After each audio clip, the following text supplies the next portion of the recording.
Good morning, everybody. Blaine Austin here at Sewing Machines Plus, and welcome to day 4 of our 3rd annual Quilt Fest. So happy you're all able to tune in. And hey, guys, I'd like to know right now, how many of y'all have watched it from the very start, from Monday? This is your 4th day. Put a number 4 in the chat right now if you've watched all 4 days so far.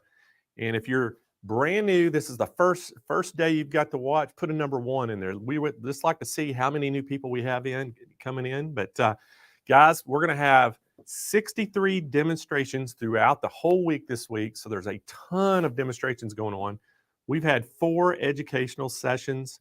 We're going to have Meet the Judges tomorrow. So today we have Belle Bruner going to be here, do our last educational session. And then tomorrow it's Meet the Judges. So we'll get to meet all the judges and listen to kind of what they look for to pick award-winning quilts. I saw a lot of number 4s coming on the screen there, Roger. And how many number 1s? Oh, there's quite a lot of number 1s too, Blaine. All right, awesome. Well, guys, we're so happy you got to tune in. And we hope that you'll get to come in and join us again tomorrow as well. We have a ton of stuff going on this week and a lot of giveaways. But guys, we're giving over $100,000 in prizes this week. So it's a ton of stuff to give away. And you want to know how you can win some of that $100,000? It's extremely easy. All you have to do is, if you're watching on YouTube, go subscribe to our YouTube page, like, share, hit the bell notification, and you know what? Make comments, ask questions. If you're watching on Facebook, just like our page. Again, share, make comments, ask questions, and guess what? All those different things you do is just like an entry into the drawing. And speaking of drawings, I just want to give something away first thing this morning. What do you think about that? What? Let's give 2 people a $100 gift card to Sewing Machines Plus. So Kennedy, let's spin that wheel first thing this morning and let's get us a winner right off the bat. Okay, here we go. All right, look for your name. Tony L. Tony L is our winner. Tony is watching today from YouTube, so congratulations, Tony. Now, what we need you to do when y'all win a prize is you go to smplive.tv, scroll down toward the bottom of that page. You'll see a place that it says Claim My Prize. Just go in there, fill out all your information, hit submit, and we'll handle it from there. Now, Tony will send you an email with that gift card code in there. And all you have to do when you're in the checkout, after you purchase things on SMP's website, you just put that code in there and it'll take $100 off your order. All right, Kennedy, let's spin that wheel again and get us one more winner for the $100 gift card. Okay.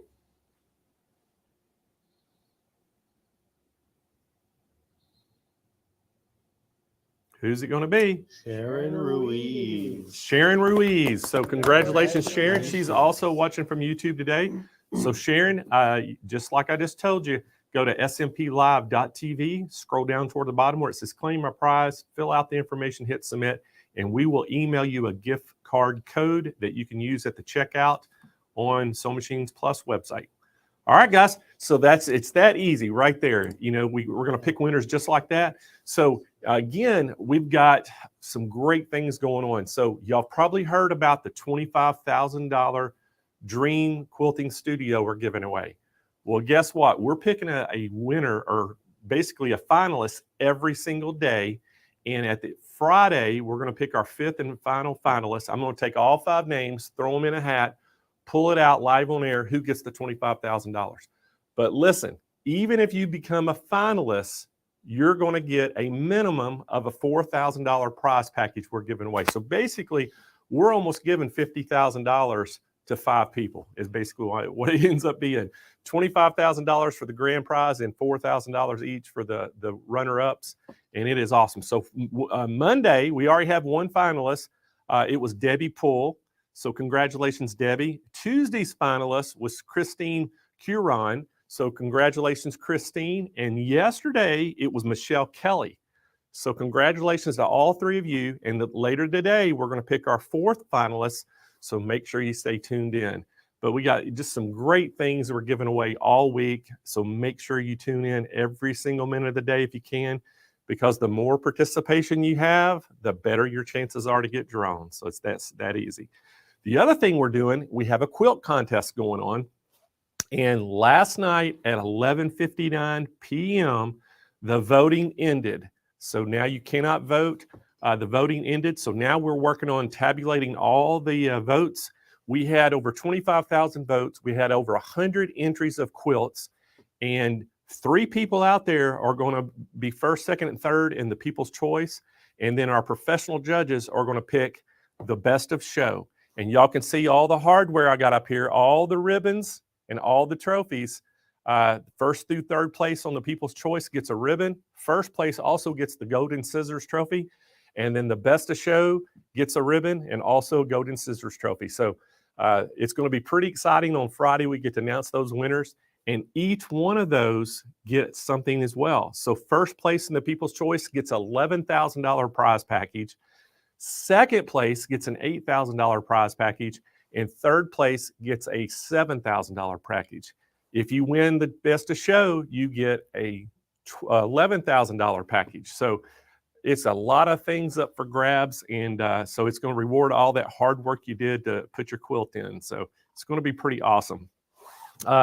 Also today we have Belle Bruner going to be here to do an educational session. Y'all don't want to miss that. She is an extremely talented quilter and actually one of our judges as well. So you want to make sure you get to check that out.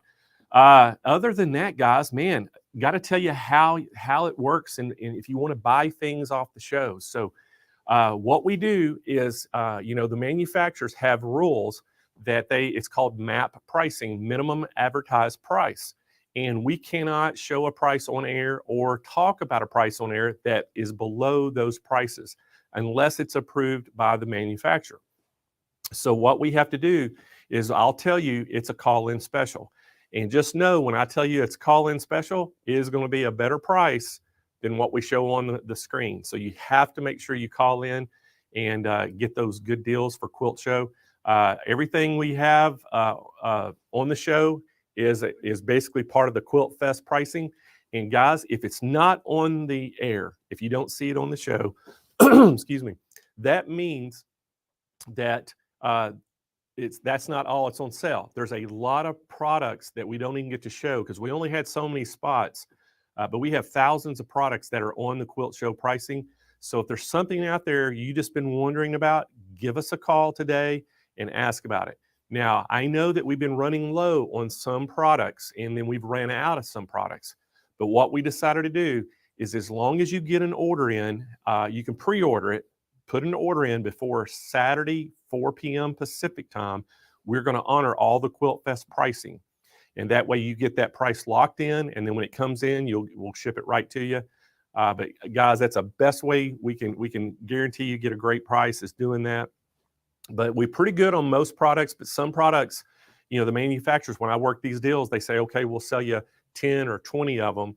And I know on Tuesday, even we had some products that we talked about, and I told you how many we had, and then Kyle came back and corrected me and says, "Oh, we're right down to 3." It just went that quick. So products go very fast on this show, so you need to make sure if you're something you got your eye on, go ahead and pull the trigger on it. And we've also got financing. We have worked with Synchrony Financing, and we've got some really good finance rates for us. That way we can pass them right on to you. So that means you get 0% interest financing all the way up to 72 months on some products. But I'm going to tell you throughout the day how much the financing is. Like it'll be 18 months, 48 months, because it varies on different products. So we'll have to kind of pay attention to that.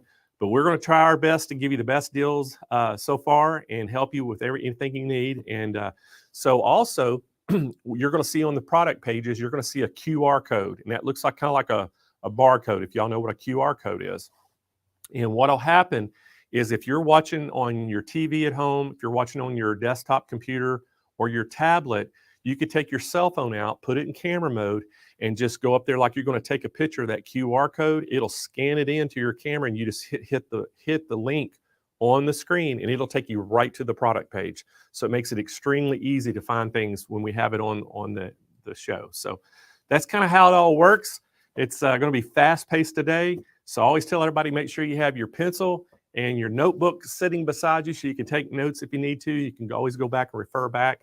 But anyway, that's the way it's going to be, guys. I hope y'all can keep up with us today because it's going to be a lot of fun. And guess who else? We've got my co-host this year is also Jane Klaus.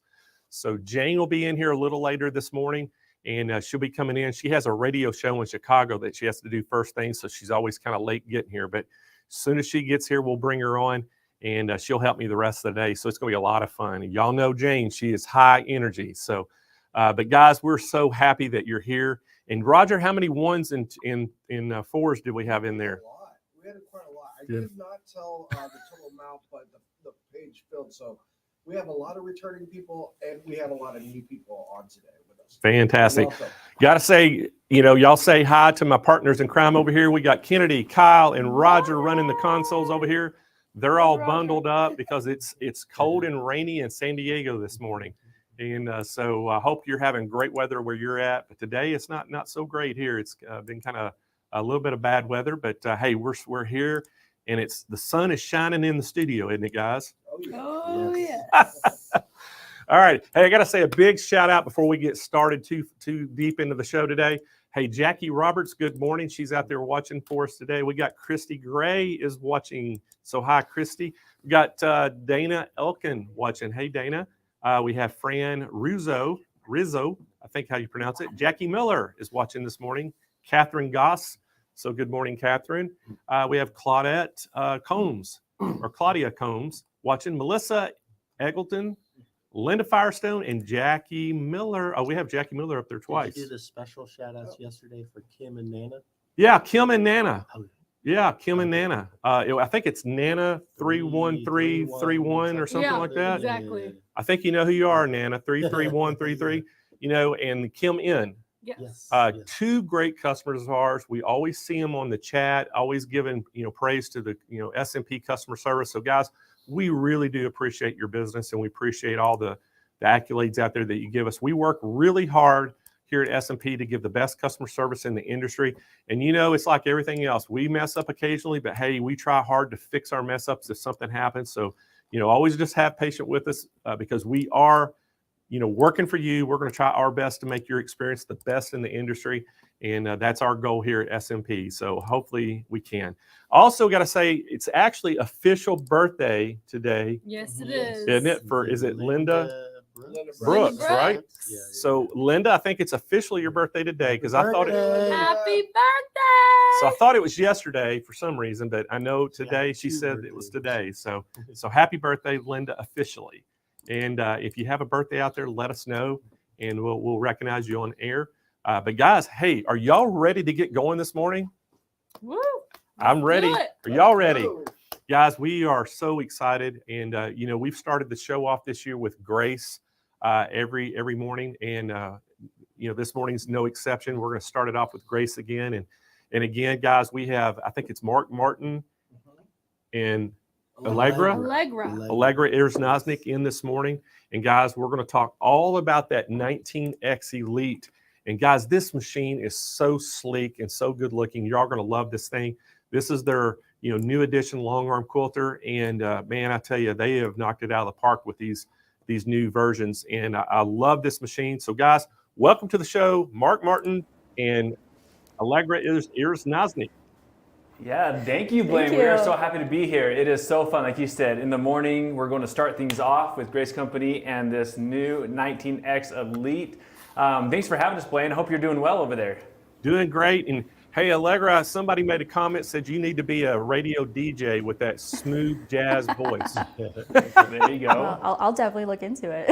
All I like right. that. Well, guys, we're going to let y'all tell everybody about this machine, and I'll see you back here in about 25 minutes. We're going to tell them all the great specials we have on it. Fantastic. Thank you, Blaine. All right, Allie. Yes. We love doing these and especially introducing product. And today is no exception with our 19X Elite. 19 inches of awesome throw space, a lot of wonderful features on this machine, from stitch regulation to features on the screen, and we'll get into. But first, there's always something that we like our customers to have, and that's Yes. the out-of-box experience. Yes. Oh my gosh. The out-of-box experience is extraordinary for our new machines. when you're setting up a machine, you got to take it out of the box, especially with long arm machines. You're usually juggling them, trying to hold them, trying to get the wheels on, and you're just stressed because what if you drop your machine? With this, the out-of-the-box experience is amazing. Your wheelbases are already in the box. All you do is pick your machine up, put it directly on those wheelbases, and it gives you a platform or a workstation to set it up in. And sorry, I'm going to just fix my earpiece here. There you go. Yeah, that out-of-box experience is huge, especially when we're talking about a large machine. This machine is light though. It's light. I can lift these ones. Yeah. So can I, which is really good. So out-of-the-box experience, what you're going to notice right away is when you get the machine, like Ali had mentioned, you're going to be able to pretty much assemble the entire machine right within the box. And so what you're going to end up doing is taking the machine up on the side and putting it on the wheelbase. And from there, you can attach the wheelbase. You can have you can put the screen on, you can put the handlebars on, you can do everything while it's on top of the box before you lift it up there. So you're not trying to manage everything and, like you said, drop it as you pick it up. Yeah, I know setting up those old machines, it was like, okay. Make sure it stays on, make sure it stays on my arm. Okay, the 19X Elite.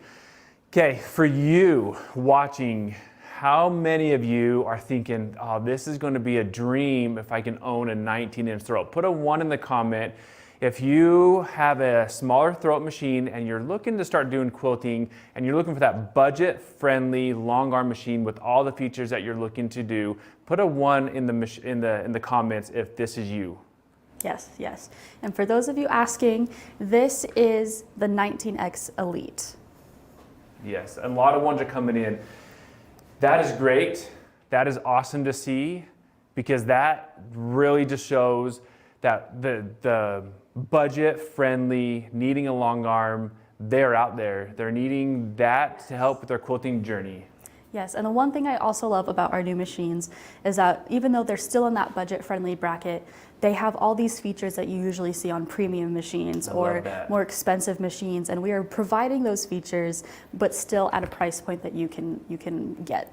That's right. I love that. All right, so let's go in and dive into the features of the 19X Elite. We're going to show all of its glory. First, the color. I love the color of our new machine.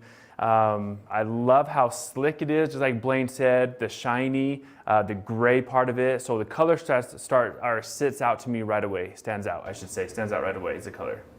Yeah. The other one, let's talk about the handles. The handles are adjustable on this machine. We can move them down. We can pull them out. So if you are vertically challenged and you have a shorter, you're laughing, but it's true, right? If you're smaller and you have a larger throat, you tend to maybe reach further out and come back in. Or it's like you've got shows and you're trying and you're like, okay. Yeah. That's also very true. So you can pull the handles out, so you get that extra the quilt space that you want. So you can pull the handles out. You can pull them up, you can pull them down, you can move these actually up higher, you can move them actually down lower. So there are adjustable on the handles, which is really, really nice. The buttons on the handlebars too are very user-friendly. We have just simplified it to make 2 on each side. Start, stop, the needle up, needle down, and to increase and decrease the settings on the screen. The thing about the needle up, needle down option is that you can change it to do a single stitch or a half stitch. So whatever your preference is, that can be customized to your preference. There you go. Okay, it also has a built-in bobbin winder. New built-in bobbin winder that is a separate motor from the machine itself. So you don't actually need the machine running to wind the bobbin. Yes. You do need the machine on for the power, but you don't need it running. And so these are M-class bobbins that come with the 19. Built-in bobbin winder, and this is our new, like what I would say, like optical bobbin winder, where right here where my finger is, there is essentially a cutoff time. So I'm going to go ahead and take this off. Well, actually, I'm going to go ahead and turn it on so you can see it spin. Okay, and then with it going, because it's full, it's going to shut off. So right now it is spinning. I don't know if you can hear that. And then I'm going to put my finger right there, and that shuts it off. And so when this is full, the bobbin, when it is full, it go ahead and shut it off. So built-in bobbin winder which I love. And what if you wanted it to be less full or maybe a little fuller than you'd want a bobbin to be? Can you change that? Yeah, you can just probably have it stop. So you just got to put your stop in there, and there's adjustable on here. So there is a screw that you can adjust it to where you can make it if you don't want it as full as you want, so it doesn't fill up all the way. Yes, I think that's a great feature, is that the sensor can be adjusted so you can fill your bobbins to however full you want them to be. Absolutely. Okay, let's talk about the speed of the machine. 2,600 stitches per minute, so it is really fast. Really fast. I love how fast it is because we all quilt in different speeds, and especially when we come into a point, out of a point, and we're going around, and you want to be able to have that speed that suits you. If you are a speed demon, even if you're not, that 2,600 allows you to do everything that you want. Yes, and if you go too fast, what happens? Well, the needle is going to replicate because it's stitch regulated. So if you go too fast or too slow, you're going to have the same stitches. Yes, and if you go faster than the 2,600 stitches per minute, you will get an overspeed warning. It'll beep at you, it can blink at you, you can pick one or the other or both. That way you know that you're going faster than the stitch regulation can accommodate. That's right. All right, so now let's look at the screen side of things. This screen is 7 inches. It has a lot of features built into the screen. I'm going to first start talking about the maintenance on where it comes into the screen. And so the manual, you get a wonderful manual that comes to the screen. Talks about maintaining it, troubleshooting, everything you need to know, oiling, threading, that all comes in the manual and more. Well, those manuals can probably end up walking away or misplaced where those manuals are. Oh yeah, let's put a 1 in the chat if you ever lost your manual or you still haven't found it. Still haven't found it, that's a good one. I know there's lots of you out there. Okay, so with this, I'm going to go ahead, I'm going to show you on the help. So when you go to help, getting help with preparing to quilt. Quilting, oh, we don't want the glare, maintenance, troubleshooting, using the touchscreen. And if you click on any one of those, so on maintenance, it will bring up how to maintain the machine, cleaning guide, oiling guide. And so again, that's right here on the screen. So for those who haven't found your manual yet, that's okay, because you have it right here on the screen. And if you do have one of our Qnique machines and you have not found the manual, I did see a question, we do have them online. There you go, So- that's awesome. Okay, other features of the screen, it comes with needle down, single stitch, the jog, needle jog forward and backwards. And I love this feature because it would actually move your needle if you are looking to pick back up where you left off, or if you want to bring the needle to a precise location on your quilt, you can use a needle jog backwards and forwards to indicate the needle, and you can have that needle actually move. So instead of trying to reach to the handle in the back, or go ahead and put the needle down where the needle is going to go into the fabric and pull the bobbin up, you can use that needle or the jog feature front and back. And I just learned about the jog feature. I think it's amazing. Why do you think it's amazing? Because a lot of people, I don't know exactly that they've to be able to move the needle where you want it to be. I mean, I guess that's why it's pretty amazing. Yeah, if you're like me, I don't do things in one big motion. Usually it's like, okay, I'll stop and then I'll start again and then I'll stop, or maybe I get distracted and then I get up for a second. So being able to start exactly where I'd left off is super great. Yes. Okay, going back to the screen, again, like I said, there's a lot of features with this screen. Okay, it comes with 4 stitch modes. Precise and cruise are the regulated, and then based and manual. So you can put it in based if you want to go ahead and base your quilt.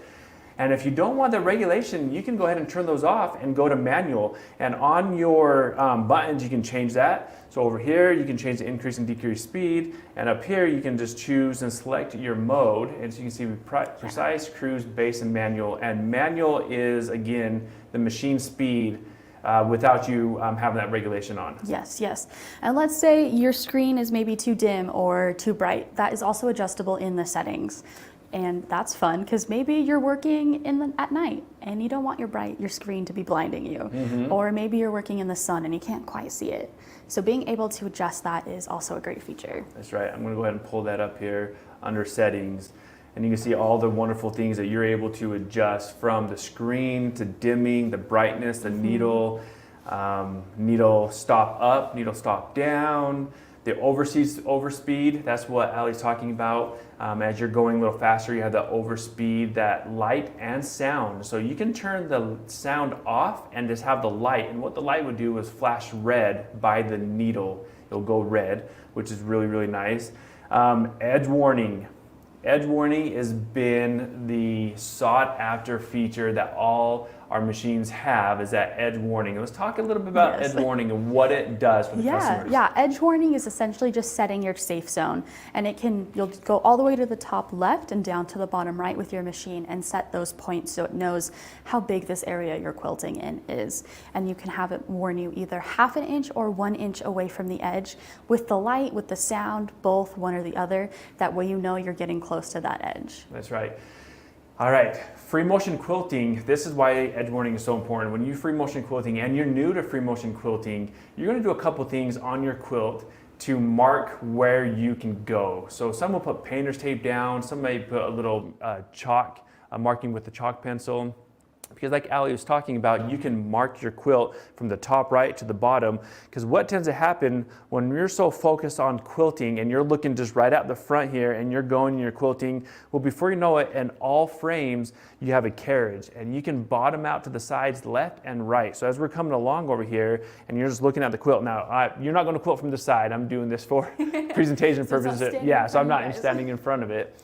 But you can see as you're coming over here, you're going to go and you're going to crash right into the side. There's so much space over there. Yeah, you look at it, and again, when you're new to free motion quilting, you feel like you have another 8 inches or so you can quilt. This area right here, you cannot quilt because where the carriage ends up being. Same with the front.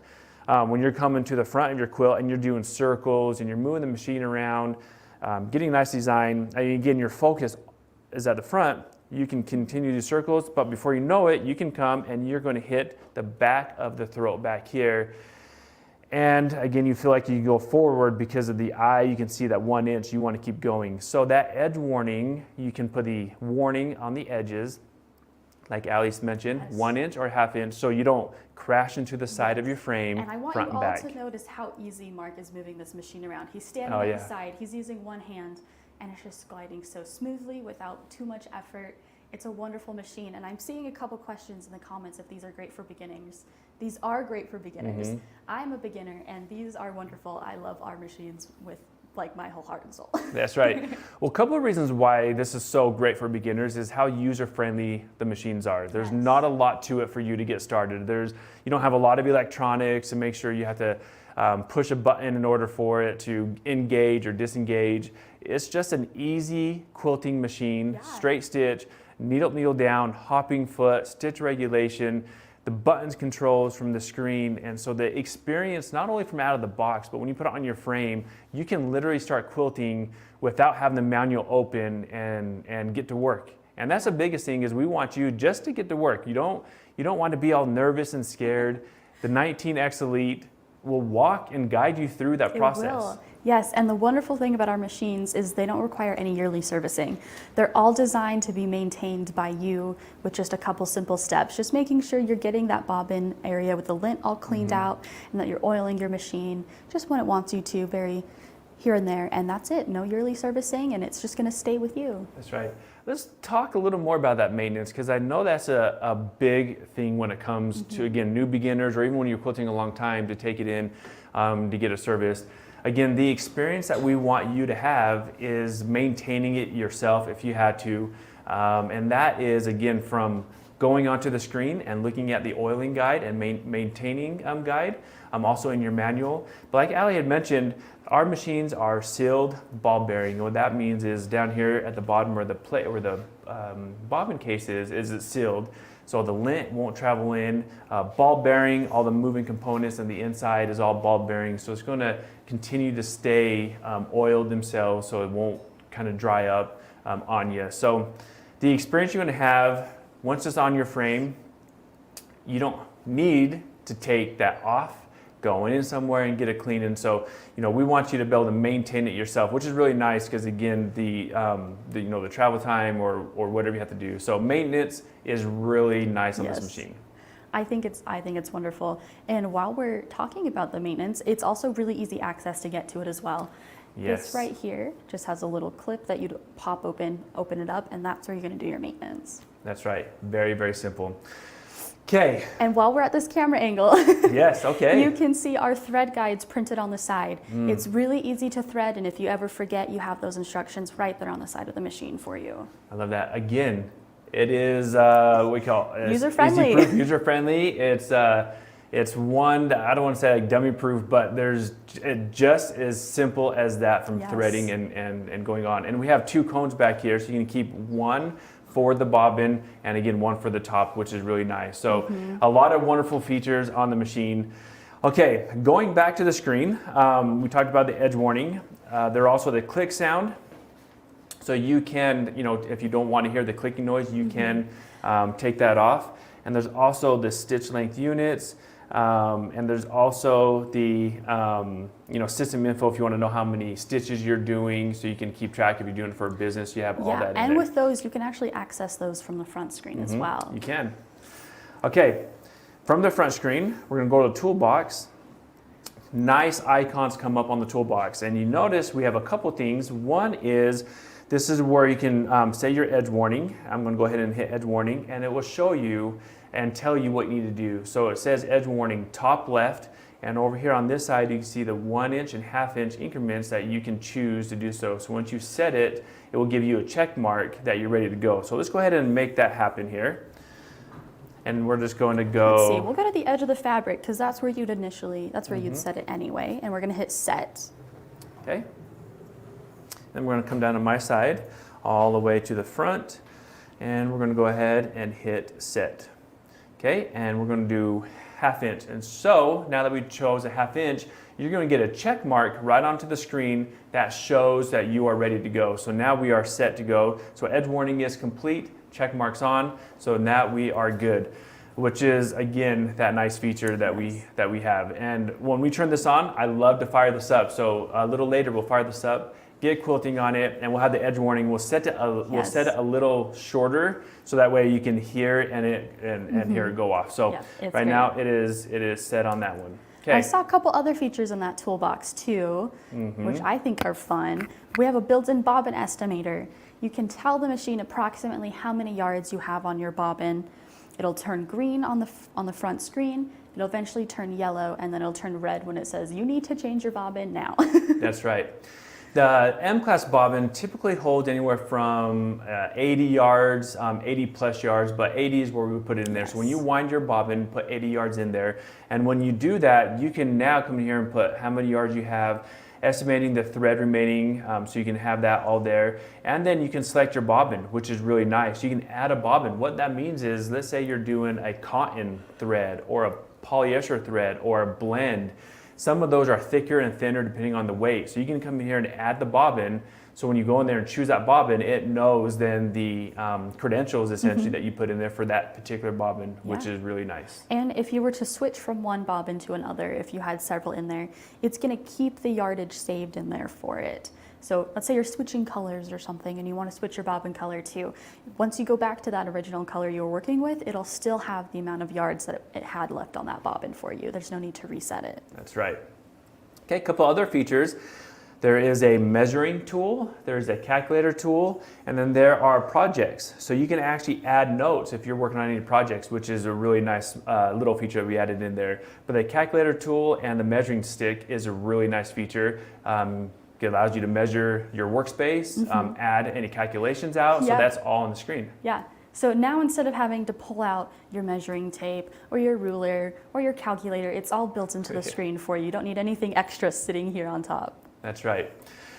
Okay. Can you use robotics with this machine, Mark? Absolutely you can. You can use robotics on it. Our Quilt Motion is perfectly paired actually with the 19. Yes. It's actually perfectly paired with any of the machines, but yes, you can add robotics. And with that question, let's stay just on that accessory path, because with the 19, there are a lot of accessories you can choose to get from a ruler base, different hopping foot sets, A glide foot is available. A glide foot is really nice because if you're doing automation and you have seams on your quilt, you can have that glide foot to go right up over those Oh seams. yeah, especially if you're doing applique, it's perfect because then you're not catching all those little pieces that you have. Yep. Lasers available for it. So yeah, there are a lot of accessories. Go to SMP to find all those accessories. They have them available for the machine as well. Okay, going back to here. Right now we have it set on precise, 10 stitches per inch. And you can change that from the handlebar. So if I wanted to increase and decrease that stitches per inch, I can do that by the handlebars or I can do that by the touchscreen. And a couple ways to do that. You can hit the plus or minus, or you can just hold that radio button and you can slide it back and forth if you choose to do so, which is really nice. You can see that change go forward. Yeah. And then on the right side, we have our start, stop, and the needle down on the handlebars. And so again, very user-friendly as we look at going. Okay, there are more features we can talk about, but let's fire this up because I know we're looking at how this quilt, it is beautiful. Yes. It stitches really easy. It is very smooth and very quiet. So let's go ahead and fire this up. Do you want to do the honors? I'll and let do you the fire couple? it up, yeah. Okay. Someone just asked what accessories come with this machine. You're gonna get a standard hopping foot installed. You're gonna get 3 bobbins total. You're gonna get 10 size 18 needles, 10 size 16 needles, and then you're gonna get some practice thread as well. That's right. And it comes with the toolkit. Yeah, so you have the all the toolkit. tools. It has a timing tool as well. So you can actually time your own machine if you needed to. It comes out of timing because there's a couple times where that could happen if you don't put your bobbin case in all the way. So it comes with that timing tool. Yes. All right. So when we're quilting, there's a couple things you want to do before you start. One is to pull the bobbin up as we do that. And so we go ahead and I already pulled the bobbin up earlier. So there is our bobbin, and that's just a simple needle down to pull that up there. Okay, and then you're going to tie that off there. I'm not going to get into specifics on what you do to quilt, okay, because we know you have to tie the bobbin before you start, and then you want to cut this excess off right here. So there's a lot of particulars that you need to do before you start. Right now, I'm just going to go ahead and turn this on, and I'm going to hit the start button. But because it's on precise, if I were to hold this, it's not going to do anything. Yes. And if you notice, it just turned off. Yes. So if you're in precise mode and it notices that it stands still for, I think it's about 10 seconds, it'll automatically turn off for you, which That's right. I think is a wonderful feature. It is a wonderful feature. I love that. All right, so we're going to hit start again. And as I move, it's going to move with me. And if I stop, if I can hold it steady there, it's going to stop. Okay, very precise. So we're going to go ahead and move it around. There's that edge warning that we put on there. So it's up there at the top, and you can hear it beep because it's warning me that I'm going to go back. And I have about another inch left to go, but because that half-inch warning, it warned me that I couldn't go further back, which is really, really nice. Okay, I'm just going to move this around here, just a couple of strokes, and you can just hear how smooth that is. Yeah. Very easy, and you can see I'm just moving it with a couple fingers because it's that smooth. Yeah, now let's do the overspeed warning too, because that is also set up right now. Here, I think I turned that off. So you can see it will speed up and slow down as I go down. And if I slow down, it goes slower. And if I speed up, and that's a regulation that's built in. And I don't know if you can hear me too well with that going, but it keeps the stitches nice and consistent the entire time. And I can just keep going. You can do circles. I know a lot of people like doing circles, feathers, swirls.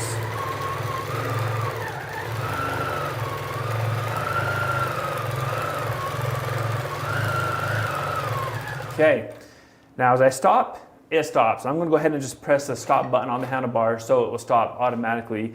And again, the process when you're done, you want to tie that off there, needle down, or turn it on a couple times and move it back and forth. So there is that process that you're going to want to do as you quilt. But just right there, the sound, the smoothness, the carriage system that it can come on, but the machine itself is just so light. I don't feel like you don't need to struggle with it or even 2 hands on there, which is really good when you're doing ruler work. If you're doing ruler work, you need to hold the ruler down with your other hand while you're moving the machine.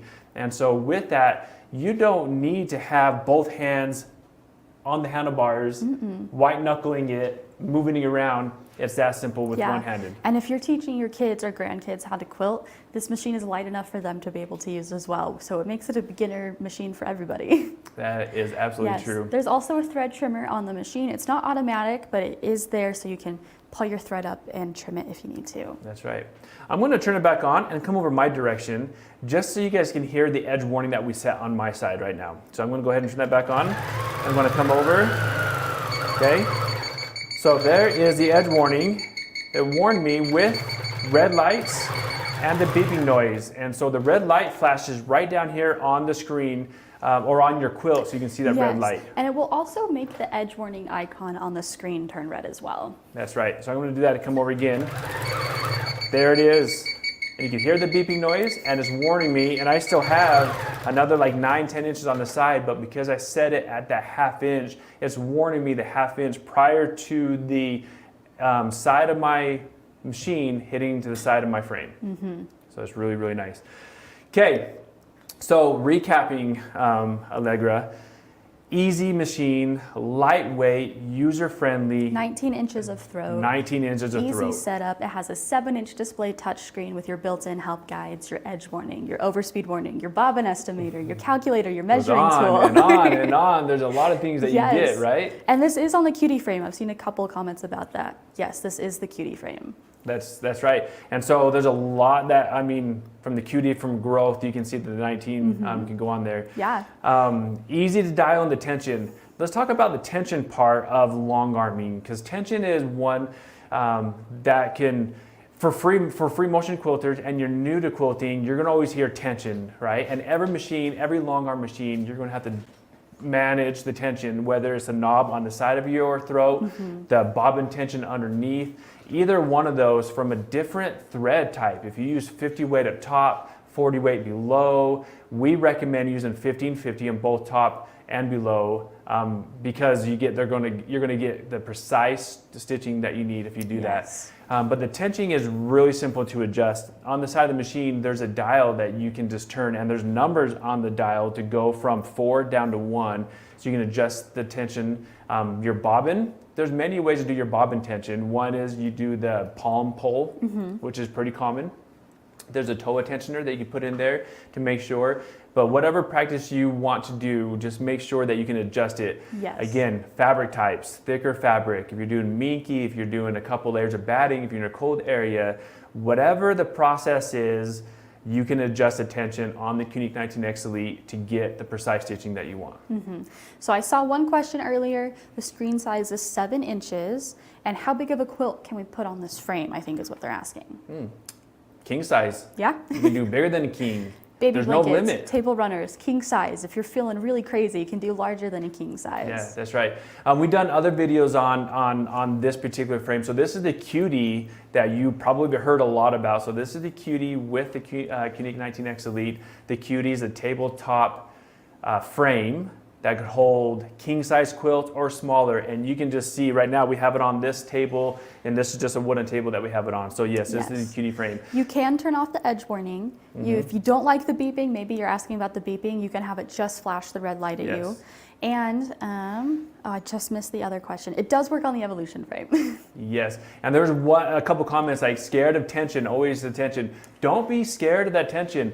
If you're, again, looking to do, there's a lot of ones earlier today that Yes. we talked about. If you want to do free motion and you're new and you want to get a larger throw, with all those ones, don't let tension scare you. Tension isn't scary. It's not. It's not scary at all. In fact, out of this box, the experience that we talked about earlier, we did not adjust any of the tension we did on not this touch the machine tension at whatsoever. all. And as I'm looking at here, I know it's hard to see, but I am not lying. This is beautiful stitches. It is looking really good, both top and bottom.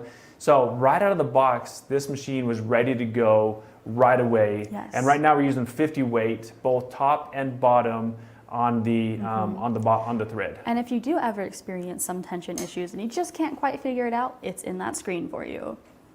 That's right. Okay, so again, we went over a lot of wonderful features. 7-inch screen, all the features built into the screen, stitch regulation, precise and cruise. Cruise is the stitch regulation that will constant cruise.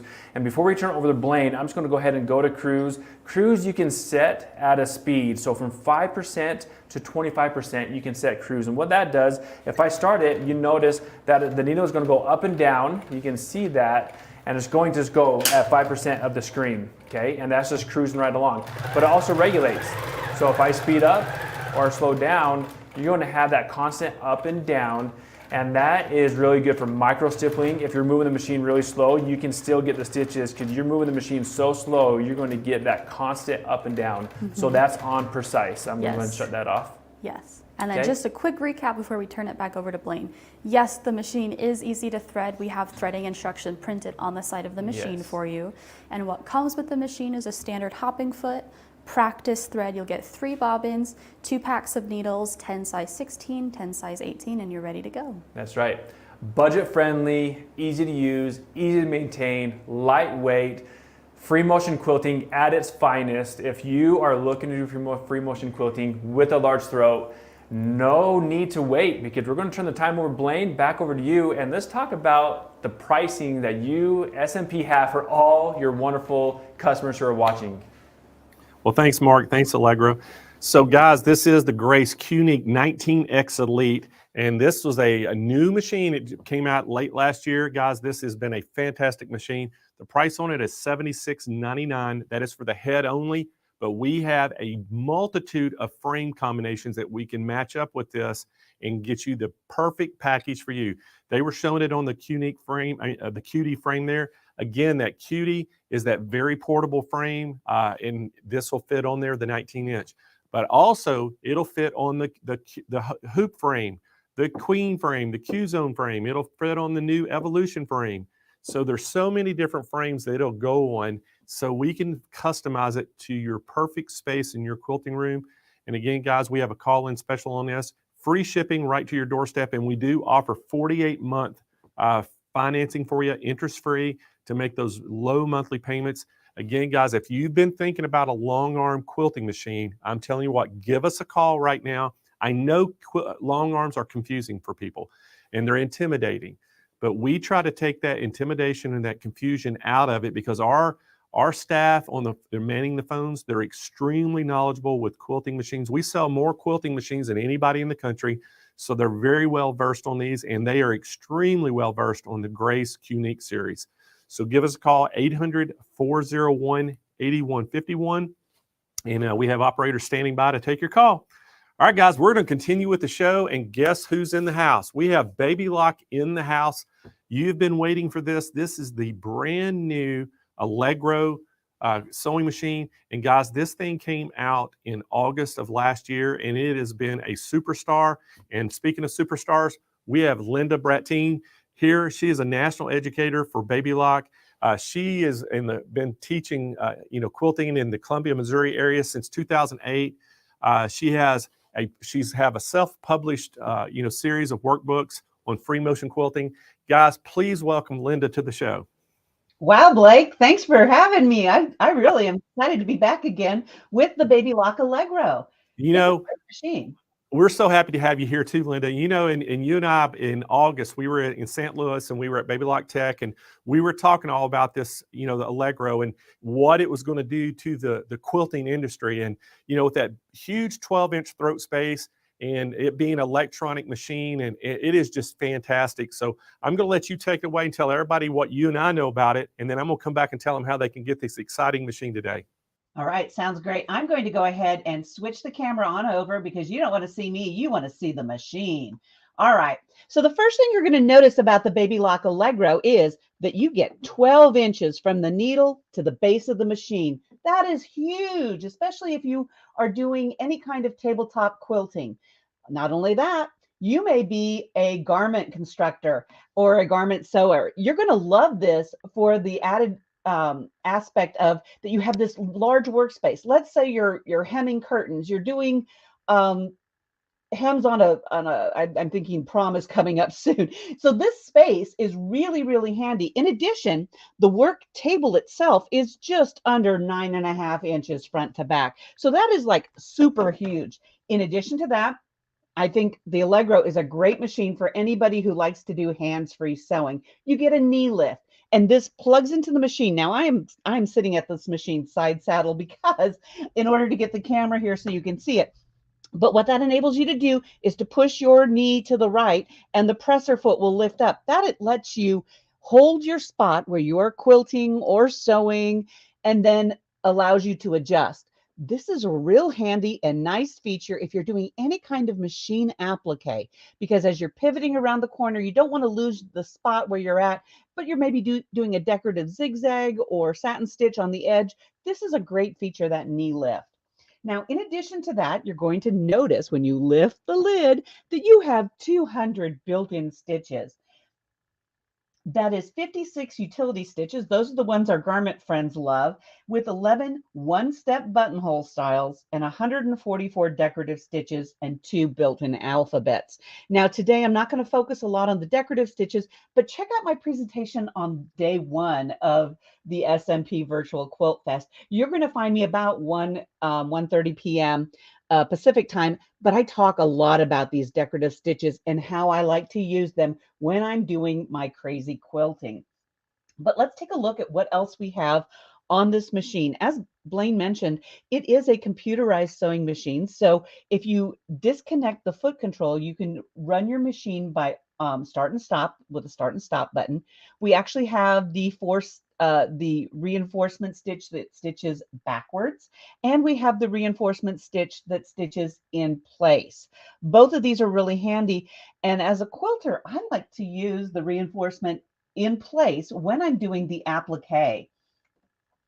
Then you also have a needle up, needle down, and I use this feature a lot because you want to make sure when you're using that lovely automatic threader that you have your needle in the highest position. So I always say use that electronic high here to make sure that your take-up lever is visible at the top, and you're always going to have that bayonet protected when it comes through your needle eye. And then we have the cut feature. I like this because if I'm doing foundation paper piecing, or I'm doing a lot of even applique stitches, I will use those scissors so I don't have to take my hands off the project. I can just lift my finger up and hit it. We also have a speed control. This is really nice, especially if you are new to stitching. Going super fast, it can be a little intimidating. And so being able to slow that machine down, or if you're sharing your machine with someone who is new, this is a great, great feature. Now I'm going to take you on over to the screen, and you're going to notice that I have something flashing here. This is a warning sign. I hate to use the term idiot lights because they often save my sewing, but that's kind of what it is. This tells me that my presser foot is in the up position. Now, when you're threading, of course, you always want to make sure your presser foot is in the up position because that opens up your tension disc. But I'm going to push on the foot control and listen to what happens.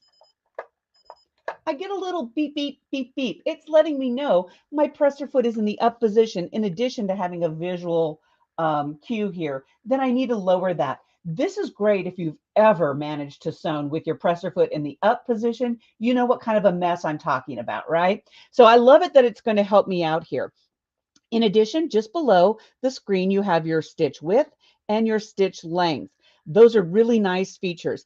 Then below with the OK position, we actually have where we can go and scroll through our stitches. This goes back 1, and that would be 400. This goes forward 1 stitch pattern, or you can jump ahead by 10, which is nice. And of course, if it's easier, if I want something in the 400 realm, I can definitely go back that way. Now, while we're talking about stitch selection here, I do want to jump down to the bottom because I think this really is great. These are categories of stitches. So if I wanted to go back to stitch number 1, I hit those utility stitches and boom, I'm right there on the number 1 stitch pattern, which is my center justified stitch.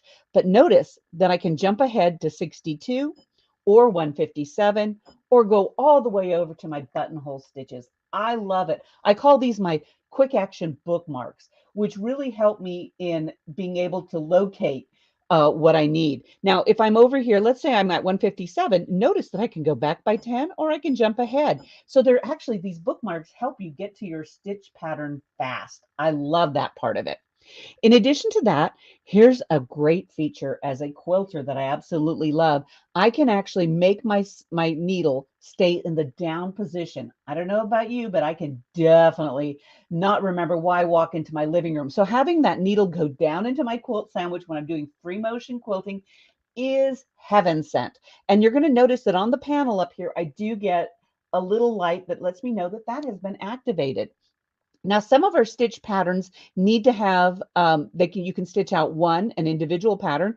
And if you wanted to do like a whole row of those decorative stitches, you'd want to hit the repetition button. And I like that because that is really, really important. Then you also have your memory mode key. That's this position over here. And that is real nice because if you have a stitch pattern that you really like and you have it set at your preferential width, length, etc., you can put it in memory. And this is going to help you if you have to do multiples. Let's say you're doing costumes for the dance team. This would be the thing to have your set on. Now, if you hit the scissor button, that means that when I hit my reinforcement button, all I have to do is touch it. It's going to take 4 small stitches and then it's going to cut it off for me. So that's really, really handy. You have your 2 alphabets, which if you are thinking ahead, you can just take your quilt back and automatically put a label on it. You have the mirroring feature, which is kind of I love the fact that Baby Lock uses standardized icons. So no matter what machine I'm working on, that is a great feature because some of my stitches, like my buttonhole, I may want to mirror a different way, especially if I'm using that on applique. I do have a twin needle feature, which I love because here again, just like my presser foot warning, this is not going to gray out stitches that don't work with my twin needles. And those of you that don't have sergers, you can definitely use a straight stitch and a twin needle to finish off the inside of your hems. That's a really great feature. And then we have the reinforcement that you can activate. So let me also talk about what you get with this machine when you pull it out of the box, because I think this is great because I want to be able to sew right away when I open up my new machine, and that to me is a value right there. So in addition to these lovely stitches and these great features on this machine, you're going to get 4 bobbins to get started right out of the bat. You're going to get a brush because of course quilters know we make a lot of lint, right? We love the cotton fabrics, we love our batting. And if you're going to do any of that sort of thing, you're going to need to be cleaning out your bobbin case area. That's just good practice. You're also going to get a seam ripper because we all know that there are times when that comes in very, very handy. We have the one-step buttonhole, and I absolutely love this because I don't have to think. I mark the front and the back and align it here with this marking in the front, put my button on, and it automatically stitches the correct length from my button.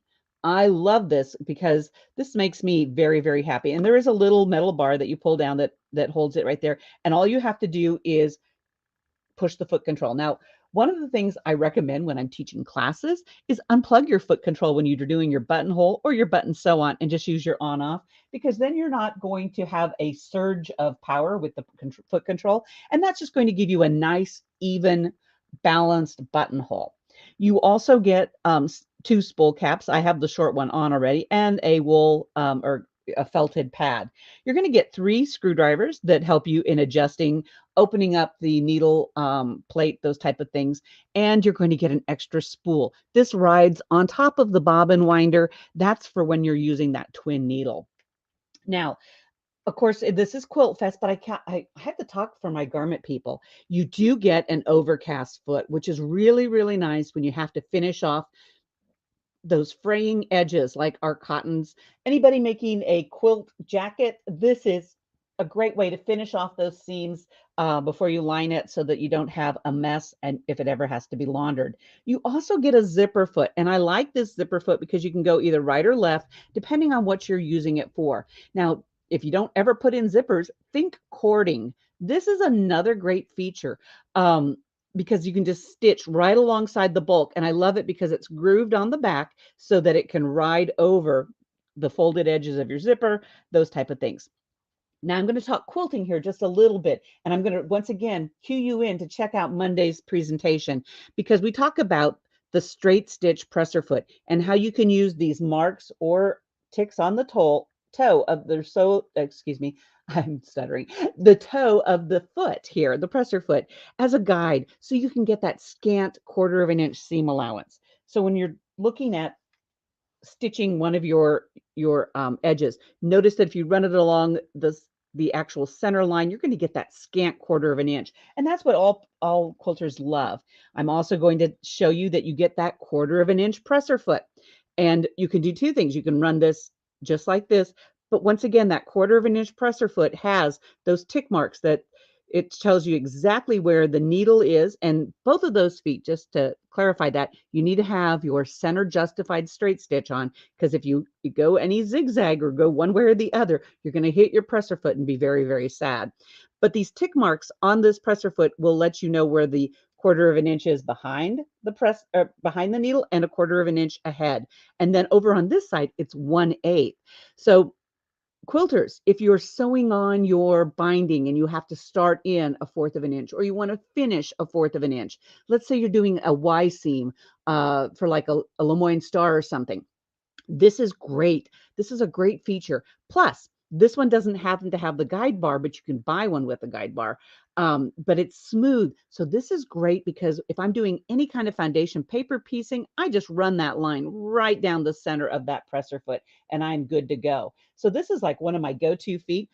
But I also use it in garment construction because oftentimes we want to do a top stitch that's a 1/4 of an inch away from the seam, or maybe even smaller if it's a cute little collar or a child's garment. You might want a smaller top stitching feature. So this is another way that you can actually use this foot in your stash. Now we do have a blind hem foot. And once again, this is for my garment people because you're going to love this. You actually fold your fabric in and it stitches along the hem, but takes a bite out into the project. And you can adjust it easily by using this screw and moving it in and out so you get the right size. You do have that button sew on foot. Uh, I rarely do shank buttons anymore because I can definitely sew these babies on with my sewing machine. In fact, this is a nice feature because if you have others in your family that are like, hey, can you sew a button on? You look them in the eye and you say, no, but I can show you how to do it. It's super, super easy. And then when you get your standard presser foot, this is really great for doing that satin stitch. Once again, you get full contact with your feed dogs. But I wanted to show you that these are clip-on, clip-off, and I dropped it, of course, feet. But these presser feet are so easy to clip on and off. In addition, you get a 7 millimeter wide opening. So a lot of your other presser feet, if you have other machines, may actually work. And then you get the open-toed acrylic foot, which I absolutely love for those decorative stitches. Once again, you get that extra visibility. Plus, there's a little groove in the back so that as those stitches build up, those are the 9 snap-on feet that you get.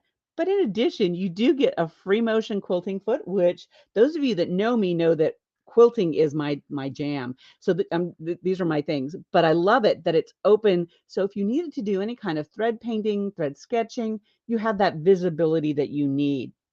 Now, in addition to all those feet, you do get a quilting bar, which inserts into the little adapter I absently dropped on the floor. But this is really nice if you want to do any kind of channel quilting, micro quilting, because it gives you a guide. You draw the one line and you stitch down it. Then you run this bar down that stitch line and your presser foot is over here, giving you equally spaced lines. Great for crosshatch, those type of things. And you do get a straight stitch needle plate.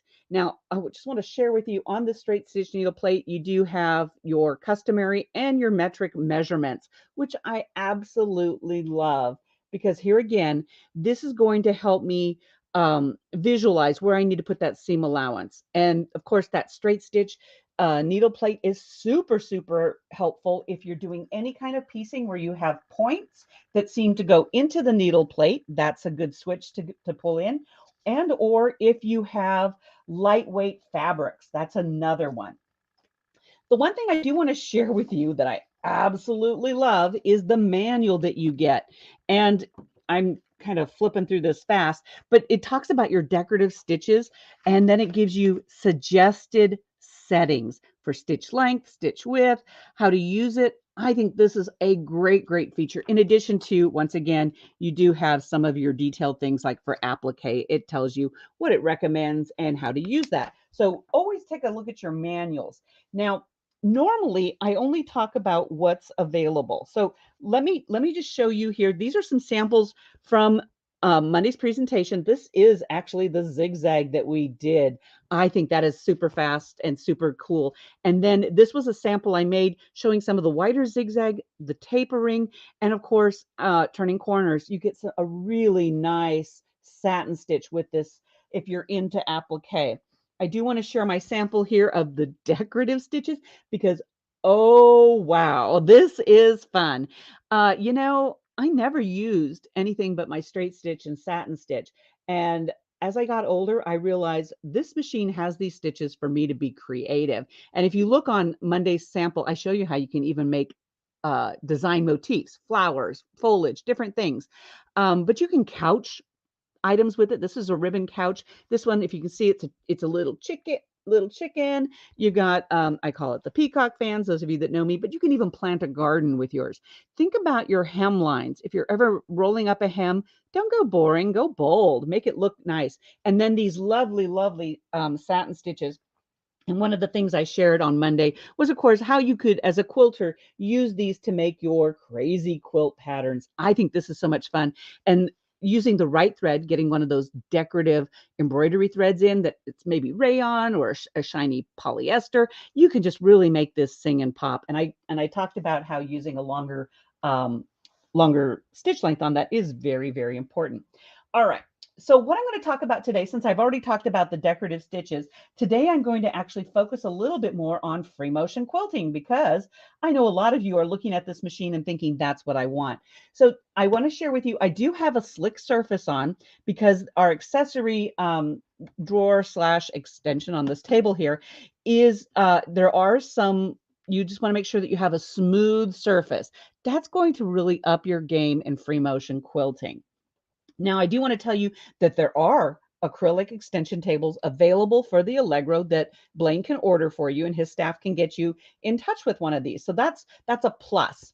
Now, I do have a specialty foot on, and I'm not going to lie, but I do a lot of template quilting. And so what I have on here is the open-toed ruler foot that Baby Lock makes for the low shank machines. Your Allegro is a low shank machine, and the part number on this is BL-LOTRF.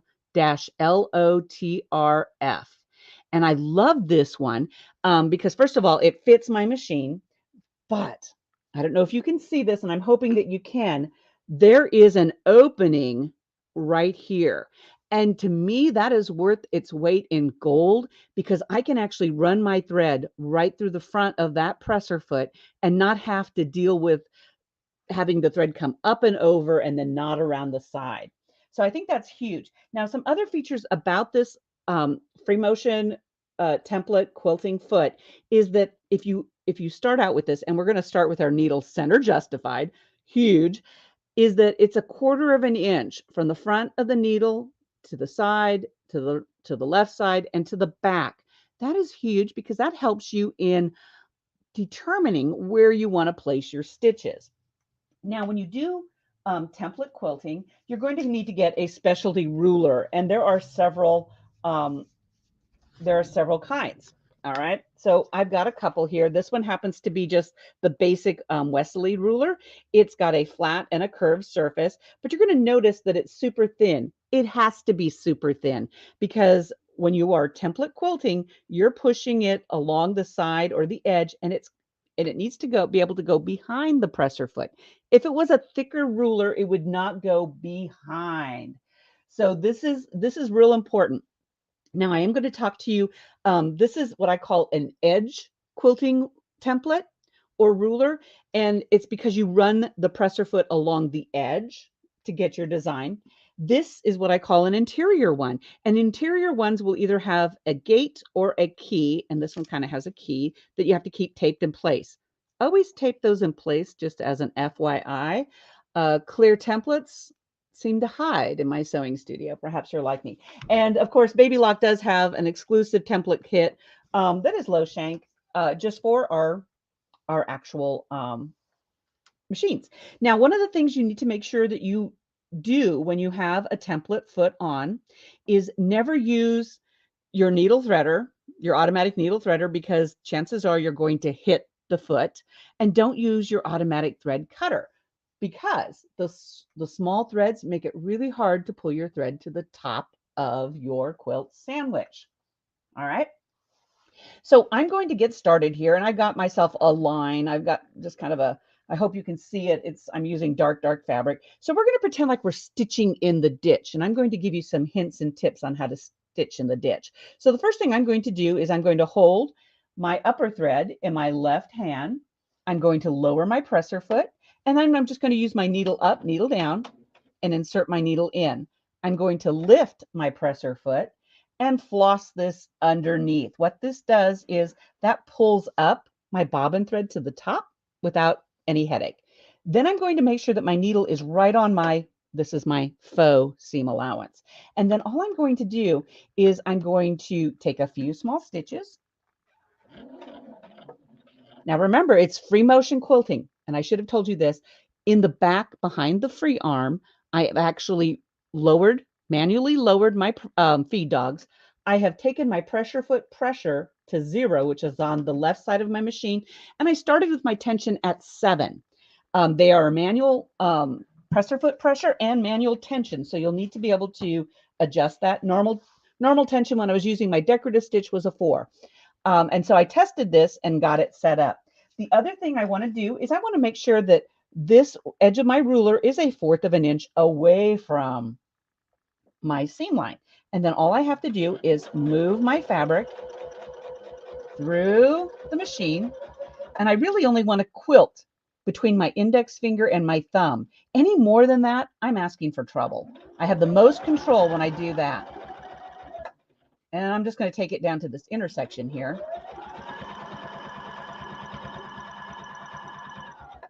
All right. So I'm going to pivot around, got a really nice straight line. This is a great equalizer for those of you that don't have the space for a long arm. This is a great way to get those super straight lines without a lot of work. Now I'm going to put my interior template on. Let's just see here. It's this key. It looks like a puzzle piece, and that's because it does have to go in a certain way. If you get it set in wrong, it doesn't fit. So you just invert it and get it set in correctly. And then I'm going to retape it back. And we're just going to start here. Now, on your templates, you often have what I call registration lines. And those are lines that are designed so that you can line it up with your drawn lines on your machine. And so when I'm using an interior template or just a standard template, I don't watch the needle. I place my template and trust my placement, but I watch the edge of the presser foot against the edge of the template. And then I move it.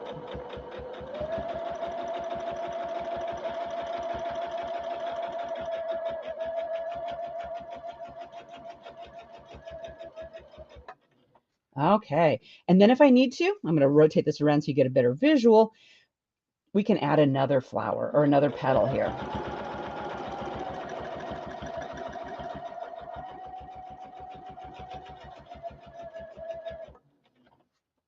All right, so I got a couple petals here. I'm going to take this off because I do want to share with you, even though, and see how easy that was, I didn't have to break my thread or anything. To me, that's a win-win.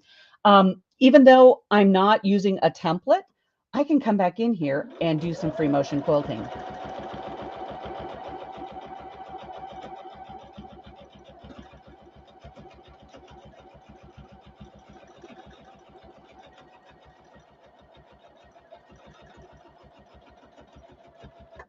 And make this look pretty cool and organic.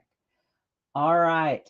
That, I believe, is kind of free motion quilting in a nutshell. Blaine, do we have any other questions on this? Well, hey, Linda, you did such a good job with that. And I think if everybody will go back on day one and watch your presentation and watch one today, they're going to get a really good tutorial over the Allegro. So thank you so much for coming on the show. Again, you're a pro at this, and we thank you so much for coming on. This was awesome. Good. All right. Any questions that I need to answer? I think we're good. I think they just want to know how they can get it. So I'm going to tell them all about the packages we have and the specials. And guys, again, this is the Baby Lock Allegro. Now, there's a couple things that we can do with this. We have a call-in special on it, but we also have a free bundle. Now, that free bundle we have with it is pretty awesome too. So now, guys, the price on this is $12.99. We have 18 months, 0% interest financing available. We're going to ship it absolutely free to your doorstep as well. But here's what the free bundle includes. You're going to get one of the extra large gold sewing mats, the sewing machine, sew mats with it. You're going to get 12 presser feet. You're going to get that braiding foot, the gathering foot, roller foot, the cording foot, open-toed foot, invisible zipper foot, the 1/4-inch foot with guide, the 1/8-inch hammer foot, the double cording welting foot, edge joining foot, non-stick foot, and the pin tuck foot. So you're getting all 12 of those presser feet with the SewingMachines Plus Gold Baby Lock Match sew mat with it. So that's the free bundle that comes with it. Now, guys, we also have, you saw that cutie frame from Grace earlier today. They didn't show it, but it was on with their machine. We've had some demos with that. We also have a combo with the cutie frame. So if you wanted to get the Allegro and do some quilting with it, you can actually get that cutie frame. We have a combo on that. So we have some really good packages put together. Give us a call at 800-401-8151. They can fix you up with all the things. And also I wanted to tell people out there, somebody always wonders about what the weight is on these machines. The Allegro, the weight on it is 37 pounds. And if you want the dimensions, the size of it, you can go to the product page right now and it'll have the dimensions of the machine on there so you can see. But it's not a big machine. It's got a 12-inch throat space, but it's a really nice medium-sized machine, and the weight is very manageable. So 25 pounds? Okay, 25. I'm sorry, 25 pounds, Kyle's telling me. So anyway, 25 pounds. It's not a very heavy machine at all, and so it's very manageable. So anyway, guys, give us a call at 800-401-8151 if you're interested in that Allegro, because it is an awesome, awesome machine. All right, guys, moving on along. Hey, we have got Handy Quilter back in the house, and we have Kim Sandberg and Christina Whitley. And y'all know them as the dancing duo. We called them the Foxy Moxie Dancers. SMP Nation named them that. And guess what they're going to be demoing today? Moxie. They're going to be demoing the Moxie. And guys, we've got some great packages with the Moxie. And I got to tell you before they even get on here, the Moxie, we have got some educational machines of the Moxie. And this means that they were set up in the studios at Handy Quilter. We were able to acquire those. They've been slightly used. So we have brand new ones and demo models. So we have some really good pricing on both, some packages. So we want y'all to give us a call if you're interested in this Moxie. But let's welcome Kim and Christina to the show. Hey, Blaine. Hey, how are y'all today? We're doing good. We're excited to be here. Well, good. I'm glad you still have electricity. That's a good thing. We'll see what happens today, right? Yeah. So, guys, we're going to let y'all get going on this. And when about 25 minutes, I'll come back and we'll tell everybody the pricing and how they can get it.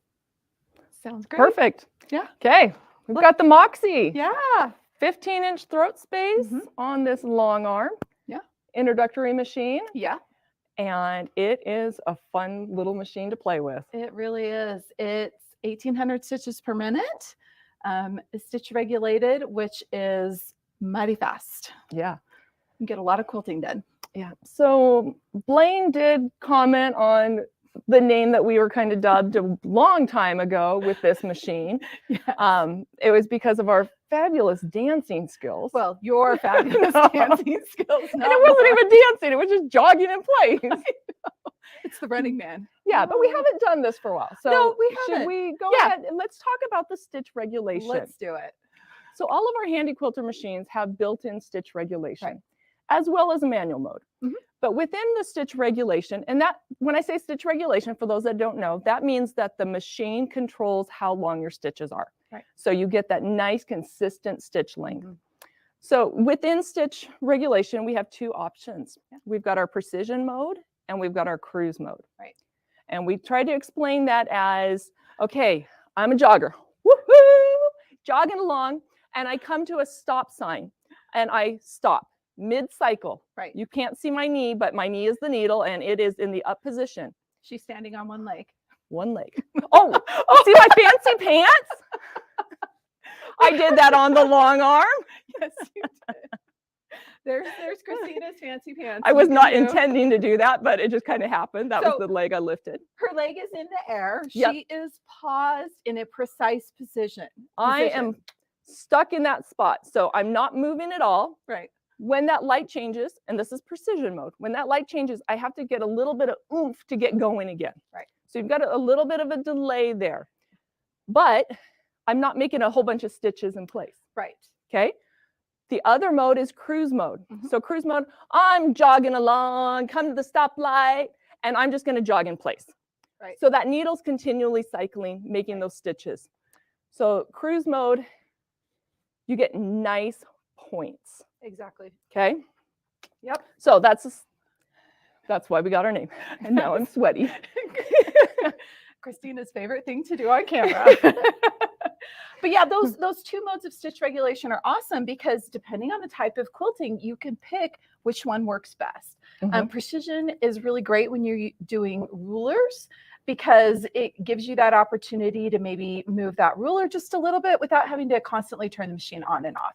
And cruise, just like you said, gives you great, nice, sharp points, meaning when you're doing those cute little stars, every single point has a nice little point on the end and they don't kind of round a little bit like they can in precision.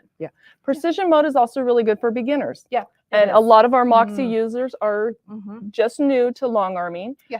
So precision is a really good mode to be in if you're doing an all over design or something, and you need to pause and think about where you need to go next. Exactly. So in that learning phase, that gives you that opportunity to just kind of let the machine sit for just a second Mhm. while you figure out where you need to keep on going without getting that thread buildup. Excuse me, got a frog in my throat. Okay, so the Moxie, it comes on two different frames Yep. that you get to choose from. So we've got a loft frame, Yep. which comes at 8 feet. Mhm. You can also add 2-foot extension. Yep. We also have the loft frame, which is the frame that we have the machine on. The little foot frame. I just said the loft You frame. just said didn't the I? loft frame. I meant the little foot frame. little foot frame. Which That's is why what there's we 2 of have. us. That's what we have set up here today. Yep. So this is the little foot frame. It's a hooping system. You can do any size quilt on this frame. Exactly. So it's just a matter of shifting the fabric so that the part you want to quilt is in your quilting space. Exactly. And we actually have an extra feature on this little foot frame. We have set up, this is the little buddy. So you'll notice that there is a leader on this pole up here. And so for smaller quilts up to about 48 inches wide, Yeah. you can quilt them using the leader system. So the versatility that you have if you add the little buddy, it just makes this awesome frame even more versatile. And it's a 5-foot frame. Right. So this is great for people that have a limited amount of space that they Yes. want to use up for, maybe you don't want to do 14 feet of frame. Yeah. So it's great. But again, you can do any size quilt on here. Yes, you can. So it is fun. It is a lot of fun. So let's talk about the other fun thing. Okay, so the Moxie, it's got great lighting. It's got that great stitch regulation that we've talked about. It has the ability, you can easily add Pro Stitcher Light to it, Mhm. which we're actually going to come back and do a spot on this afternoon. Yep. You can also, if Pro Stitcher Light isn't your jam, but you want to do the panographs and do the quilt from the back, you can add a quilt from the back kit. Yep. You can even get the ruler base and add that, and you can do rulers. So you can do anything. I know Christina's favorite. You can do anything that you do on what we like to call the big machines. You can do it all. You can do it all with the Moxie, which is really great. Use all the feet. Oh, Is you that what you're beat me gonna say? to it. Yes. You can use all of the handy feet on the Moxie. So you can do couching, the ruler Yep. work, all sorts of fun Free things, motion. micro work. All that fun Yeah. stuff. It's a lot of And fun. It is really fun. The Moxie actually comes with a special accessory kit. So we always like to show this when we talk about the Moxie. We like to call this our quilt party in a box. This is our accessory kit. And it comes with all the great stuff that you need to get started with your Moxie. I know it's a little tight here. So it comes with a thread pack. So we've got a Try Me thread pack from Superior Threads. You've got 5 different threads you can try out there. It comes with a channel lock so that you can do straight line quilting. It comes with the pins so you can load. Wow, you got the thread out? Yeah. What thread can this machine use? Oh, it can use anything. Any high quality quilting thread you can absolutely use on this machine, which is really great. Metallic. Yes. All Glitter. the pretty shiny embroidery threads. You can do all of that fun stuff. It also comes with a yard of this grid fabric that the studio educators design. And this is so you can get started quilting. You just need to load some backing and some batting and then put this on the top. And you've got a yard of just playtime here. Help you get started. So those are 2-inch squares on there, which is very similar to what we are working on throughout this whole week with the lives that we're doing. So any of the techniques that we've been showing on here, you can use it on this grid fabric also. Exactly. And we have an awesome little handout here that's called Now It's Time to Quilt. And this gives you, I think we have 5. Yeah, we've got 5 different patterns on here that are the basic ones that we always teach people to get started with. So we've got all those. And on the back, the last one is this continuous curve that we keep talking about this week, which is such a great classic pattern, but there's so many fun twists that we can add to it. Twist being the key word today, right, Christina? It is. Yep. Okay. I'm going to make Kim actually dance and do the twist for us. Oh, I don't know about that one. Maybe we can make Blaine do it afterwards. Maybe. So, Okay. so we're going to do some more stitching today, looking at continuous curves. So, Christina, why don't you tell us what the twist is going to be in this segment? So we're going to look down here at the quilt over here. Okay. And I'm going to use a water-soluble fabric marker, water-soluble, so that I can draw on here. Okay. And I'm going to come out and then back in. So instead of doing just a straight arc, I'm making a different shape. Out and in, out and in. I like that. So that's going to give a really different look when you quilt it, but it still has that same path where you can work across, you can work up and down, and it's you start and stop at the same point. Exactly. If you do it right. Yep. Yeah. At least that's the goal. And we've been talking, there's many different ways to do the path, and it all gets the same results. So exactly. The pathway I use might be different than the pathway that is on the handout that's in the Moxie accessory kit. Yep. Or I could try to remember to do it the right way. There's no right or wrong. There's no right way. As long as it looks the way you want it to when you get done or close enough, that's the right way to do it. Yep. Okay, let me just tell everybody what my settings are. Okay. I've got it set at 12 stitches per inch. Okay. And I've got it so that when I hit the stop button, it's going to stop with the needle in the down position. Okay. Okay. I've got it on a cruise. And let me check and see how fast my cruise is.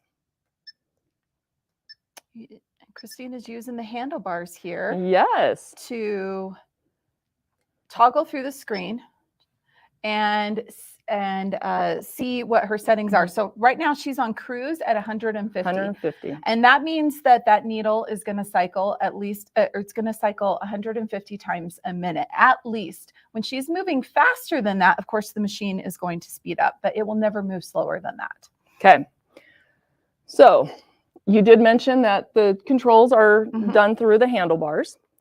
I've got my play pause button, and I'm going to start stitching down and up. Down and up. And you'll notice I'm kind of pausing when I get to my points, allowing it to do a couple stitches there. So we get that nice point. Yes. And in addition to getting that nice point, it's also allowing me a chance to kind of pause and get ready to move in the other direction. Right. That's going to prevent me from doing these crazy like little loop thingies. Hopefully. Away and in. Away and in. Away and in, away in. And even though I get teased for talking at the same time as I'm stitching, it's helpful. Yeah, it is. Okay. I was actually just going to comment that whenever I quilt this design, and we were talking about this earlier, I have to be in a room by myself. I can't be listening to my audiobook. I can't be listening to music. I cannot be talking to somebody because I have to get in that groove of remembering to do it. Because when you switch directions and you start quilting, you change from going from left to right to going to up and down. I have to stop and think, okay, away and in. And then away and in. Because even though it's the same movement, it's moving the machine in a different direction. So yeah, it's one of those ones where you definitely talk to yourself while you're stitching this one out. Okay. This is a fun design. How I kept alluding earlier to the twist. This usually is called Terry's twist, isn't that like one of the versions of it? Or like a twisty continuous line, I think is another good one. It's really fun because it creates a fun movement, and because it's not perfectly symmetrical, it's also really forgiving because it allows you to have if all of those lines aren't exactly the same curve, it's okay because they're close enough. Yeah. No, close enough. Close enough is good enough often. Yep. So there we go.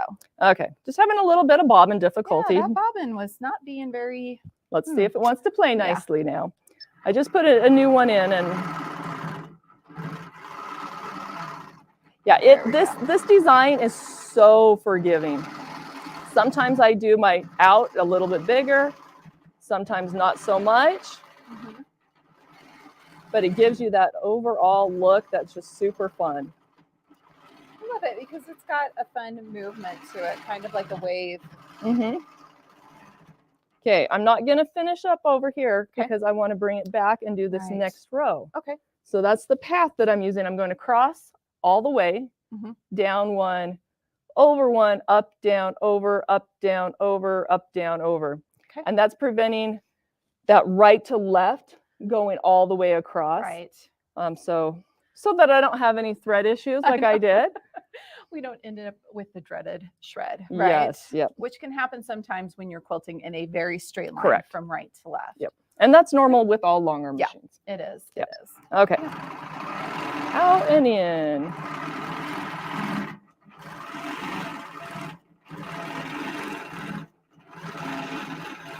This is when I start just watching you quilt. And I start thinking about when I'm going to go quilt when we get done filming. Yeah, I'm going to go trim blocks. You've got some fun quilting that you're going to be doing. We've actually got some testing to do too. One of the fun things we get to do as educators is help the testing department. So whenever there's new software updates or things like that, we do all in-house. All of our Pro Stitcher software is designed right here in Utah. The guys and gals that design it work downstairs. The engineers, we work with them all the time, and it's actually really fun for us to be able to work with them and help them understand what the quilter really wants. I think that's one thing that really makes our machines set apart. They are designed by a quilter for quilters. Yep. We are part of that process, which is pretty fun, huh? It is. Yeah. So, what should we do? Should we finish this whole thing, or should we introduce a different design that can be used in this continuous curve pathway? I think we should do a different design. I think everybody's got a good view here of this twist. I mean, you can see how fun that is. It really creates like a pinwheely, fun, twisty continuous curve. Okay. So yeah, what's another design we could do here, I'm Christina? going to add a little loop. Okay, I like this. Did you like that little loop? Little loop. Okay. So we got the twist and we got the loop. Works for me. See if I can do it without talking. No. And here's the extra challenge. Okay. Since I haven't finished coming up the side, I'm going to do these 2 rows and then come up, and I'm going to have to remember to go back to the twist for those 2. Okay. So you're going to have to help me remember, because sometimes I get going and I forget what I'm doing. Okay. I'm going to do a loop going into the center. Yeah. Do you ever take your finger and like trace out what you're going to quilt before you start Did quilting? you not see what I just I did? did I not. even Well, you closed did my it. eyes on You a did it live in the video air. drawing in Yeah. the air. That's true.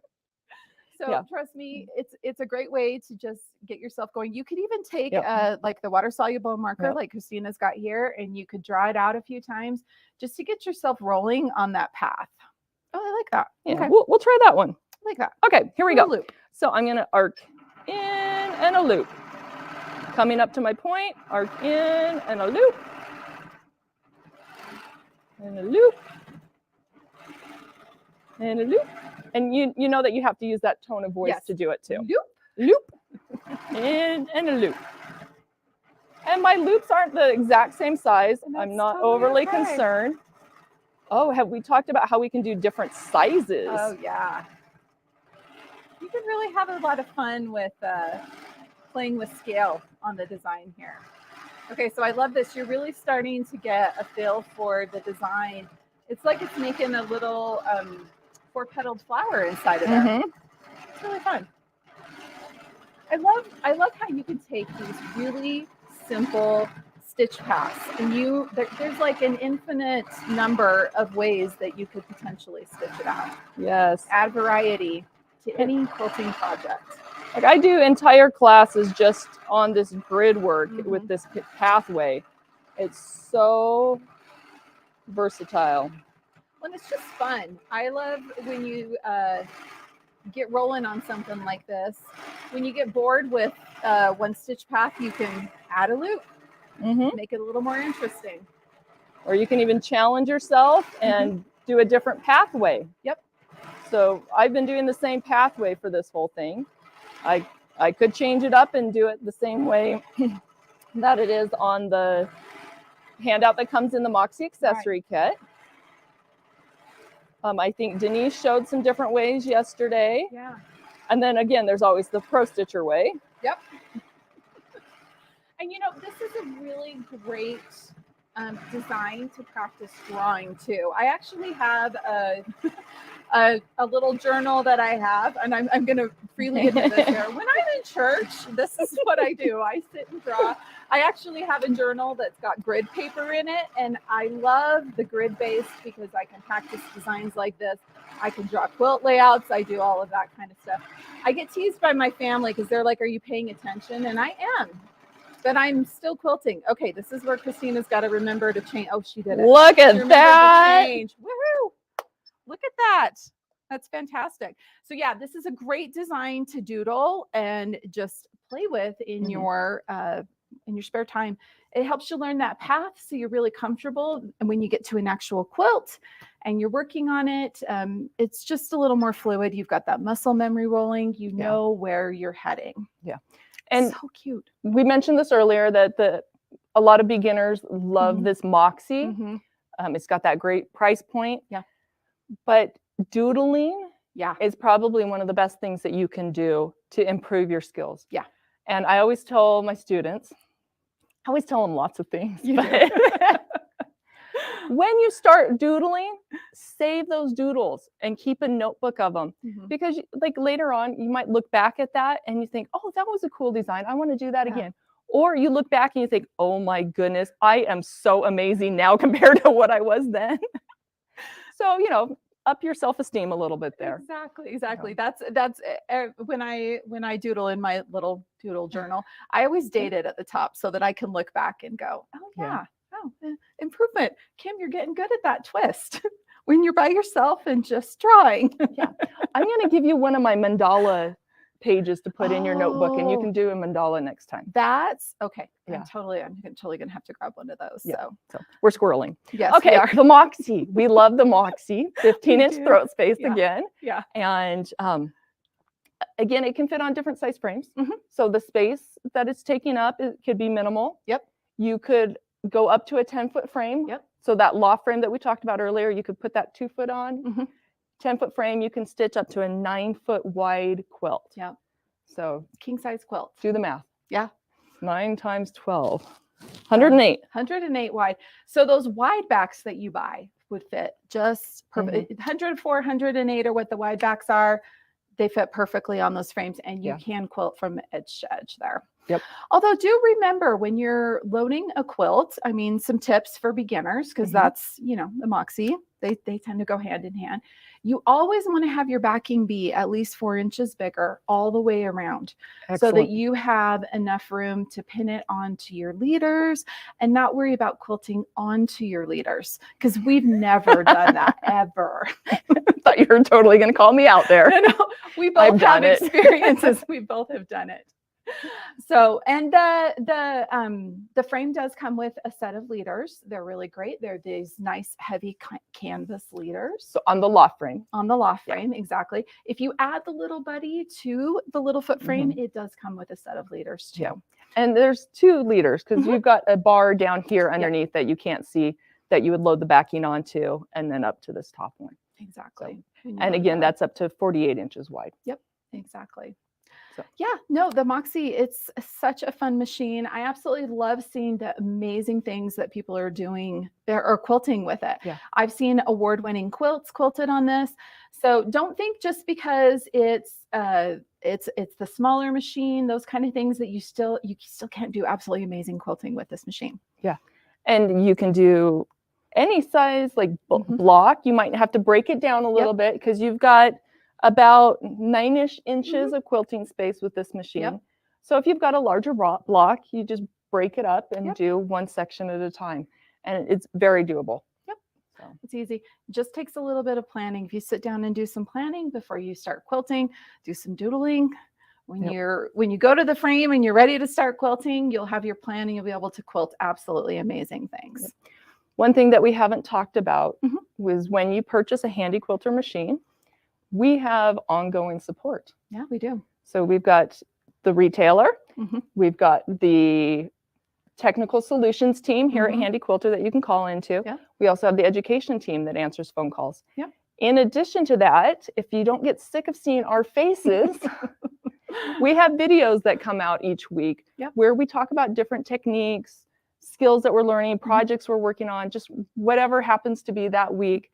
But you have those resources there for support. So it's not like you're buying this big expensive machine and then you're on your own. Exactly. So we're there to help you out and keep you going. Yeah. So Education is, we understand that this is an investment for you. So we make sure that we give you tons of resources to Mhm. learn how to use it and maximize what you have. So great machine, Mhm. great price. And I know I heard Blaine say that he has some demo models that Yeah. they're going to be doing some great pricing on. But yeah, it's great. It comes with the machine, Mhm. the frame, the box. bo- So I always tease people about our machines come with everything except the fabric. But the Moxie does Does come come with the top fabric at With least. top fabric. So And it does come with a bobbin winder. Oh, yeah. So you can use pre-wound bobbins, which actually you get a pre-wound bobbin to try in that thread try me pack. But you can absolutely wind your own bobbins because it comes with a separate bobbin winder that sits over to the side. So everything that you need to get going. Mhm. You don't have to go and buy extra stuff, even though there are lots of other fun Yes. things that you can get. The ruler base and the Yep. rulers, the different feet. You can Quilt do from the back kit. lights. Yes, lights. Yep. Add a So- pro stitcher light to it. You can do all of those great things with the Yep. Moxie. So lots of things. I think I might just do some doodling here. You want to do some doodling? Should we doodle? We can do some. Yeah. Absolutely. Okay. Give me another design you want me to do, and we'll just stitch Um, until Blaine is. I'm thinking. Wanting to come back on. Well, you want to do? Oh, you know what? You had like that Oh. squiggle one that you were going to do. That back and forth squiggle one, Okay. because that Or- absolutely makes sense. I could show them the one that we're gonna do with the Oh, light, right, yeah. but do it free motion, Yeah. and they can see how The much better difference. the free motion is. I mean, no, not how much better the pro stitcher is. Let's do a little sneak peek of what we're going to Yes. teach you about this afternoon. Okay. So, Straight line quilting is Yeah. not the easiest, especially on a diagonal. Yeah. So I'm gonna come in and out and go curvy, in, out. The key here is look where you're going to. Yep. And I'll just do one row. I think we're about out of time. we're getting close. Okay, I like this one because all of a sudden that In the other ones that we've had, it's almost felt a little bit like a flower shape. Now it feels almost like a star shape because we're getting those nice points. And once again, Christina is in cruise mode. So she is getting that little extra stitch up there right at the point to make those nice and sharp, which is perfect. Okay. Okay. Look looks at good. that. It looks good. Fantastic.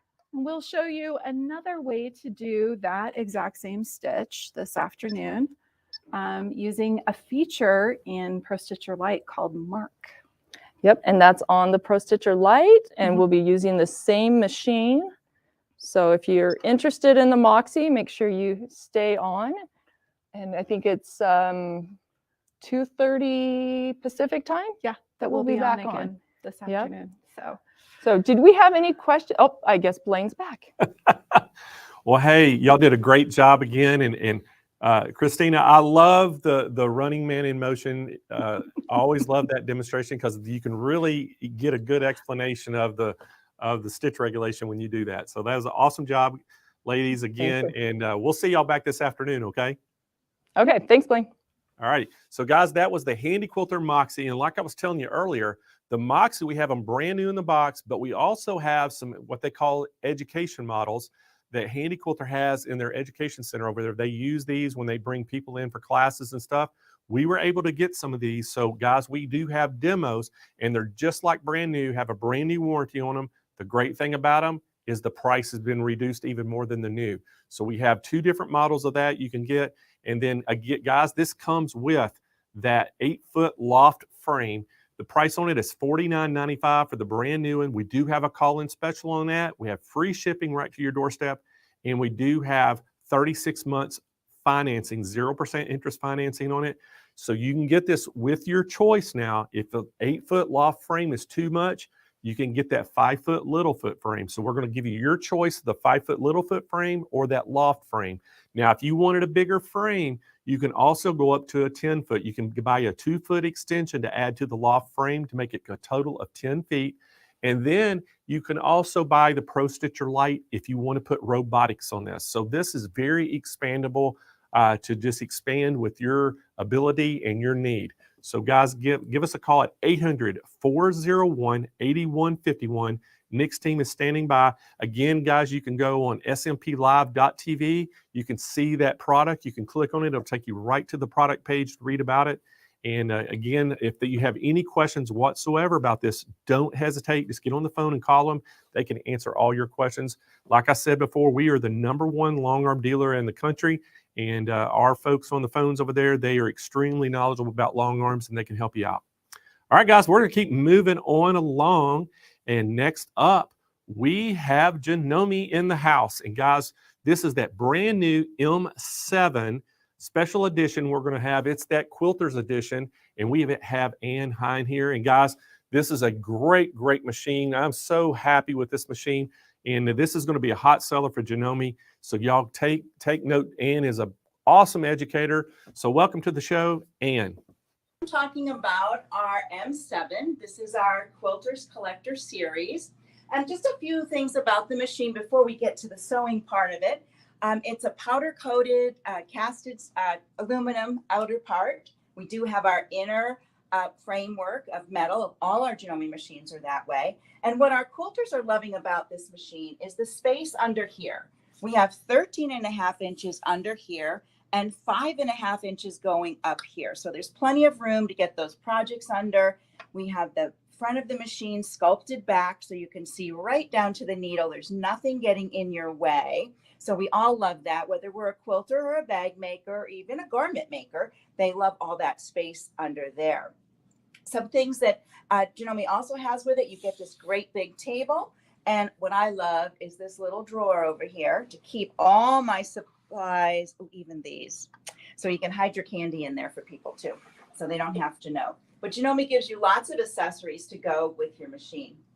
We have a great big 7-inch full color LCD screen here. So it's easy access. I can touch right here and I can page through. I'm going to use my little cursor and I can page through all my designs here. And when I find the one I want, I can just select it right from this screen.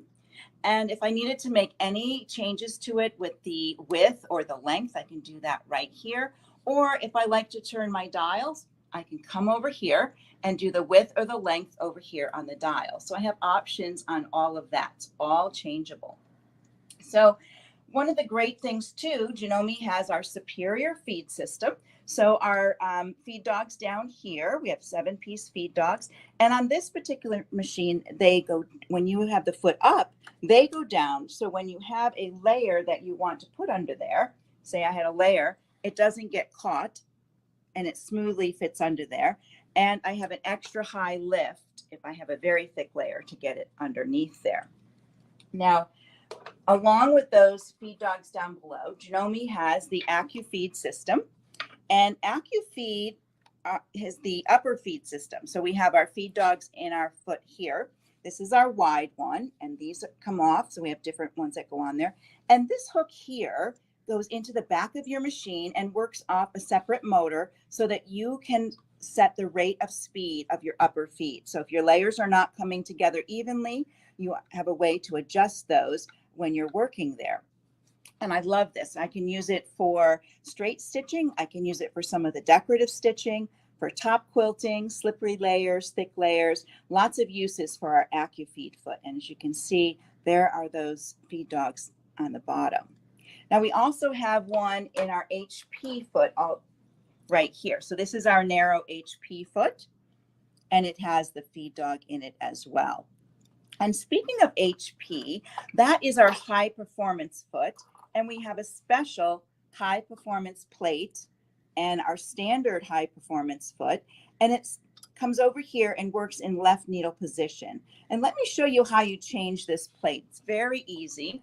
I go to the screen of my machine and I'm just going to touch my lock button. And right here, and you want to watch down here, see what happens after I touch that button.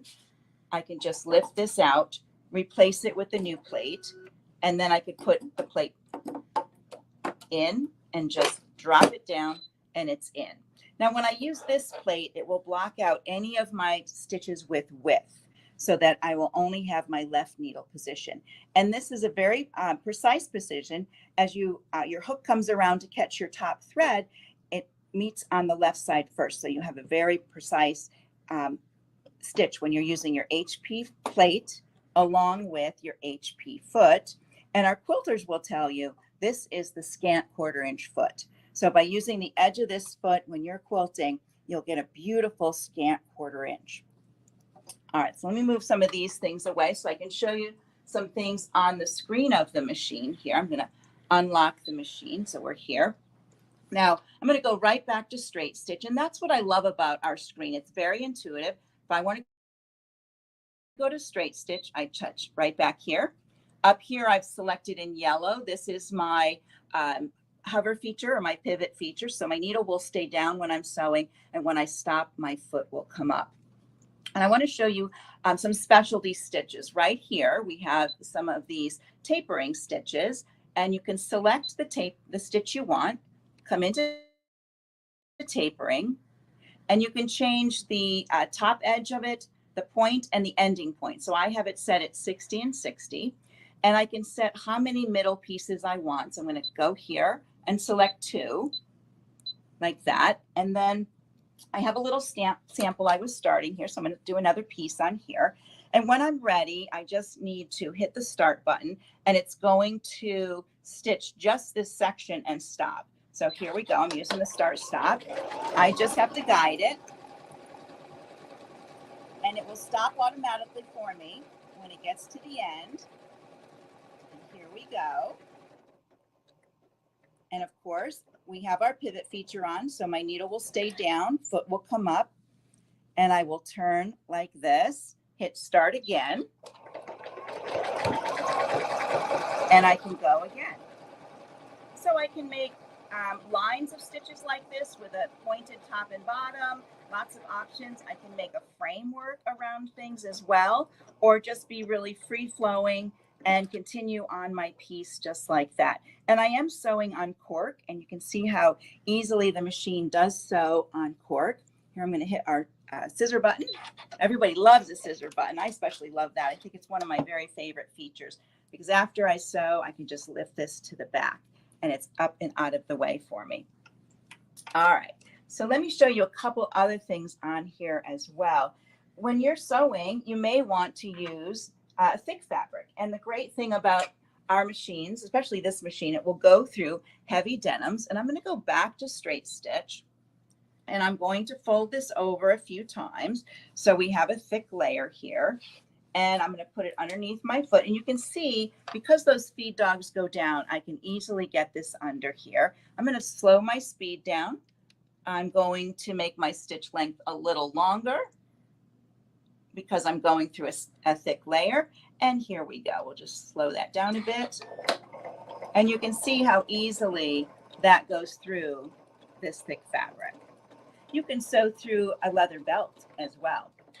I always recommend, though, a leather needle when you do that, and also to lengthen your stitch when you're sewing through a thick layer. And I have blue on blue, so it is hard to see it, but it did sew beautifully right there. Let me move some of these things out of the way. I'm sure we have a lot of piecers in there, and I want to show you something that Janome has for piecing.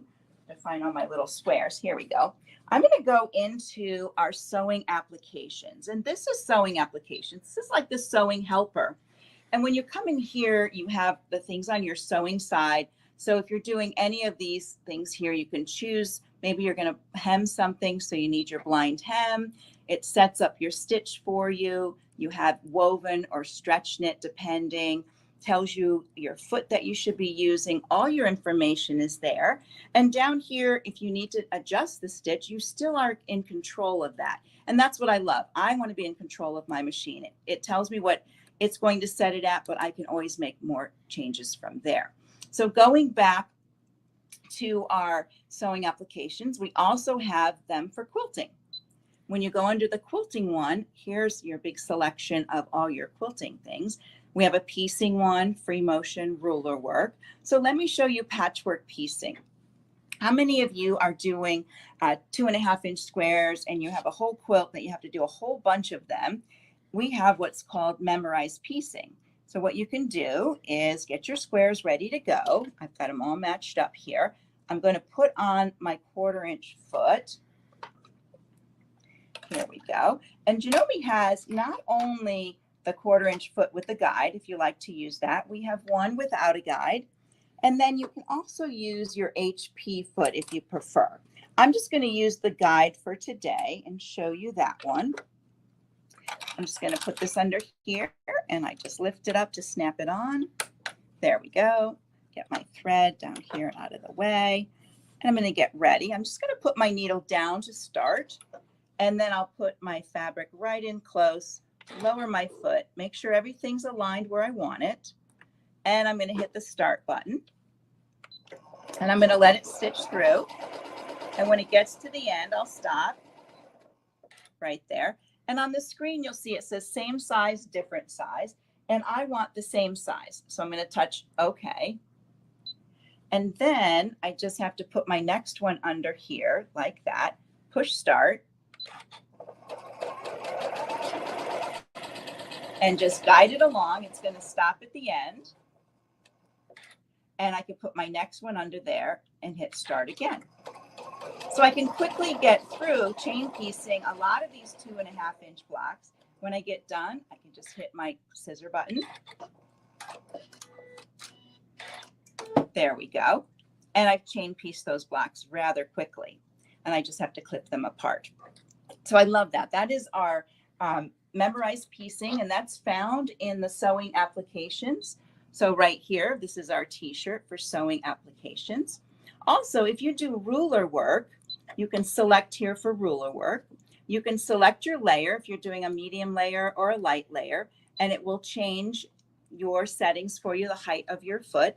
Up here, it shows you to put on your QR foot. And that's the one right here. And then you would put this on, and you'll notice I'm going to turn this foot a little bit this way so you can see this side. Our 1/4-inch foot, the needle will be in the center of the foot, so it's a 1/4 inch from center to the edge. And you can put your rulers all the way around the foot. You can see how it's brought up in the back there. So you can use it for all your rulers. If you have some circle rulers or shape rulers, you can get all the way around your ruler when you're working with that. Okay.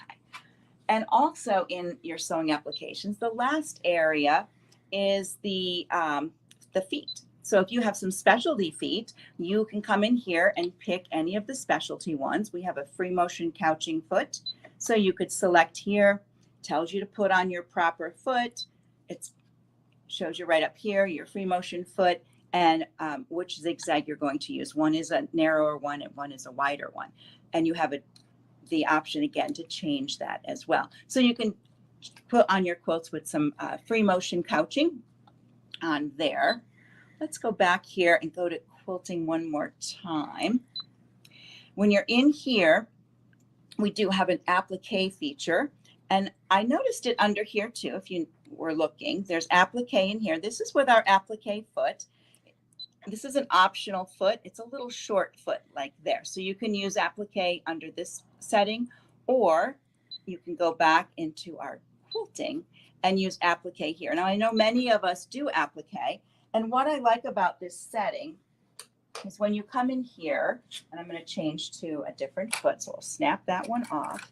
When you come in here to use applique, you have different applique stitches that you can choose, but you have some options at the top.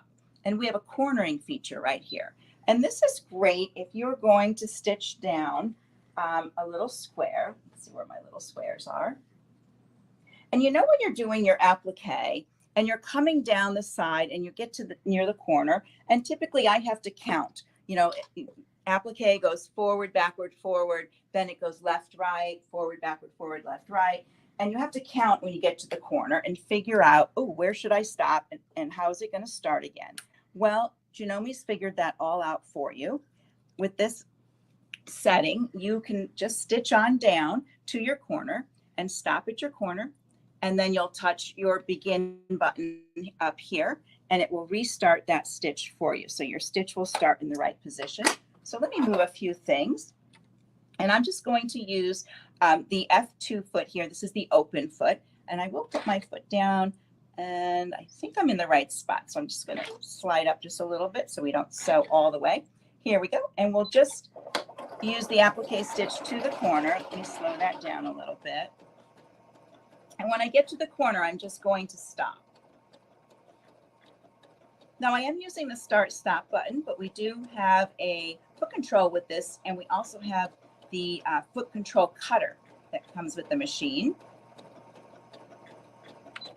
So I'm just going to stop there right at the corner. I'm going to turn my piece. And now I don't have to think about where I left in the cycle of that foot, of that stitch. I can just touch here. It's going to start my stitch forward like it starts always. There it goes, forward and to the side. So I can continue down this side to my next corner. And I'll take this off so you can take a look at that. Here we go. There we go. So you can see how I turn the corner. I don't have any of those odd stitches going off to the side. And you can use it on this type of a corner, or if you're turning a corner in the other direction. I've used it in several different applique projects, and it's my favorite go-to foot for that reason, or stitch for that reason, so that I can turn those corners and make them look so professional. I don't have to count or think about where I'm going with that part of it. All right, so let's move on to, we're going to go back to our straight stitch here. And I just want to show you across here, we have our different groupings. And as I showed you in the beginning, you could come in here and just page through. But if you knew what grouping you wanted, you could touch here. We do have buttonholes in there along with our buttonhole foot. And it has the stabilizer plate. So if you have a thick layer or you're doing a buttonhole on the edge of something, you use your stabilizer plate. And you can do a memorized buttonhole with that. So all your buttonholes will be the same size. This does come with the machine. There's a lot of accessories that come with your machine. So let me go back over here and I'll show you our little box of accessories. You get this nice box, all of these feet up here. So there's a wide variety of feet. You even have your free motion feet over here, these little snap-on free motion feet. Get that out of the way. There we go. And then down here we have some more feet. Several of our hopping feet, either for darning or some people prefer to use those for free motion. Bobbins, thread guides, all kinds of things are in there that come with your machine. So Janome gives you everything you need to get started, which I really love about that. I like to have everything when I get going. There's a needle threader on our machine as well. So if you're going to, I'm just going to unthread this here. And if I'm going to thread my machine, the first thing I want to do is lock my machine. So I'm going to come over to my, well, first thing I like to do, let me just say first, I like to do needle down, needle up. That way I know my needle's in the right position. I lock my machine. I'm going to put my thread behind the catch right above my needle in this little piece here. And then I just take it and put it up in here like that. I can just kind of put it up. Let me cut it on that part. I had too much tail there. There we go. And then I'm just going to push this down and it threads my needle. And I'm all threaded. So let me pull that little back piece out. Quick and easy. I love that about our threader. It works so perfect. When I'm done, come back over here and unlock the machine. If I needed to at this time, I could change my plate as well. Unlock, and I'm ready to go. I think a needle threader is like one of my things that's a must-have on a machine. Who can thread a needle nowadays? You know, we're wearing glasses. It's hard to see, though I can see right down to my needle here. Let's look at a few more of these stitch groupings as we go across. This little tab gives us our decorative groupings, so you can come in here and pick all different stitches. Even here, we have created stitches. The machine comes with Stitch Composer, so you can create your own decorative stitches. If you don't find the one you like here, you can create your own personal ones. I tend to do that a lot too. I like to have my own stitch, so you can create your own. If you wanted to come into the quilt area, many people like to use the serpentine when they're quilting, and you can use this along with your AccuFeed foot as well. Going across, we have lettering, of course. I showed you the these ones here for tapering. These are our hand look stitches. So when you pick those, you can set them in here. And when you put them in one at a time, they can get a little wonky over here. So they change position. So they look like you've hand stitched them. So it's kind of a fun thing to do. I want to go over and show you our QR code. And many of us are familiar with QR codes. And I'm going to pull up our AccuSpark app. Here's the app. And you're going to select the camera part of the app. And it's going to come in here and shows you exactly how to use those hand stitch style stitches. It gives you your sewing instructions. There's even more information about making a space between stitch patterns. So you can just touch in there. It gives you more information. Stitch length guide, adjust key, everything you wanted to know about doing your decorative stitches are all under here using your QR code. It's an easy way to find something in your machine. If you're not sure how to use it, you can come right here to your app. It's for both your iPhone and it's for your iPhone and also for Android. So you have the option, all of our users can decide which one they can use. All right, one more thing I want to show under here is under our little menu, we have Quilt Block Advisor. Now it's on board, but you also receive a CD that has more designs. And these are quilt blocks. You can choose a block and it will tell you by here, if you want to make a 7-inch block, it'll tell you how big your pieces have to be to cut them, how many of each of the pieces you need to go around your circle. You can decide how big you want that circle to be. And then again, you can go right to your app, go to your QR code, take the picture, and it tells you how to cut your pieces, what your fabrics are, and then how to piece them together. So everything's right there at a touch of your fingers, and then you would have your finished piece just like that.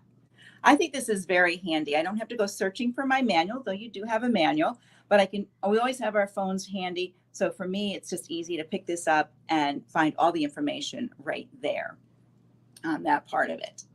All right, so let me think if I've covered everything I wanted to talk about today. I think I did. Let me close that off. And we'll go back to, oh, I did forget one of my other favorite things is when you're working with a stitch, let's just go back to straight stitch.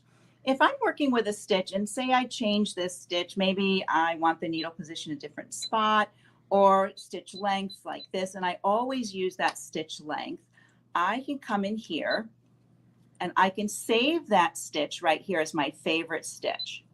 And when I select that, it's going to fill in my settings. We'll go back here so you can see it.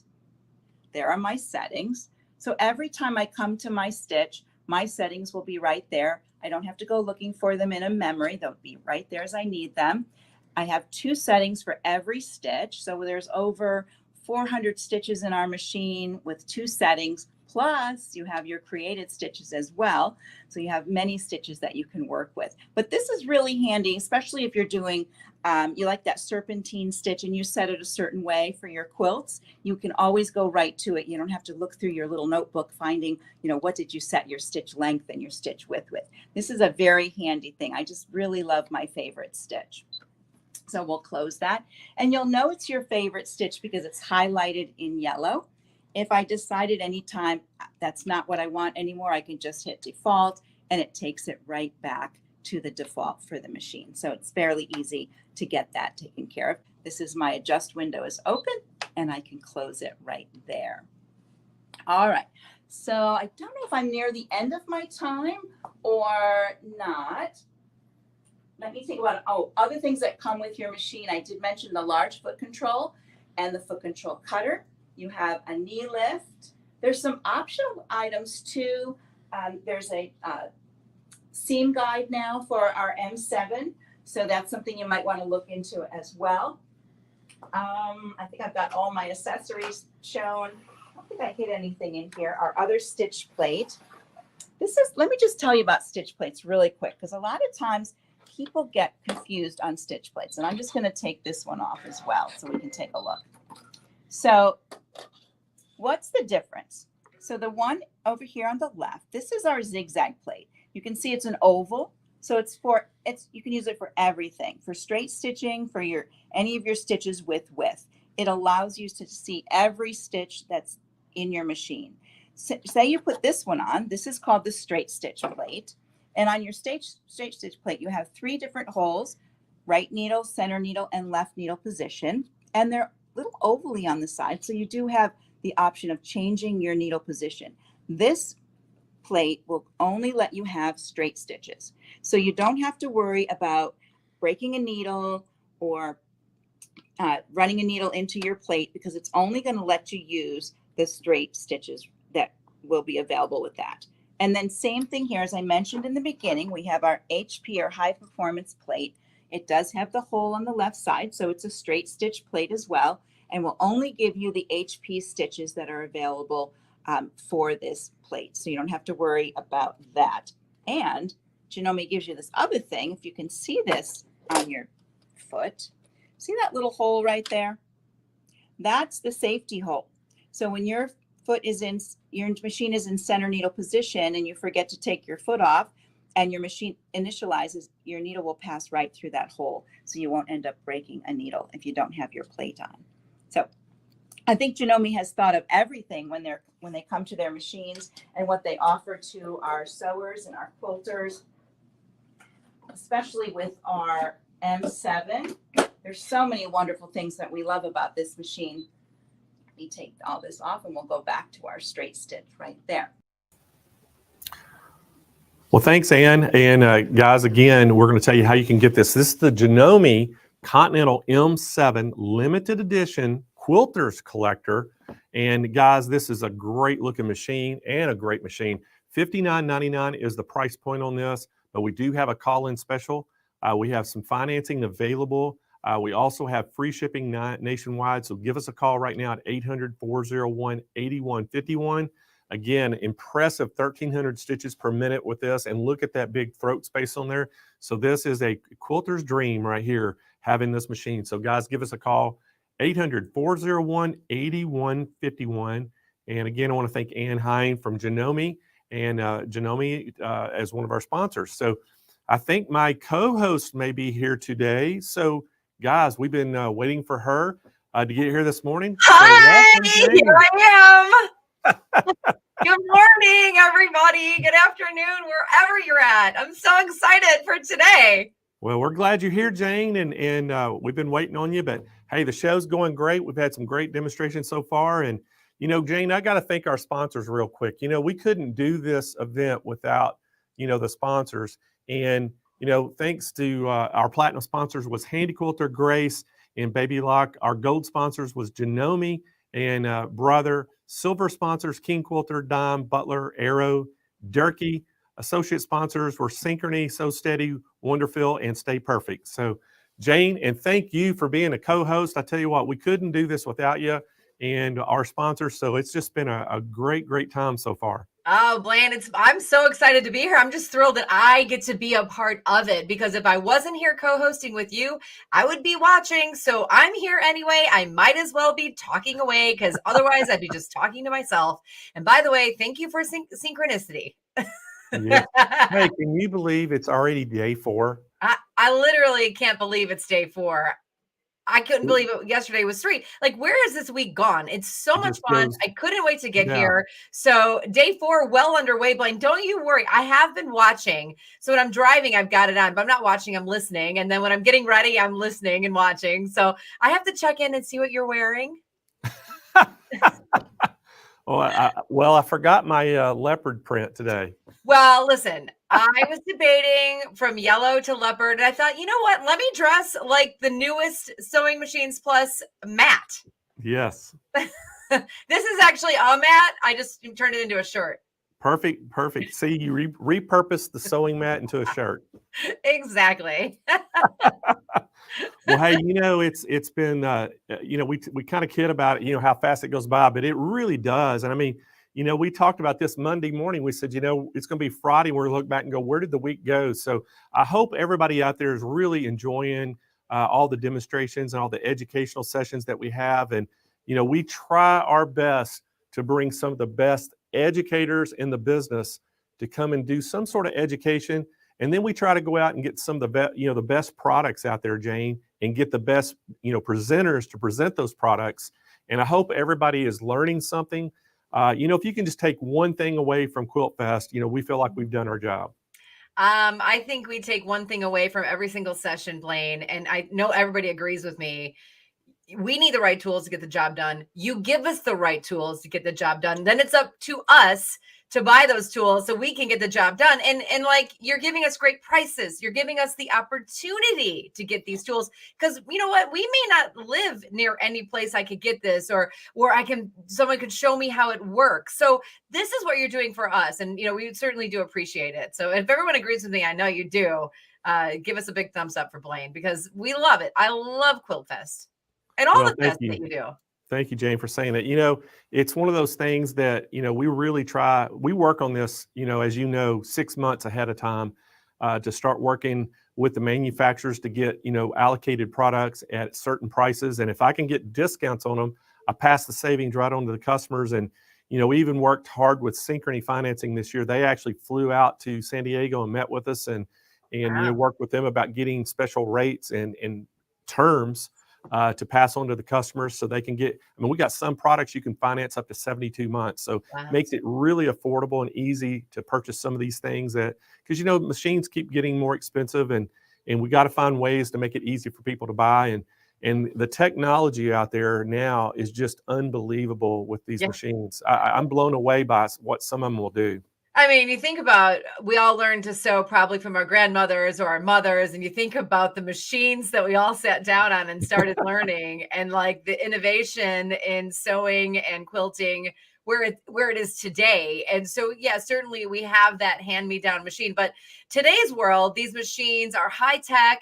They're innovative. The technology is there. We all know how to do it because of our smartphones and laptops and computers and even broadcasting like this.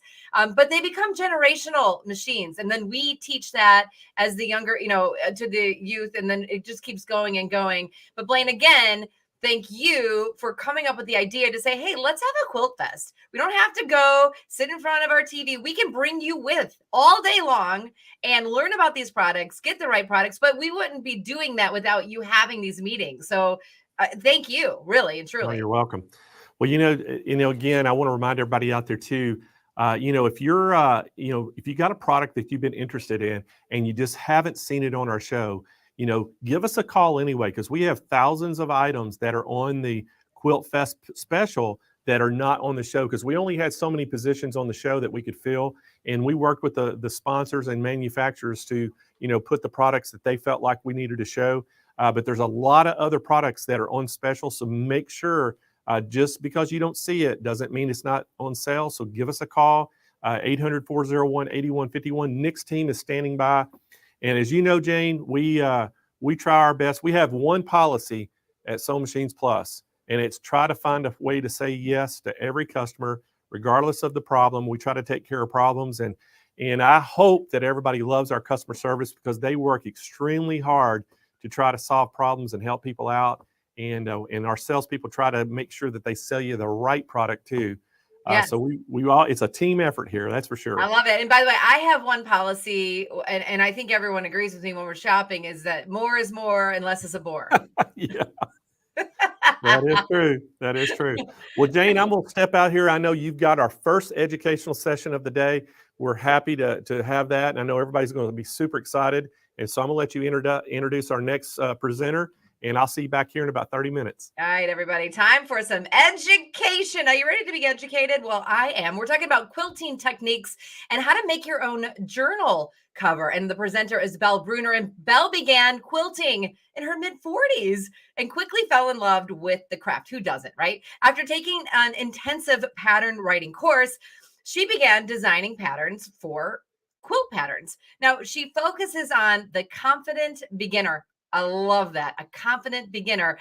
Those are her patterns and techniques. And then even the advanced quilters love to make her patterns. So please welcome to the show, Belle. Hey, Belle. Hi, Jane. I'm How so are you? excited to be here. Oh, it's I'm great to have great. you here. Awesome. Well, we're really Thank looking forward you. to your quilting. Now, let me ask you this. You're doing something very special this year for the American Quilters Society Quilt Week in Branson, Missouri. What are you doing? Yeah, next week I actually will be teaching a modern easy cathedral window class. And I'm going to give you a sneak peek, a little bit of how to make cathedral windows today. That's one technique I'm going to show you. And I'm going to show you how to put that in my journal cover pattern, which you all carry there in the store. That's fantastic. All right, listen, I could continue to ask you questions because that was what my job is, but I'm not going to. I'm going to let you educate us. So take it away, Belle. Sounds good. Well, I'm so excited to be here with all of you today, and I'm going to show you something quilty that I think you will really enjoy. It's actually two things. I'm going to show you how to make the cathedral window. Now, this is a modern cathedral window in here. And I don't know how many of you maybe made these in the past, but it used to be with the old envelope method. And you don't really see a lot of cathedral windows out there because it took forever. Well, I developed a pattern that uses the cathedral window, and I had an orphan block left over, and I thought, why not put it in my quilt journal cover pattern? So this PDF pattern is available there through Sewing Express Plus, so you'll be able to get that there online. And I'm going to show you how to do this technique. And just as far as the pattern, you can do a lot with it. So this was just scraps. If you have tons of scraps left over, a great way to use those scraps. You could use charm packs. This is one that I made. And the journal cover pattern lets you make it for a composition notebook. but you also have the option to use it for other sizes as well, like maybe a Bible or a book or something like that. So these are just some samples for you to see there. I don't know if you can see up close or not, but you can see some of this. It looks like maybe some hand stitching there. I actually did that with my Baby Lock Sashiko, which Blaine carries that in the shop, and it looks like hand quilting, but it's really not. It's done by a machine. So let's get started, and let me show you how to make the modern easy cathedral window that does not involve the envelope method, and then I'll show you how to put that into the journal cover. So I am going to be using these art gallery fabrics. This is called Woodland Keeper. And I'm going to put some of this to the side because we'll use that here in a few minutes. And so with the pattern, now keep in mind with the journal cover pattern, it's written so that you can use your orphan blocks, you can use scraps, you could actually just use fat quarters. So I've decided, you know what, I'm going to use a cathedral window block. And so I'm going to show you how to make that, but just know that you can adapt your journal cover any way you want. And the great thing about this pattern is if you need a last minute gift, so whether it's for graduation or high school or for your kids at school or just any last minute gift, you can whip one of these up really quick and people love them. I give them away all the time. So with the cathedral window here, it's a modern version because we're not going to open up all of the windows typically like you would in the old one. The old method. Now you can if you want, but you don't have to. So we're going to start out with our C and our B squares. And what you're going to do is you are going to lay out your 4 squares here like this.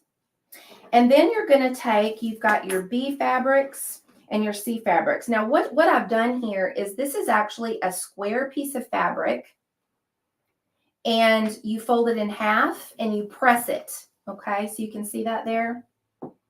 You're going to actually lay these along the edge of each of these blocks here. So you can see how I'm laying these all the way around, like so. Okay. And so this is going to be part of the window that we're not going to open. You could, if you want to, this will be folded over this way here like that ultimately. But for me, for this pattern, I actually just go ahead and stitch it down. So what we're going to do here is we're going to take these pieces over to the sewing machine and we're going to stitch 1/8 of an inch all the way down on each side of each of these triangle pieces here, okay? So I'm going to move this over to my sewing machine and kind of let you watch how I do that. And again, it's really important to make sure that you stitch 1/8 of an inch. You're not going to see that when you actually piece it together because you're going to be sewing 1/4 inch. So, and you can pin if you want. I've gotten so used to doing this that I don't really need to pin anymore. But you know, you can if you want. So what you'll do is you may need to use a leader. I typically don't have to on this sewing machine because there's a hole there where I don't have to worry about fabric getting pulled down. I don't have the larger hole there that some machines do. And then you're going to go ahead and stitch 1/8 of an inch all the way around. And this is ultimately just to hold the triangle there in place. You can do one more stitch. The other thing you'll need to know is you'll want to have your stitch length on about at least a 2. If you want, you could do like a 1.9. I have mine on a 2. And then you can see that is stitched down here like that. Okay, so it's open like this. So I'm going to do that for these other ones as well. Now, I don't know how many of you have made cathedral windows. the old-fashioned way? I'm curious to know. I think it's a beautiful block, and that's really why I was like, there's got to be a better way to do this because it's so classy, and there's so much you can do with your scraps for this one. One of the things we'll talk about is that when you do go to quilt your actual quilt top, or even this for a journal cover, you don't quilt inside the windows. You actually quilt around it because of the seams that are in there. They're fairly thick. And so it actually does not work well to do that. So that's one thing to keep in mind if you decide to make this block like this for quilts or maybe other small things that you make, that you won't be able to quilt inside there. Believe me, I tried one time and it does not work well at all. So we've got that sewn down for 3 of these. We've got 1 more to go.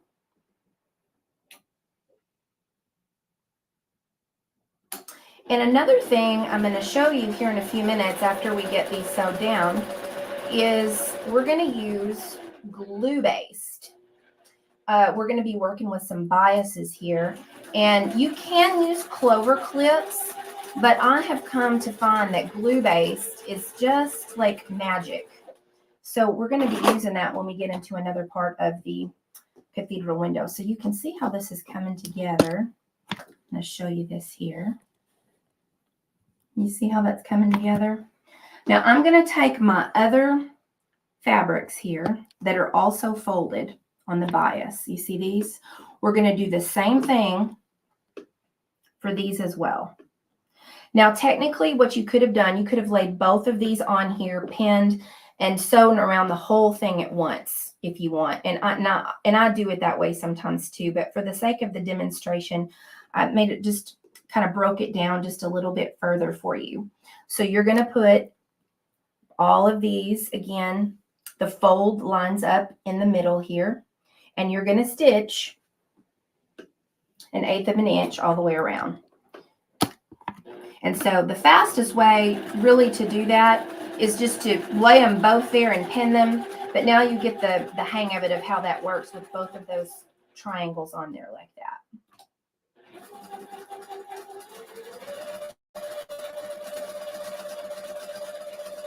Eighth of an inch.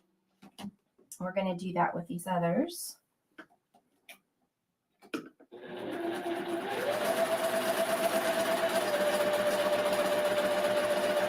Now, one thing about the cathedral window is these squares that you see me using right now, they are actually about 1/2 inch smaller than the piece of fabric that we're going to use in the middle.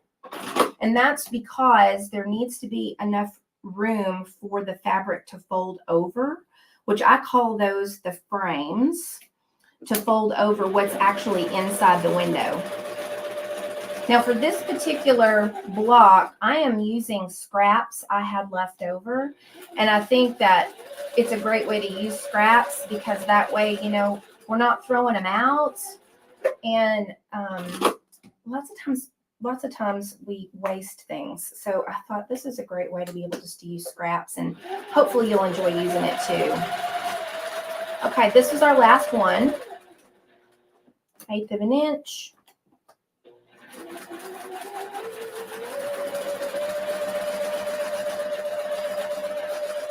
There we go. Okay, we're going to move on over back here to the cutting mat. And I'm going to show you now how to assemble this. So I want my frames to be the green color here. And I have a little bit of dyslexia, so sometimes I can get them turned around. You have to be kind of careful with that. So you see how I got this lined up this way? If you wanted, you could do it the opposite way. But for me, I'm going to have the green be the frame that ultimately be around this piece that's going to go here. Okay. To take both pieces, you're going to lay right sides together. Both of these pieces here. I'm going to take those sewing machine and we're going to stitch 1/4 inch down. So now you'll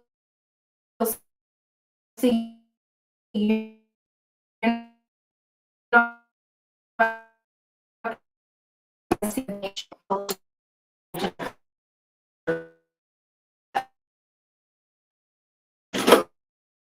okay. Now, the factor, a few pieces of fabric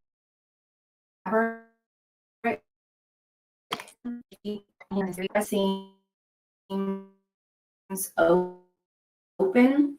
So we're going to go over here and I'm going to please open.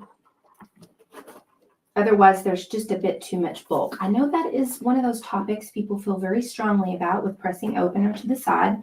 You can do what makes your heart sing. However, I will say trial by error, I have found pressing open definitely works better because of the thickness of the seam.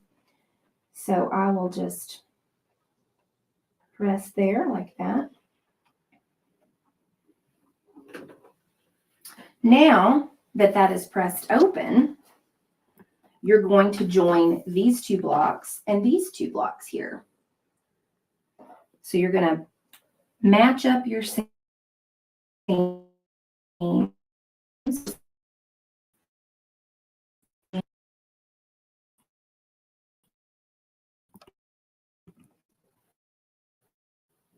Okay, and we will sew a 1/4 inch all the way down.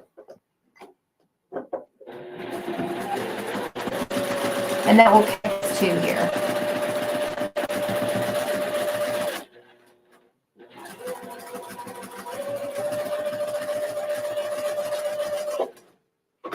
Okay. So again, we've got a thick seam, so we are going to press these open.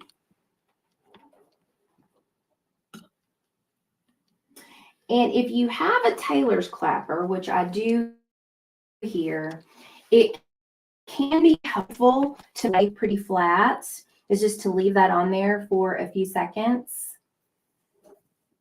Oh yeah, I like my Aliso iron too. I saw someone just pop that up there. It's really helpful when you're just using it. It's easier on your hand too to lift it up and down. I also have the large one and I love that one too.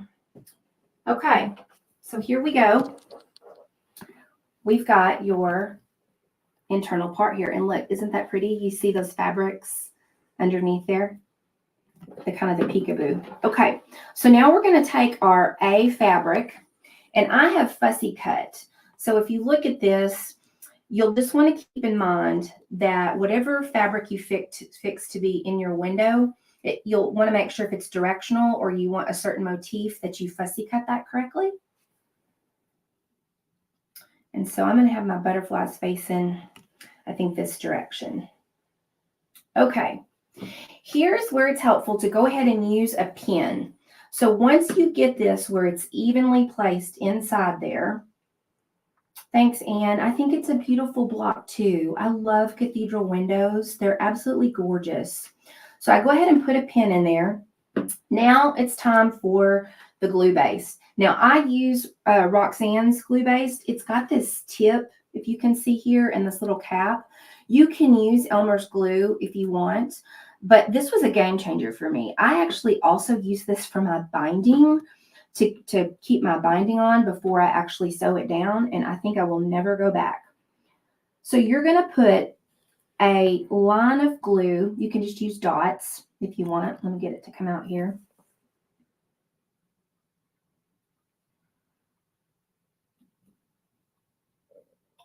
It may be clogged a little bit. Let me grab a pin here and stick that inside there and see if that unclogs that a little bit.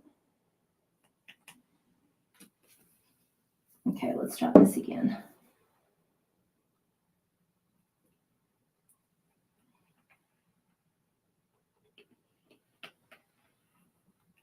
So you'll put the glue there, if I can get it to come out.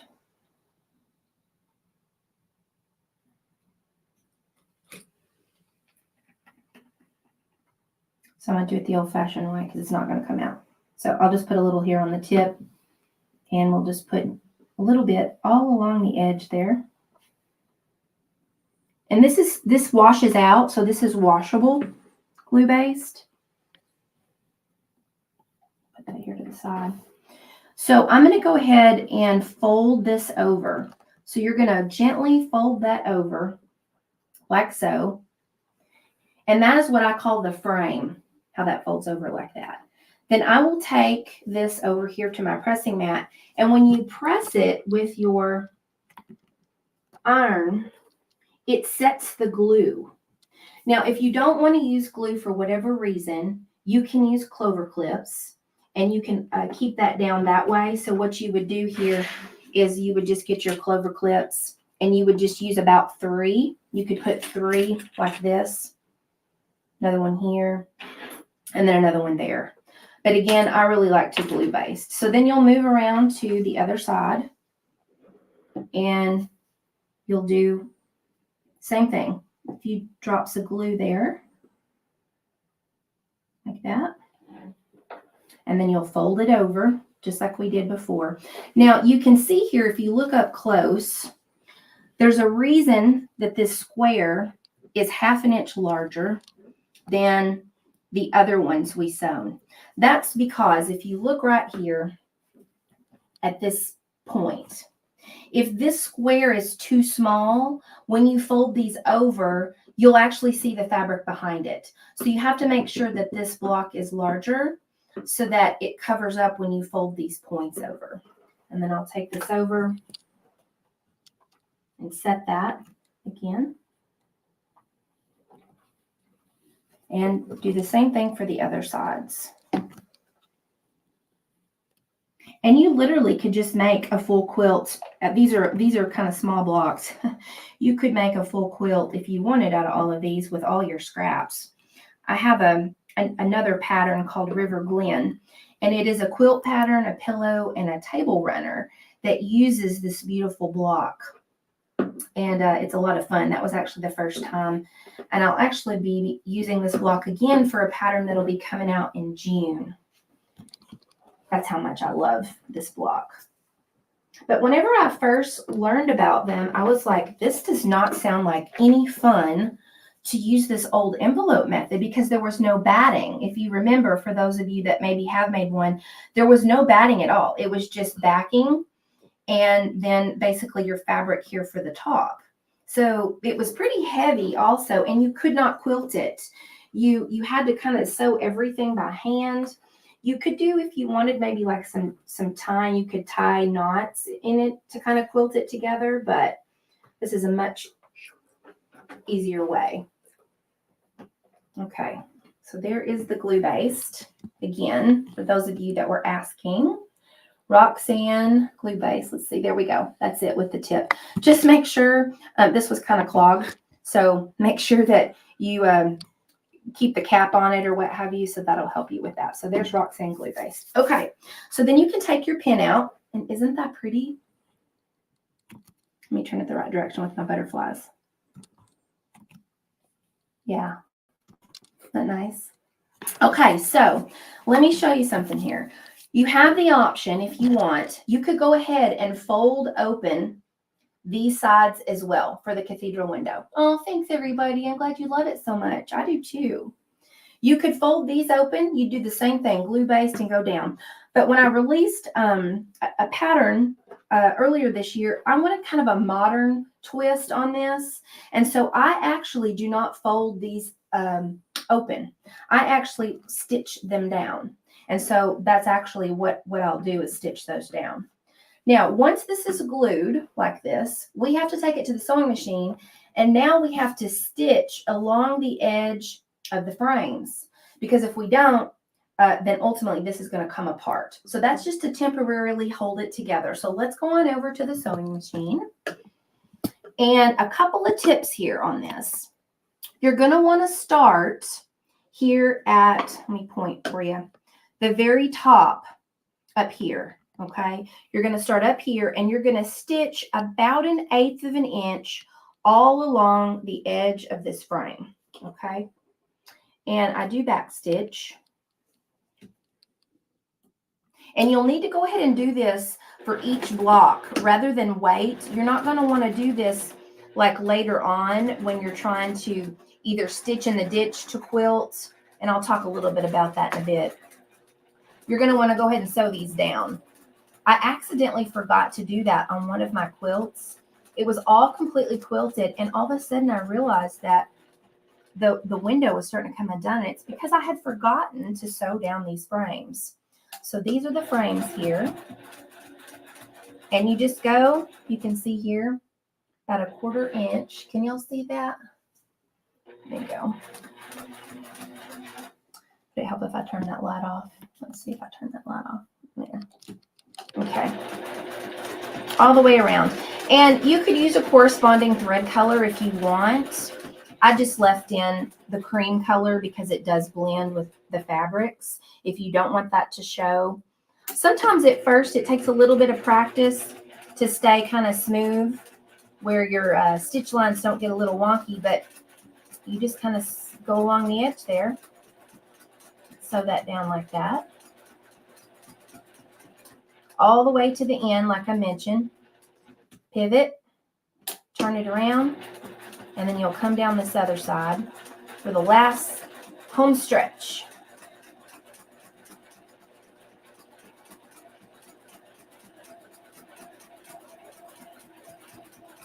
And then I back stitch there at the end. Okay.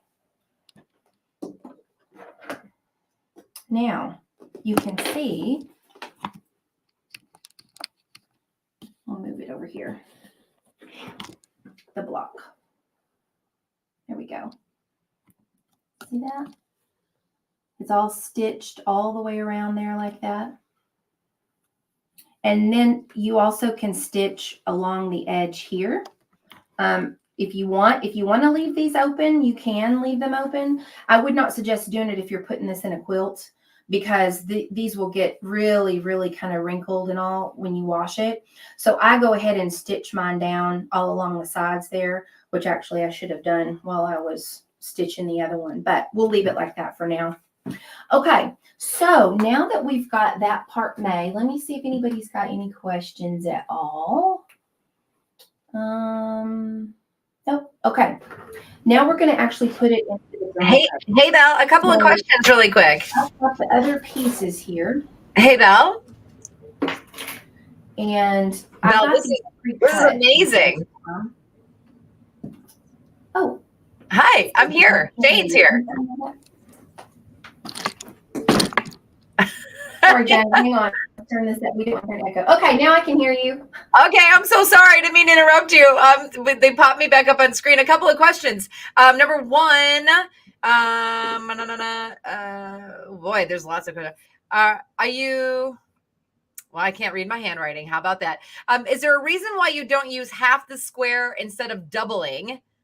Is it for strength by doubling the triangle? Well, I mean, if you left this, if it's this one right here, like this, if you only used half a triangle, you're going to have raw edges all along here. If you just used like a regular triangle. So the reason you double it over is so that you've got a nice finished fold edge here, and then you stitch that down, if that's what was being asked. I think so. This is so beautiful. It's absolutely gorgeous. Are you nesting the seams? Well, yes and no. So as I mentioned, these are pressed open because you've got, oh goodness, you've got like 8 layers there. So you press these open and you nest, when you sew those 4 blocks together, you nest from the open seams. So basically you're going to line up where that opens there in the center, and those are joined where they line up so that everything lines up well. Okay, and then a couple of things. Everyone loved this presentation. Somebody said they never used a clapper. What are they used for? Yeah, so if you use a clapper along with a wool mat, it actually, the heat from the wool mat and the clapper helps make your seams lie flatter. You can press them open more. And does the glue gum up the needle? You're probably going to get an you're probably going to just use a proper needle, correct? You know, I've never had any trouble with it because you're only using a few little drops. And I've made a lot of these before, so I never have any trouble. Just don't use a ton of glue, just a few little drops.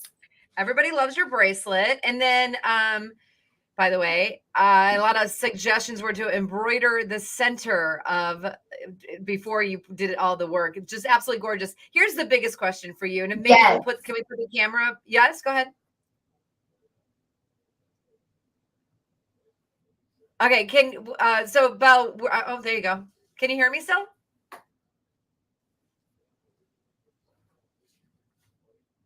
Can. You can hear me. Okay. So people want to know where they can get this pattern, and do you have a YouTube page?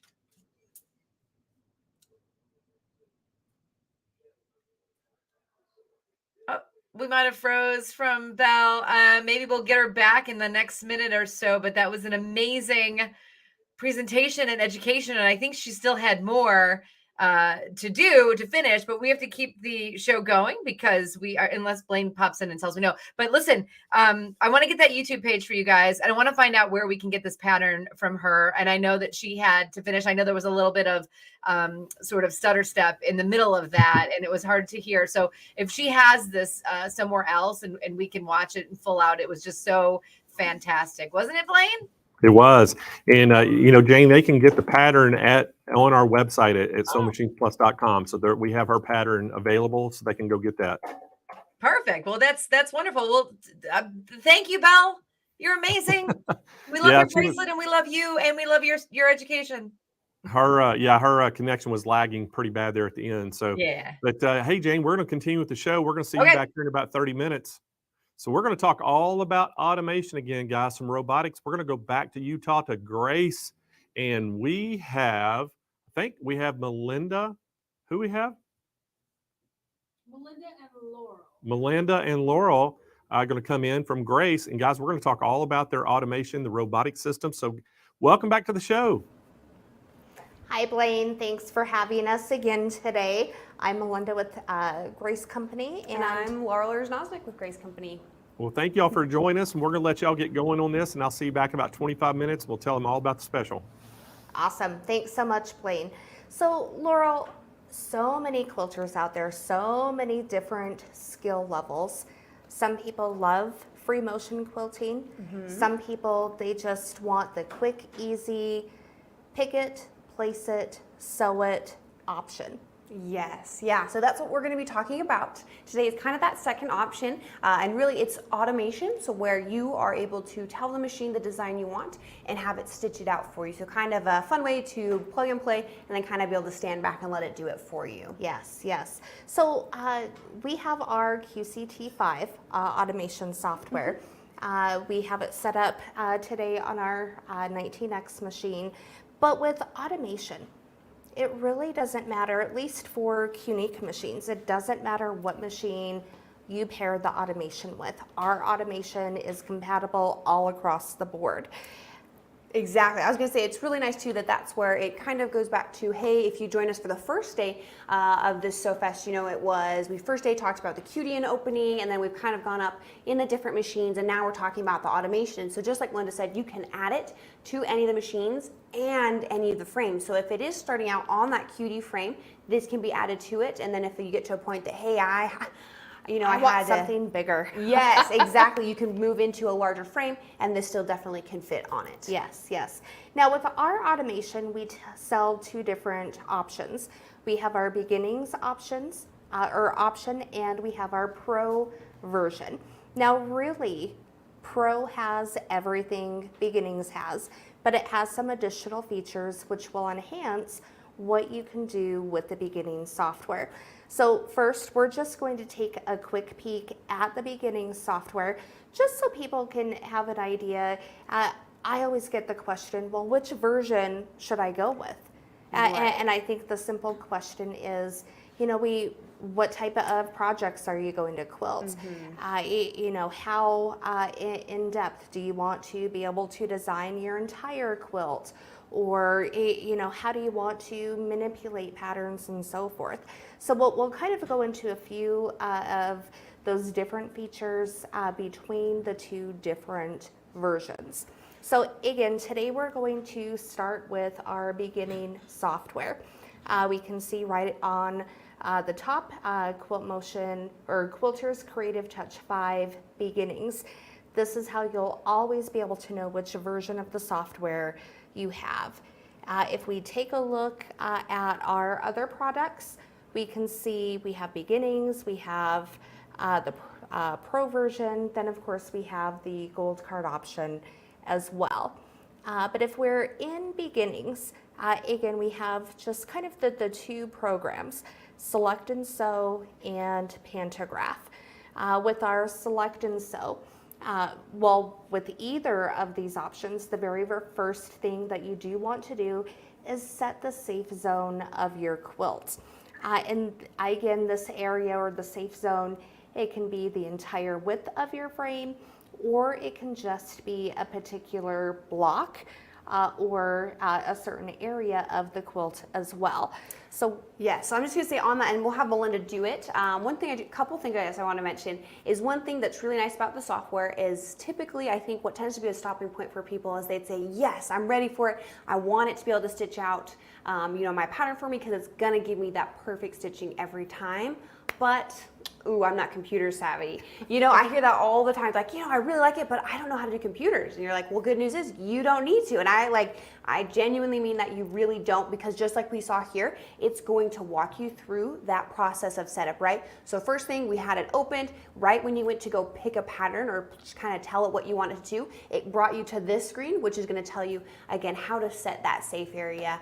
And so we'll let Melinda go ahead and show you what that is. And as she does it, I'm just going to again say a little bit about what the safe area is and kind of why you need to set it. So the safe area actually can change depending on the size frame you have and the size machine you have. So I know there was a couple questions.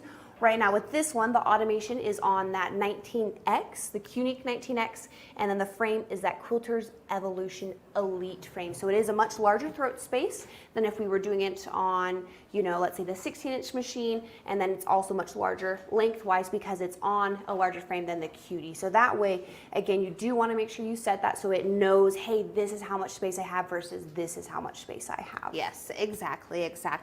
So I hope everybody kind of kept, watched as I set that safe area. Again, I just did it for the width of our frame here. But again, you can use any zone, any area within your quilting area for that safe zone. So now we're going to take a look at our patterns. So we have our block patterns, we have our continuous line patterns, some triangle patterns. Again, it's a whole library of patterns. I think I've counted, upwards of like 200 different patterns within the library. So today we'll go ahead and select just a kind of a simple pattern. I kind of like this feather wreath pattern. I'm horrible at trying to do feathers. I'm getting better for free motion, but again, this is where I love the software to help me out with those things. So we've picked our pattern, and now we're going to go ahead and place our pattern. So we can move our machine, and if we, might be a little bit hard to see, but we have the 4 nodes around the pattern. This is essentially going to tell us where on our quilts the pattern is going to be specifically placed. Exactly, and this one's really nice. Right now we're going to show you, I'd say, the most accurate way to do it, because if you're doing with the software, you can do a simple 2 points, so you have 2 corners you place versus the 4 we have here. We recommend the 4 because as much as we would love a block that we created to be perfectly square, it doesn't always turn out that way. So when we have the 4 nodes, we're able to fully size it to fit in whatever area you have. So very simple. And then as you saw here, really what we use as the guiding point as far as placing the corners is actually your needle. So you want to make sure your needle is right over the corners that you're looking to place it on so that it can fully stretch to the area you're looking to have it quilt within. Yes, so we've went ahead and we've again picked our pattern, we've placed our pattern. Let's go ahead and sew that pattern. So again, it's a very simple.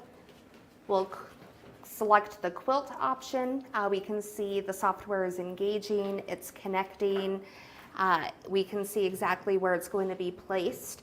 If we follow this little red circle on the screen, that's just our indicator of exactly where the needle is moving up and down to complete that pattern. We'll go ahead and press sew. We'll hear the motor board moving, the machine moving with the belts, moving into position to go ahead and start that pattern. Yeah, so very simple. Really, we say there's 3 easy steps as far as being able to actually have the machine do the work for you. So we picked our pattern, we placed our pattern, right? So we told it where we wanted it to stitch, and then now we're quilting our pattern. So it really is those 3 easy steps, and we'll kind of go into it, but it is that easy for doing a simple block pattern. The same idea is in play when you're doing a pantograph, so a longer design, and then same thing even when you're trying to go and do an entire quilt edge to edge. It's the exact same way of great. Again, I picked my pattern, I've placed my pattern, and now I'm quilting my pattern. Yes, yes. And we know with the machine running, it's a little bit loud, so we hope everybody can still hear us over the machine.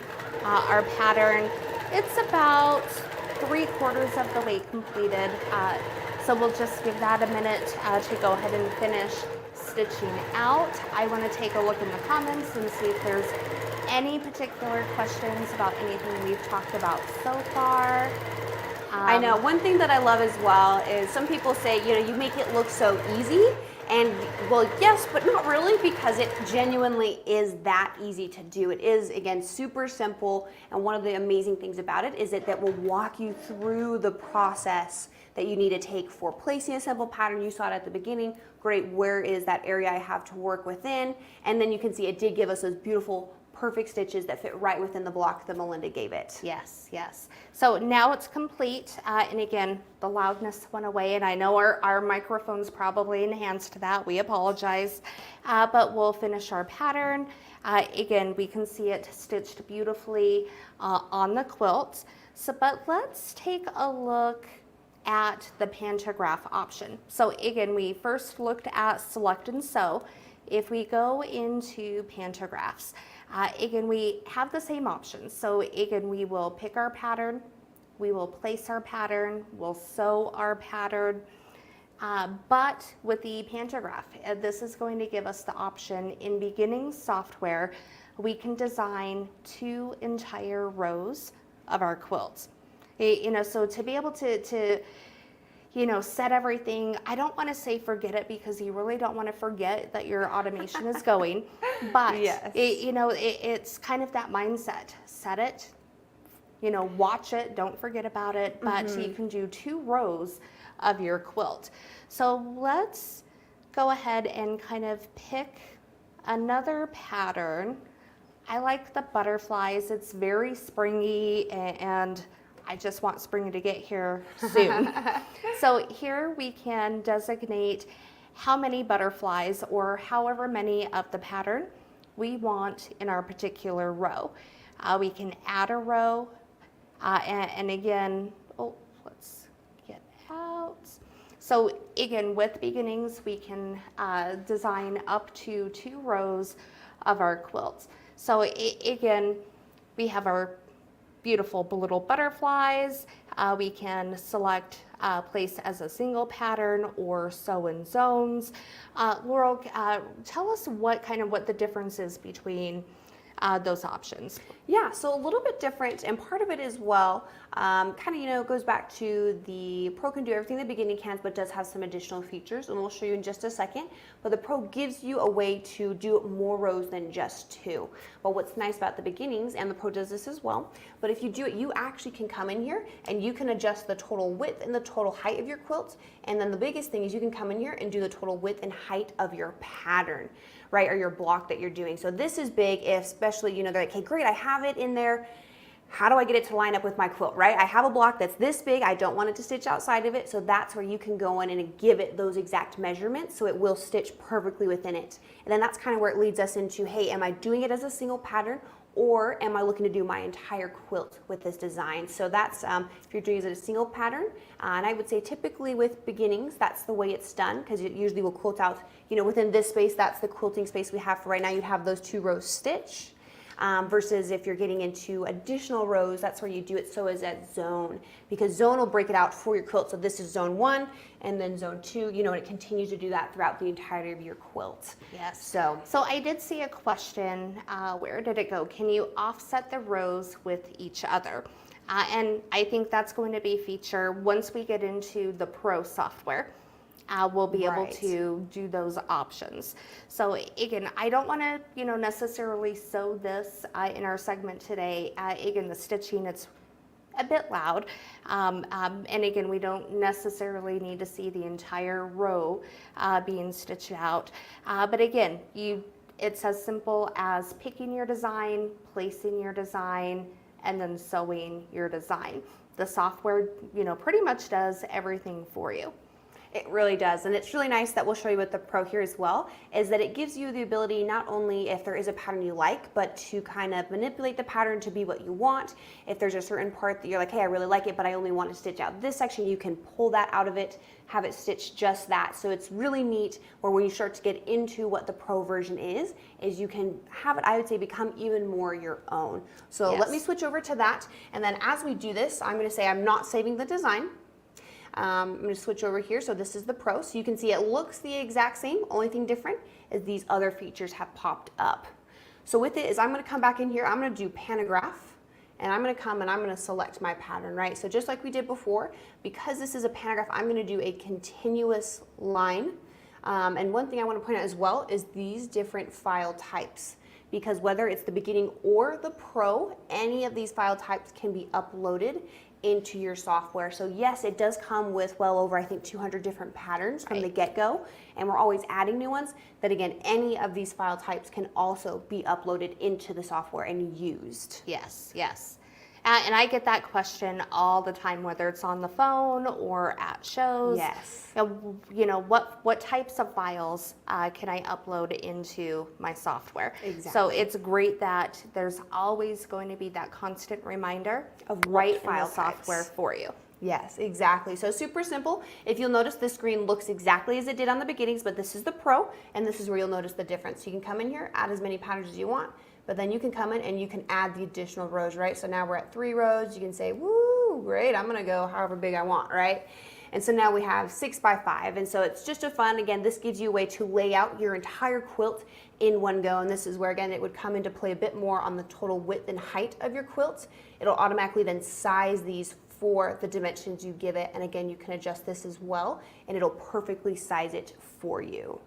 So that's where, again, this one, if you're doing it in the Pro, you would do it sew in zones, because I want to only to stitch out 2 zones here, and then my next section 2, you know, based off of that. So very simple, very nice. And then within the beginnings and the Pro as well, you'll notice all this stayed the same. So this is where you can come in here and kind of resize, or someone mentioned, can you offset it? Yes, you can have the ducks move over. You can choose to select, you know, unselect certain rows. So I'm only going to adjust these 3 rows. You can flip it, rotate it, so you still can, even within a single pattern, come and adjust it to fit or be however you want it to. Yes. One thing that you showed me how to do, Laurel, just before this segment was kind of how to create a border. I thought that was something amazing, and that the viewers would love to see that. So can you go ahead and show us how to do that? So I'm going to go ahead and head back to home. I'm not going to save my pattern. So that's one thing. If you are ever in the middle of something and you're like, oh, I need to step away for a quick second, always save your design, because it will save the dimensions you put in of the height and all that on the entire quilt, as well as the rows. That way you can come back in, come right back to where you left off. Yes. But kind of to your point, these are some of those additional features that are found within the Pro. One of them specifically that you were talking about is this quilt CAD. So this is a fun way to lay out your quilt again. If you want, you can also kind of create individual or single block patterns within this, but it's really fun. Again, just like you did in the other paragraph, you can set the total height and width of your quilt, and then you can adjust the specific height of those individual blocks that you have. So super simple. What I'm going to do in here, it's actually, if you want, you can come, you'll see there's little sections here on the corner that actually will highlight different things within here. So if you wanted to do just a border, you'll see it highlighted the whole outer section in blue for me. I'm going to now select a pattern. And right now, I'm going to have it be a block pattern, or I guess, yeah, block pattern. I'm going to do the little ball here, and I'm going to place it. So now you can see, boom, I've just created a border for my quilt. If you want, you can come in here We can unselect it. I can come highlight just this middle section, and I can come choose a different pattern. I can say, you know what, I really like that. I want to do the teddy bears in the middle of mine, right? You can come have those place it in there. So it's a really fun, you can come choose whatever you want. You can unselect blocks, right? You can start to say, hey, you know, I want it to be within this line, or, you know, really you can come in here and choose whatever design you want and have it be able to be implemented. So we're saying a diamond, right? Something super simple. Yes, yes. And I see the comments, you know, that this looks so easy, that this would be amazing to have. And, you know, it truly, truly is. I know both you and I were beginner quilters. We really are. Almost 2 years for myself, a little over 2 years for Laurel. We're not the best. We are. We We're won't really claim not. to be. But I know between us, we've finished a handful of different projects. We're always going to be our own worst critics. But if either of us had used automation to finish our small projects, everybody would have thought we were pros. Yes. Oh, easily. I know that's, it really is one of those things that automation was one of the first things I had an opportunity to get introduced to when I got into quilting. Just kind of based off of the staff we had here, someone said, great, we're going to do an automation class. We're going to teach you right now. Like the next day, the automation class starts. I was like, wait a second, oh my gosh, I can't do it, right? But it is something that is extremely easy to use. Like Melinda said, I know people are saying that, but it truly is. You do not have to be, you know, computer savvy, tablet savvy, or anything like that. It is very simple and user friendly to go through that process, and it does allow you to look like a professional quilter. Yes. So, you know, I know we kind of are going through, I want to show you just some of the other features that come specifically with the Pro, and then just show you what the Gold features can do as well with it. So I'm going to go back here to the home screen. I am not going to save my design. So some of the other features that come up with the Pro is Pattern CAD. This is a really fun one. This is, again, where you can come in here.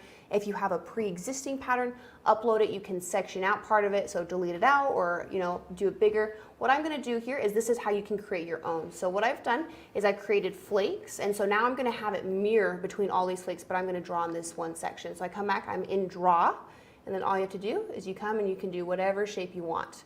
Now I've created a fun little pattern, very easy. I just did, you can see, this is literally what I drew, came back in, but it's created a really fun little design. This is where you can come in. If you want, you can, you know, smooth out corners. You can, again, crop certain parts out of it, but you could literally come in here and quilt it out, and it will quilt this entire thing that I created within seconds. So very easy, very simple, kind of just a fun thing you can do with it. I'm not going to save that design. Last feature I want to talk about here is the record feature. So record feature is really fun.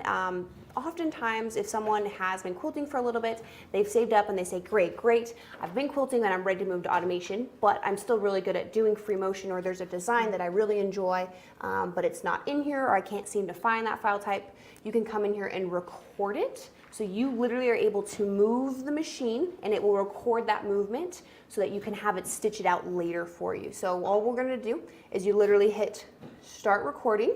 You can see it kind of kicks it over, and literally all you do is actually move your machine to then create designs. And wow, see, you can tell I'm not good at free motion. This is why I prefer automation. But then now you can see I've stopped it, and there's my lovely design. But it is something, again, I've had someone who in particular was really good at feathers. Like, I like feathers, you know, I'm really good at it, but I don't want to sit here for a king size quilt and quilt it over and over again. Yes. So this came into play because great, you can do that, and now literally it can stitch it out for me. So super simple. I'm not going to save this pattern, but very fun, very easy. Again, it's hey, what tier is going to work for you? Kind of comes back down to, like Linda said at the beginning, what features are you wanting, and really what are you hoping to have the automation do for you, right? And you know, one thing I do also want to point out, somebody can start with beginnings. Yes. And they can upgrade to Pro at a later time. Absolutely. At any point that can be added to it. And then one last thing here before we kind of send it back over to Blaine to give you some pricing. But within the Pro, there is what we call, it's a subscription base. It's a gold card that can be purchased for it. So I'm just going to show you just so you can see kind of some of those features that comes with it. One of them gives you a little bit of different way to lay out those pantograph designs. This is a fun one, gives you a different way to lay out borders and corners. You can make corners with it. Font Stitcher is a really fun one. It gives you a lot of different fonts that you can do someone's name with. So either if you're kind of put your own name, or if it's for somebody or a loved one, you can put it in that way. So there's a couple other features there, some additional patterns. The multi-placement one's fun as well, where you can just place multiple patterns at once, but it can alternate all sorts of things. So I don't want to go too much into it, but that is an additional feature that is only available for the Pro, but again, can be added at any time as well. Yes, there's one more thing I wanted to point out, and this will be on either option, beginning or Pro. There's a wonderful help section. Yes. So there's settings, options, summaries, different, marking tool features. It's not what I wanted it to do. But now you can see it. Yes. This is nice to see because you can, it shows you with printed out instructions of, hey, here's this thing, now what do I do, how do I place it? And this is nice as well because you can actually print this out so you can have it over here set off to the side, but then are able to walk through that process on the screen here. Yes. So again, tons of help features, topics, how to set everything up, how to place your designs, how to, do the manipulation. All of those help features are built right in. Yeah, so it really is wonderful. Biggest thing to note as well is that it comes with everything you need, excluding the tablet. So the tablet is something that you do need to get on your own, but any Windows-based item will work with it. So this one, I believe we have, it's the Surface Pro 7 that we're using, but again, it doesn't need to be that. We've just found it works well, but again, as long as it can run Windows, so like an iPad doesn't currently work with it, as long as it's a Windows-based, but everything else is going to come with it. It is going to be compatible with all of our machines, all of our frames. I know at the beginning someone said, can it work with a domestic? Potentially, not all, but some of them. So this is kind of, hey, is it going to fit for me? What does it match with? So the best place is going to be reach out to Sewing Machines Plus so that they can get you into what's going to best fit you. Yes. So I know we covered a lot. But let's go ahead and take it back to Blaine. I know Sewing Machines Plus has some fantastic pricing for the event. Blaine, did you have any particular questions about anything we talked about in this segment? Well, y'all answered pretty much everything. I think the biggest, question a lot of times when you get into robotics, people will want to know, if I invest in the beginnings, can I upgrade? And you answered that question. They can upgrade to the Pro at any time and just pay the upgrade fee instead of having to buy a whole new Pro version. So that's the biggest thing I think people want to know. And so I'm going to let them know how they can get it. Guys, y'all did a fantastic job. Thank y'all so much. So guys, this is, okay, we'll see y'all later. All right, this is the Quilt Motion. In the beginning software is what you're seeing we started out with. And again, the price on that is $44.99. We do have some financing available. We have free shipping to your house. Excuse me. And it's a call-in special. So give us a call if you want to get robotics on your Qnique machine. And again, this thing is $44.99 for the beginnings. Now, if you want to upgrade, the Pro, or just buy the Pro version, it is $64.99 to buy the Pro version. But what we always tell everybody, if you're going to get the Pro version, go ahead and get, for $200 more, you can get the gold card. And what that gold card does, it unlocks a bunch more features and a lot more designs. So it is well worth going ahead and doing the $66.99 and go to the Pro version and getting all the bells and whistles. But like I said, if you've already got the beginnings right now and you just want to upgrade, all you would have to do is pay the upgrade fee. So we can talk to you about that as well. So give us a call, 800-401-8151. Nick's team, they're extremely knowledgeable about the compatibility and how the robotic systems work on all the different machines. So give them a call right now at 800-401-8151. If you just want to take a look at it and read about it, you can go to SewingMachinesPlus.com. Across the top, the page up there, the products, you can find that, the software. Just click on that. It'll take you right to the product page. All right, let's bring my co-host back in, Miss Jane. Oh, hey, Blaine. You caught me. Oh, my gosh. You crack me up. I'm just so excited for day 4. I know you are. I know. And hey, I'm excited too because you've got a fantastic guest coming up next. So I'm gonna let you take it away, and I'll see y'all back in about 30 minutes. One of my faves, absolutely. Heather Banks is a brother sewing educator, and I love her. And since she has her finger on the pulse of what's happening in our ever-changing world, and especially the needs of us quilters, sewists, and crafters, Heather is specializing in online virtual learning opportunities for all of us, where she informs us and educates us all about Brother sewing and embroidery machines. She's here today to talk to us about the Brother SE 1900 sewing and embroidery machines. Put your hands together right there in your sewing rooms, your computers, your cars, wherever you're at. Say hi to Heather Banks. Hi, Heather. Hello, Jane, and hello, everyone. How are you? I'm good. How about yourself? This has been fantastic. We're already at day 4. I know. I can't believe it. It's so great. There's so much good stuff happening here and so many great people in this community. Heather, let me ask you this. So you're a quilter because you've published quilt patterns. Are you still doing that?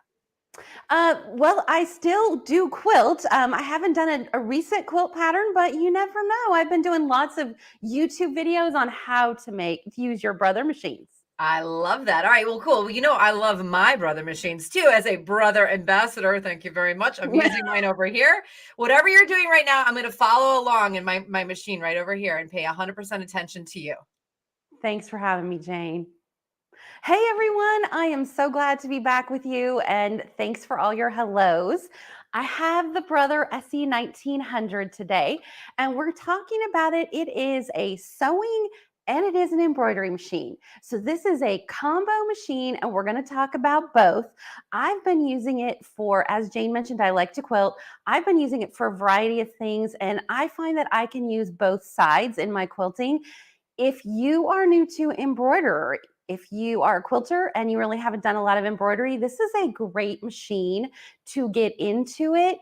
And also, it's a great travel machine because we're talking it's about 22 pounds. So it's really easy to lift. And right here, I have the embroidery arm. So you can see the size, the weight. It's very simple to travel with. This is actually one of those machines I think you could put in a carry-on for an airplane, and I've done it, so I can mention it that way. You can see the machine sitting next to me in regards to size. You know, it's easy enough to lift up because it is only 22 pounds. So whether it's in sewing mode or embroidery mode. Now, one of those questions that I see a lot is how hard is it to switch over between sewing and embroidery? So let me just show you that right now because and I'm gonna switch cameras because I want you to see that in reality, this is not a difficult thing to do. So don't worry if you're thinking, what do I do? So I'm gonna turn the machine off really quick. And right now it is in sewing mode. So it has, you know, that sewing table that we're all familiar with. I'm going to take off the sewing table like this. So this is going to set aside. And then I'm going to bring the embroidery arm over and I'm just going to slide it on. And that's it. Now I'm ready to embroider.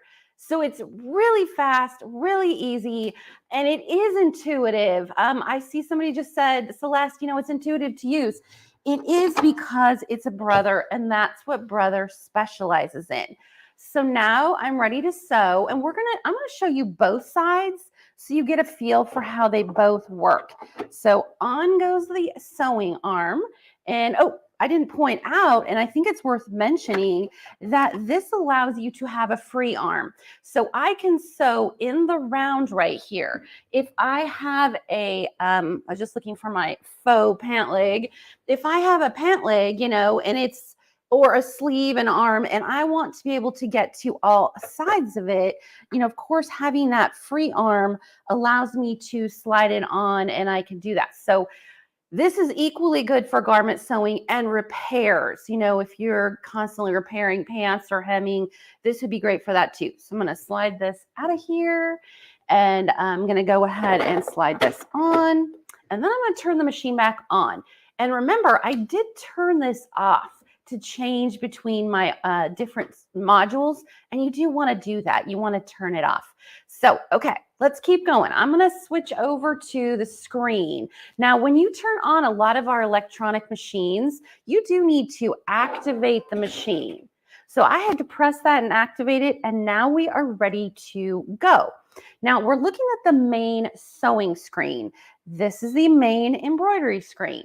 So it's just a flip between two buttons. Very simple to do. But let me go back to the wide view, because what I want you to see is a couple things on the front of the machine. So here are, of course, all of the sewing stitches, and there are 240. So, you know, no worries about running out of stitches.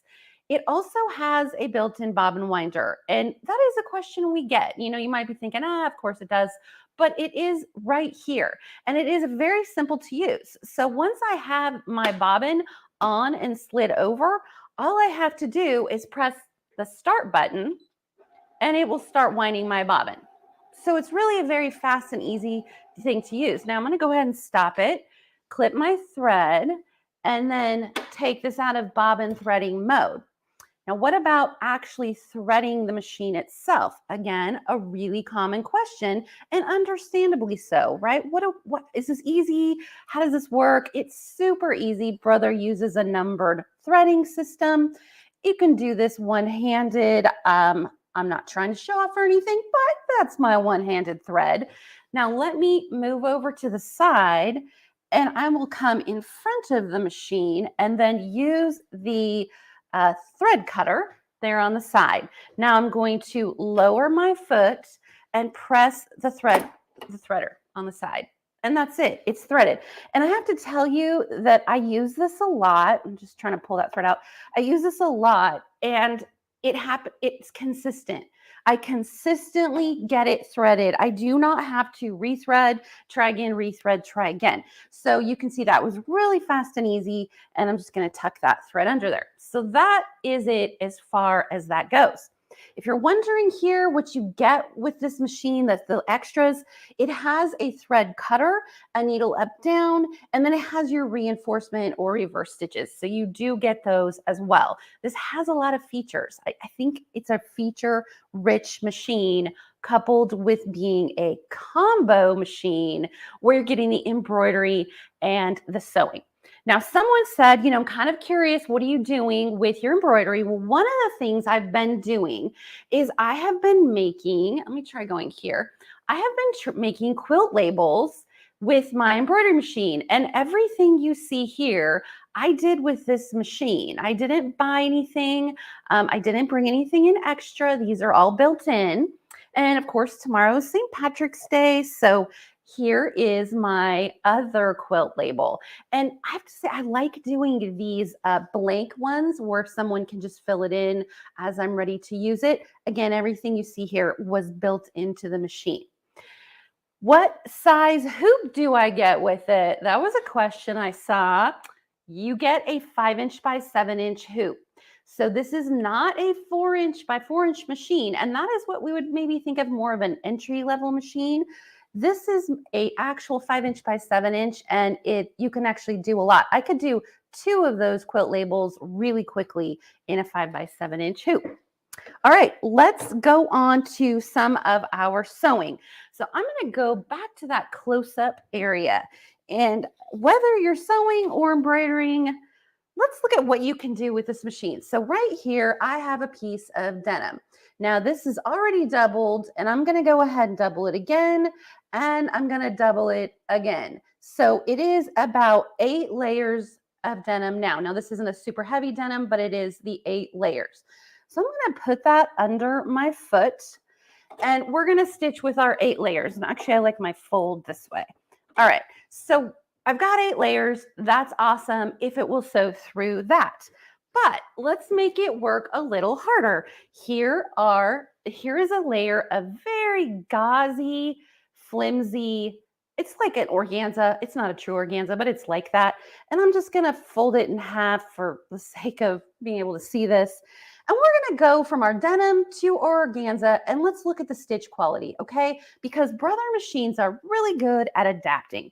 So I'm going to go ahead and I'll show you. Let's go to the main screen. I'm going to go back to the sewing. I'm going to press my utility stitches, And if we scroll through here, you can see this is just the category 1. There's a lot of stitches here, just not even including this one category. So I'm going to go ahead and just press, let's go with where it is. It's just a centered stitch. Back to here. And you see how it's green. I'm going to go ahead. I'm not using the foot pedal that comes with it. I'm just going to press start, and we're going to let it start sewing. It's kind of sewing slow because I got the speed down. That's okay. Then I'm going to go ahead and put my organza fabric in front of it. And oh, I've got this on a very long stitch length. That's okay. Let's take a look and see what it looks like. I've got this all the way up to a 4. Let's go ahead and cut that. Oh, take up the presser foot. And I still think it does a fabulous job. So we sewed from 8 layers all the way to, let me go this way, it's showing you the bobbin thread, all the way to 2 layers. There we go. 2 layers, and it didn't skip a beat. It does this with all different lengths of fabric that I have found. So something that you could probably get a lot of use out of. Now, in terms of, let's go to some of the other stitches it can do. If we look at here's an example of something I just stitched with this. Now you can see that it has decorative sewing fonts. This is not embroidery, and it's got large stitches. I'm kind of going to use my finger here for you to see. These are really big stitches. So not only can you spell and sew, you can do much more than a traditional 7mm stitch. So let me show you that. I'm going to go ahead and put a piece of fabric. Oh, wrong way, looking for my camera. Put a piece of fabric down. Now I did draw a line. I want to go ahead and stitch in between that line. And I'm going to change my foot just by clicking the back. And then I'm going to put my end foot or my monogram foot. By the way, this machine comes with 7 different feet. And I didn't say that before, but you get monogramming, buttonhole, blind hem, sewing a button on, lots and lots of feet. All right, I'm going to go ahead and put this piece of fabric in between my lines, take you back over here. Let's go back to the sewing. Now back here at the bottom, you can see that you have these 4 fonts. I'm going to go ahead and press this one. And just for ease and quickness, we'll spell out the word sew. Now I can either just spell out the word sew, or I can come here to my editing tools and press, instead of the 1 star, I'm going to press the repeat. And let me show you that now you can see that the word continues as many times as we want until we tell it to stop. Now let's go ahead and go back here and give you an idea of what that looks like when we stitch.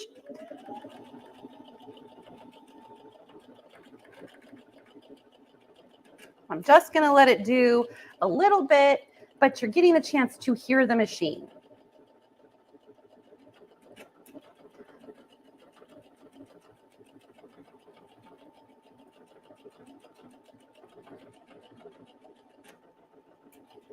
All right, let's take a look. So here you can see that it did a really nice job stitching out the word. So you can customize this and never even get into your embroidery side, where of course your embroidery side also has fonts. Let's go back to our main screen and let's head out of this and go back to our decorative stitches. Now I mentioned there were some really big ones. I'm going to delete what we have on the screen. Oops. And then let's kind of go through our decorative stitches. Again, just one category out of many. Cute little ladybugs, but let's look at some of those big ones. So if I choose this one, on the screen it only says it's 50% shown because it is so large. Let's go back and take a look at that. And what you'll notice as this is stitching is the machine has a back and forth step motor as needed to move it back and forth for those larger than 7mm stitches.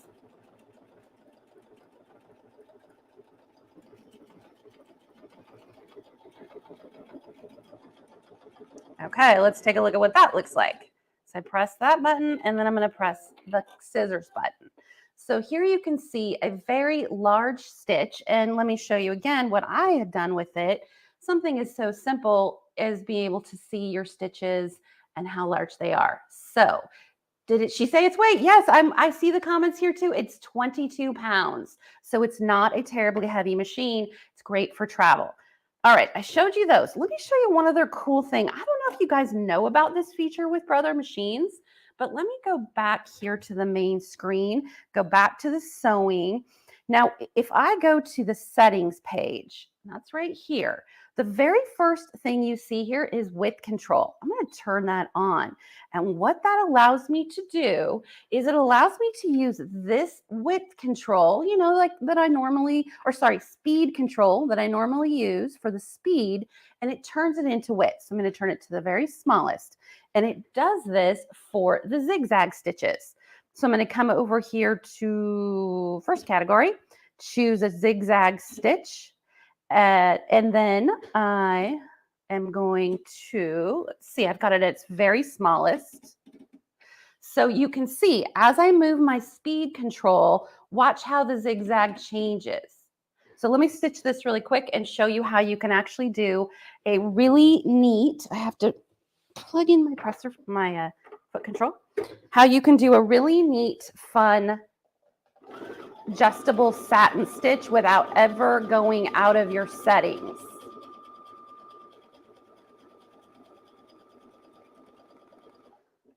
All right, let me show you how that works. All I did was move the speed control back. I'm going to get this right eventually, back and forth to give me a really, really neat stitch. Okay, before we run out of time, let's talk really quick about the embroidery part. I'm going to go to the screen because you may be wondering what you're going to get with it. There are 138 built-in embroidery designs here. So if you go to the first category, you can see right off the bat some really cute Easter ones, and you can do this on your machine where you make them large. This is the one that I did on the quilt label. So let me show you how I did that. I use the built-in frames. So I'm going to go to frames and I chose a rectangle. This first one is a satin stitch, or sorry, triple stitch. I know what I meant, a triple stitch. So it'll go 3 times around. So I'm going to press set. Now notice you can do a lot of editing here. I'm going to make my quilt label as big as I can, press OK. And then I'm going to press add. I can put multiple things in the hoop. I'm going to go back to my frames, and this time I'm going to choose a different one. I'm going to choose this one, press set, and I'll resize it. I'm going to go bigger. Now, I don't want it, I need it to go wider, but not taller. So I'm going to go ahead and just press the width only and make this a little bigger. Press OK. So see what I've got so far. And this is basically how I built my quilt label.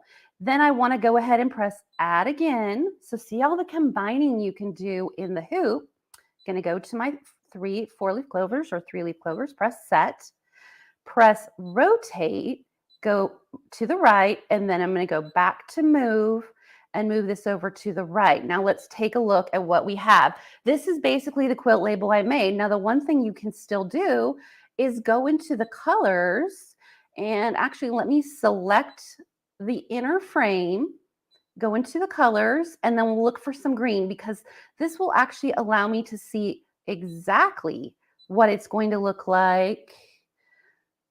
Let's see, I did the wrong one. That's okay. Let's go back to colors. Let's go to the inner one, choose green. And there we go. And take a look at what that looks like. So now you can see exactly what it's going to look like on the screen. Now, if this is too small, we have a little magnifying glass right up here. I'm going to press that. Say, let's take it up to 125 or 300%, 200. And then I can scroll across the screen. Now I can really see that close up, and I can go make minor adjustments. You know, okay, I'm going to move this around, or let's move around the clovers. I mean, this is really high-tech, advanced stuff for a machine that only weighs 22 pounds and is easy to take around with you. So let me come out of that and go back here and reiterate, kind of show you again that this is what we made. Ooh, I'm going to go close in as a quilt label. So really convenient and fun to take the embroidery side and use it also for your quilting side. I do have one more fun thing to show you, and I'm going to go back to the sewing side to show you. Actually, before we do, I didn't show you all quite as many designs as I wanted to. And you can kind of get an idea out of those, all of the built-in stitches. And if I pull it up, you can always look at the design close up to see what's available to you. There's kid designs, there's applique. And if I go to the end, you can see some of the fun applique. Here's an applique design that's built into the machine. Everything I'm showing you comes with the machine. Nothing I'm showing you is extra. So let's go back. It also comes with a beautiful, beautiful font. Lots of flowers. And you'll find this one in some of our very high-end machines. So you kind of got something extra there that they put in. And then, of course, it does have built-in fonts. And it has 8. This is Greek letters, but let's pull something up. And you can always do monograms. So here's an example. And if it has font edit, so I can do things fun like, say, maybe make my first letter larger or change the font completely if I want the first letter to be bigger. I'm just scratching the surface on what this can do, but this is a really fun machine. I have to say I use it a lot. And I've said this before, but it's my mom. My mom has this machine too, and I wouldn't steer her wrong. So let's go back to the main screen, and I think I've covered them all because I even talked about the frames. I'm going to go back to the sewing side, and I'm going to show you this category, which is number 5. And number 5 does stitches where it goes side to side, up and down. So if you want to put your quilt label, say, on your backing before you quilt it, and your backings may be huge, and it's really hard to stuff all of your quilt pieces through the arm. What we have is a stitch that will allow you to stitch this way, that will stitch down and across and back up, and you never have to actually rotate this. So let me show you how that works really quick. Come back, to this screen so you can see it. I'm going to start by stitching down. So let's put this down. And the first thing I'm going to do is stitch straight. I think it doesn't work. Which one did it say? Straight up. I got the foot controller attached. Sorry about that. All right. It has some rules. Come on. Back we go. Oh, I'm sorry. You know what it is I had that width control on. Okay, here we go. So we're just going to go straight down. Then when we get to the bottom, say, of our label, then we will come back to the right, and then we will continue stitching. Notice I'm never having to pivot my fabric at all. Press stop, then go back up and stitch straight up. Never had to pivot anything. This is great for stitching on, say, a patch. Would work great for that. We'll go back around and finish it, and nothing had to pivot. So if you have a big bulky piece of fabric and you want to stitch something down, this is fantastic for it. And it also can be done with a zigzag. So you're not just limited to a straight stitch. And I never had to turn a thing. No pivoting, no changing, no trying to move bulky pieces of fabric into here. So I think that's a pretty exciting one. And you can see here that it allows me also to do the a zigzag. So it's not just limited to the straight stitch. And I think we still have a couple minutes. If not, Jane will come in and talk to me, and that's okay. But I wanted to show you could also even do, say, a rope bowl. That's a sideways rope bowl, but let's come a little closer so you can see that. I did this entire design here, this rope bowl, on this machine. And this actually comes from it. This is one of the frames. This is one of the fonts. And this is a built-in gonna come this way, a built-in design that I got from the machine. So I stitched the rope bowl using this machine, and then I embroidered it in the hoop. And because I have a 5x7 hoop, before I had gotten all the way to the point where I added the sides, I was able to put the base into the hoop, stitch out my embroidery design, and voila, I have a really fun, cute rope bowl, which I love making. So if you are a quilter, a sewer, if you occasionally fix things, if you want to travel with your machine, I can't say enough about the SE 1900. It's just one of those things that you can do so much with. Here's one more example. This was me using a twin needle. So in terms of decorative stitching, lots of ideas there. And then of course we had our original quilt label, again, pulling designs that I got from the machine. So you can get your machine right out of the box and you can make anything you see here. You wouldn't need to buy anything at all, but it does have a USB port over on the side. So you can import as many things as you want and create to your heart's content, which is what we all love to do, right? I'm going to come back on screen because I think we're pretty close to the end, but I hope you enjoyed it. I love talking about this machine. I love that they always have me on to be able to talk about it, and I get a chance to see you and answer your questions. But it's a great machine, and you can certainly do a lot, whether you're a quilter or whether you're a sewer, whether you're a garment sewer.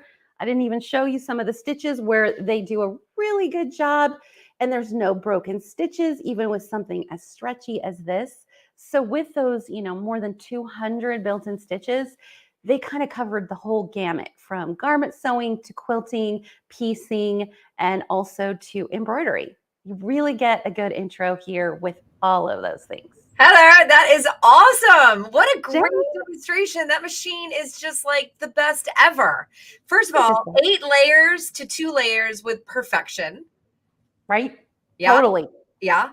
Only 22 pounds. That's so great. Couple of people said, I'm Googling how to make a rope bowl right now, but they wanted to see, I know, they love it. They want to see what the back of the rope bowl looks like. Oh, sure.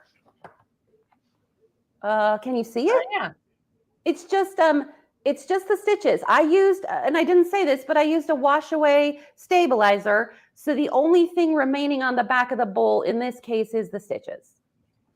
This is the pretty side. That's like so cute. So we know if it goes through 8 layers, it's going to go through your rope bowl. I had 0 problems with the rope bowl. No. So cool. Okay. Somebody wanted to know the icon you used to speed control to adjust the width, adjust stitch width. What was the icon? Oh, okay. Sorry. So you know what it was? Let me go back here. Oops, sorry. It's because I'm putting you on the spot. No, you're good. I had to change my camera setting. It's because my camera is the tiniest bit up. So I'm going to move it down so you can see that it is, hold on, it is this one. So this is the setting screen. And when I choose settings, it is the very first one that says width control. Setting screen. Okay. On your SE99. And then how small can you make the built-in font? And then I'll let you go. I don't, hold on, because are we on the screen still? Yeah. Okay, let me go to it. I didn't try to make changes. I'm going to go to the, so the built-in font, the ones in the sewing side, you can only go, you have to keep them as they are. I'm not sure if they meant the embroidery. So if I go to the embroidery and I say go here, it's a little over an inch, say, and I can take it down to, it's 20% lower. It's a little bit, just tiny bit. Yeah, so about an inch, and then the fonts. I think when you get a new machine, it's fun to just practice with the stitches and practice with the fonts. And I always you were showing us the little fabric with all the different stitches, and I always just do that just to check it out and play around and have them kind of by the machine so I know what it does. Yeah. Exactly. You are the best, Heather Banks. Thank you so much. Everyone say thanks to Heather. I hope to see you again soon. Have a wonderful afternoon. Thank you, Jane. And thank you, everyone. See you soon. All right, everybody. This is how you're going to get your hands on the Brother SE 1900 sewing and embroidery machine. Now, remember, only 22 pounds, so it's perfect to take on the go. It's got that color touch LCD screen. It's embroidery. It's sewing. It's got that 5x7-inch embroidery area. You got 138 built-in embroidery designs, 11 fonts, 240 built-in stitches. It's got includes 8 sewing feet and so much more. There you go. You're seeing your Quilt Fest pricing at $10.99. But guess what? You got to call for Quilt Fest pricing. Call for more information because it's Sewing Machines Plus, 800-401-8151. This is the Brother SE 1900 sewing and embroidery machine. This is a fantastic price for everything that Heather showed you that it does. And I'll bet you're going to call for more information and you're going to get a better price because that is what our friend Blaine does. So with that being said, let's bring in our friend Blaine. Well, hey, thanks, Jane. We're going to get right into the next demo. And guys, we are going to bring in our King Quilter sit down with that Quilt Vision table. And we have our very own Deb Donovan is going to do the demo today. And guys, this is our own product, King Quilter. We have it made exclusively for SMP. And we got Deb here who's going to do it all. So I'm going to turn it over to Deb. And then I'll come back in about 25 minutes and tell you all the great specials we have on it. So Deb, go ahead. All right. Morning, Blaine. I guess it's actually afternoon now. So good afternoon. I think everybody's probably on afternoon now. I am sitting this afternoon in front of the King Quilter 2 sit down. We've had a stand up for a few years. This is the first time we've had a sit down that's really been a strong part of the line. And I'm really excited that we have it because it's a great machine for anybody that's got some space restrictions or prefers to quilt as a sit down. So this is the King Quilter 2. We call it the machine head. This is the Quilt Vision table. So you have to use the two together to be able to get a fully functional system. So let me tell you a little bit about this Quilt Vision table. First of all, it's a great size. It's 32 inches deep and it's 36 inches wide. So that is 36 inches wide. That's a yard of fabric right there. So it's almost as deep as a yard of fabric. It's 32 inches long. So it's like 12 inches short of a 45-inch wide. But it is a yard of fabric wide. That's a lot of space when you're talking about quilting and being able to kind of have that quilt bunched and bundled so that you can have a great quilting area and not have the rest of the quilt falling away from you. The surface of the table is very, very slick. You don't have to put an insert or a glider or anything else on it. The finish on the table is all that you need. So there's not one thing that you have to remember to add on or take off. This table's height adjustable. If you are shorter or you are taller, or no matter where you prefer to sit or even stand, you can set the Quilt Vision table up to the height that you want it to be. It will go from 29.5 inches tall all the way up to 39.5 inches tall. So you can actually stand at it and quilt with it standing up if you want to do that instead of sitting down. It's a great option for some people. We have it on the optional casters right here, though I have them locked because I was rolling a table around the room earlier. And then the Quilt Vision table, if it's not big enough for you, if you think that 36 inches by 32 inches isn't enough, this is, I didn't measure it exactly, but I think this is probably about a 50 by 60 quilt that was kind of hanging around the store. So here's my 50 by 60 quilt, all on very easily. Whoops, let me get it so I can actually quilt on it. So I can have a really good sized quilting area and still have the entire quilt on the table. But if you want more space, the King Quilter 2 has 2 optional extension tables that will pop up into place one-handed. That's going to give you 6 feet of space. So with 6 feet of space, you could put any size quilt you wanted to on here and have tons and tons of space to have it stretched out, spaced out wherever you want to have it so that you can quilt at any part of the quilt at any time. So And what's great about extension, we don't quilt, we might piece every day, but we don't necessarily quilt every day. So being able to put these extensions down, and when you're in piecing mode, be able to have this 32 by 36 table kind of set in the corner. But when you need it, you can pull it out, open it up to the full 6-foot wingspan that's on it, and have all the space in the world to quilt comfortably at it. We call it the Quilt Vision table because it actually sees things. Right here are 2 sensors. These sensors are what puts the vision in the Quilt Vision table. These sensors see how fast the fabric is moving across the sensors.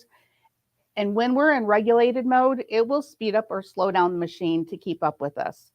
So I have a regulated stitch on a sit-down machine, which is not particularly common yet. It's becoming more available, but this is, I think, best in class when it comes to having a regulated sit-down machine. We've got 4 different models in the store, I think, right now, and this is actually one of my 4 models, and it works just great. It's my preferred one to sit down at and just kind of go with. So, see how big that table is when I don't have anything on it? I can't even reach all the way across it, even if I tried. So this is the Quilt Vision table, and on top of it, I have the King Quilter 2 head. This King Quilter 2 sit down, we actually based off of the King Quilter 2 Elite stand up, which means we've got some extra bonus features in here that are going to make your sewing, your quilting life a little bit easier. It is a great size machine. It is 18 inches deep, and it is about 8 inches tall right here. You saw when I had that quilt on there, because we kind of stuff and fluff or puddle or call it whatever you will, this 18 inches of depth on a sit-down machine is perfect for getting your quilts in where you want them to go. And you're not going to feel bound up or like you're in a kind of a tight position. The threading mechanism is right here and visible on the side. Yes, it does look like my mom's 1960 something Kenmore, but you can see every bit of it. And because you can see every bit of it, you can look at it and know whether it's right or whether it's wrong. You don't have to guess if something's caught in your tension disc. You can just look at it and see. Make sure your thread's in your tension disc just by looking at it. I do have kind of an old-fashioned looking tension knob right here, but that's okay because this tension knob is actually providing electronic inputs to the screen. So I do have an electronic tension, even though I've got an old-fashioned looking wheel right there. The electronic tensions are great because different brands of thread want different types of tensions. So with this, you can have one tension that you kind of know where you're going to start with a polyester thread, another tension for a variegated thread, and if you want to do something fancy and you pull your metallics out, you can write down the tensions that you prefer for that as well. So you're going to spend less time trying to get to the right tension. You'll just have to fine tune it a little bit. You won't have to guess where to start before you start fine tuning it once you've done that the very first time. So I do like the external tensions that are on the machine. If you look at the machine, I am sitting sideways to it. So I'm looking at the end of the machine right here. Looking at the end of the machine, well, let me turn this around. If I was sitting in a traditional position, like right here, I would still have this 18 inches of space. I would have however much space to the end of the table here, and I have the machines upright right here. So I have 18 inches of space here, and I have a lot of space here, and I have a lot of space behind, but I'm still looking sideways at the machine. When I come face on to the end of the machine, now I have 18 inches of depth, but I have 3 feet on either side for my quilt to puddle in so that I can get to the area I want to get to and not have to worry about not having a large enough area to quilt in. I can make all the space that I need to make my hands comfortable. Doesn't matter if you're wearing gloves or if you prefer paddles. With this much space, you can get a large enough flat area that you can quilt however it is that you are the best at quilting. Because this is narrow, because I'm looking at the side of the machine, this is probably only about 3 inches wide. So I am not looking at anything that's really distracting. I'm seeing 3 inches of machine, and then I'm seeing the whole table, which would be my whole quilt. I've got great visibility to the needle. This is over 4 inches of height right here. So it doesn't matter how high you put the table or how high you put your chair, you are still going to have great vision to what's going on at the eye of the needle because it's so tall here. Even sitting how I am, I don't know how tight Roger is, but I can see right up to the bottom of the mounting bracket for the shanks, for the needle, for the foot shank and the needle shank. So I can see this much space just sitting right here. So you never have to worry about having your view of the needle obstructed because it's got that 4 inches of space right there. It has a 3.5-inch touchscreen on the front of it. You might think that a 3.5 touchscreen is tiny compared to a lot of things that are on the market right now. And that's probably true. But on this machine, 3.5 inches is the perfect size for me. I like that it's 3.5 inches because it's exactly the width of the head of the machine. So it kind of falls right in line with my view of the machine and isn't taking up any more space. But this is a sit-down machine. The machine's not moving, which means that this screen is always about 12 inches from me. So I don't need a big screen because this screen doesn't move. It can be this size, and even without my glasses on, I can clearly see everything that's on this screen.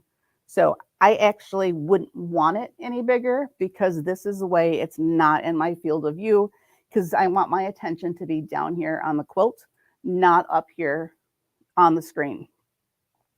I do have a low bobbin estimator in here, so it's going to warn you when you're about ready to run out of bobbin.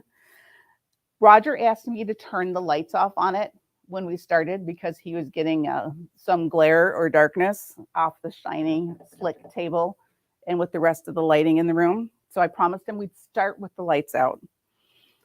So we have 2 sets of lights on the King Quilter 2 sit down. We have the standard lights, which are right here around the needle. That's like a 9 LED ring that goes around the needle. But we also have a light strip built in up here. I always think more light is better. So if I turn on the top light, look how much extra light I have right here. That's amazing how bright it is. That's adding so much light to my area. If it is too much light for you, I'm going to tell you that this one is dimmable, if it will read my finger. I can dim that light down, but I'm going to make Roger suffer and make it all the way bright again. Love you, Roger. So great lighting is important. We are dealing with, we've got a top and we've got a backing and we've got seam allowances and we have places where the stitches built up and we've got batting in the middle. So it's really important to be able to see where those stitches are going, especially if you're doing something a little bit more precise, a repeating pattern, stitch in the ditch, anything like that. It's important to be able to see exactly what's going on so that you can make sure that you're in the right spot. Most people might say that they never see it, but I'm going to tell you, I still see them. So I like to make them as good as I can. So you've got 2 spool stands back here that you can put your big spools of thread on, or you can put little spools of thread on too. There's actually a ton of accessories available for the machine as well. There's even a horizontal spool pin that you can put on if you want to do metallics or any kind of other specialty thread. If you would like to experiment with thread painting, then the machine is perfectly capable of doing that for you as well. It's got a very large bobbin in it. I'm not going to take it out because then I'd have to put it back in. But this right here is an M-class bobbin. It holds about 210 yards of thread. This right here is a class 15 bobbin. This is the bobbin that you'll find in a lot of sewing machines right now. The Brother SE 1900 that was just shown has an L-class bobbin in it. This one holds about 130 yards of thread. So you get almost twice as much thread on an M class bobbin than you do on a regular standard size sewing machine bobbin. More thread on the bobbin means less times that we have to change the bobbin, which means that we're going to go longer without having to make any stops. I don't have the bobbin winder built onto the machine right here, but that's okay because you're getting a separate standalone bobbin winder with the King Quilter 2. So you can go and wind up as many bobbins as you think you might need before the project. You can stop in the middle of the project, but what's nice about having a standalone bobbin winder is it's not using this motor. The motor that's in your machine is not being used to wind a bobbin. It's just being used to sew with. So it's getting a little bit less of a workload because you've got that standalone bobbin winder. This.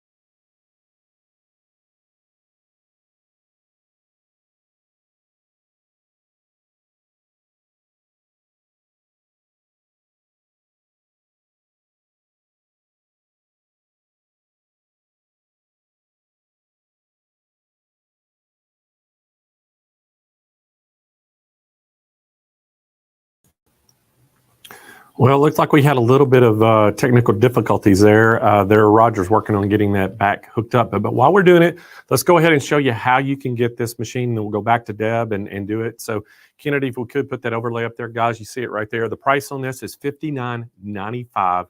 And again, guys, this is the King Quilter 2. This is the sit-down version, free motion with that new Quilt Vision table. And guys, you can also, we have extensions that you can put on the table as well. To give it more space, but it's $59.95. We have 48-month 0% interest financing available, and this is a call-in special. So guys, to get that very best price today, you have to give us a call and get one of Nick's team members on the phone, and they'll work with you on the price. We are going to get you a better price than you see on the screen for this. This is an 18-inch arm. Throat space, guys, and again, you can do any size of quilt with this. And it's going to have free motion at your fingertips. So we're still working on getting Deb back online. I don't know, they kind of lost connection somehow, but they are working. So I think they got it up and running. So we're going to go right back to Deb, and she's going to finish up her demonstration on that. Hello again. We're having a few issues with our internet in the building this week, I think. So Roger was going to come in and show you a little bit of a closer view of that 3.5-inch touchscreen. Let me see if I can tilt it a little bit to get the glare off of it for you. It is tiltable, as you notice. So depending on how high you sit, you might want to tilt it a little bit differently. But everything you need to know about what's going on the machine is right here on the screen for you. Manual versus regulated mode, right here. Preset stitch settings, right here.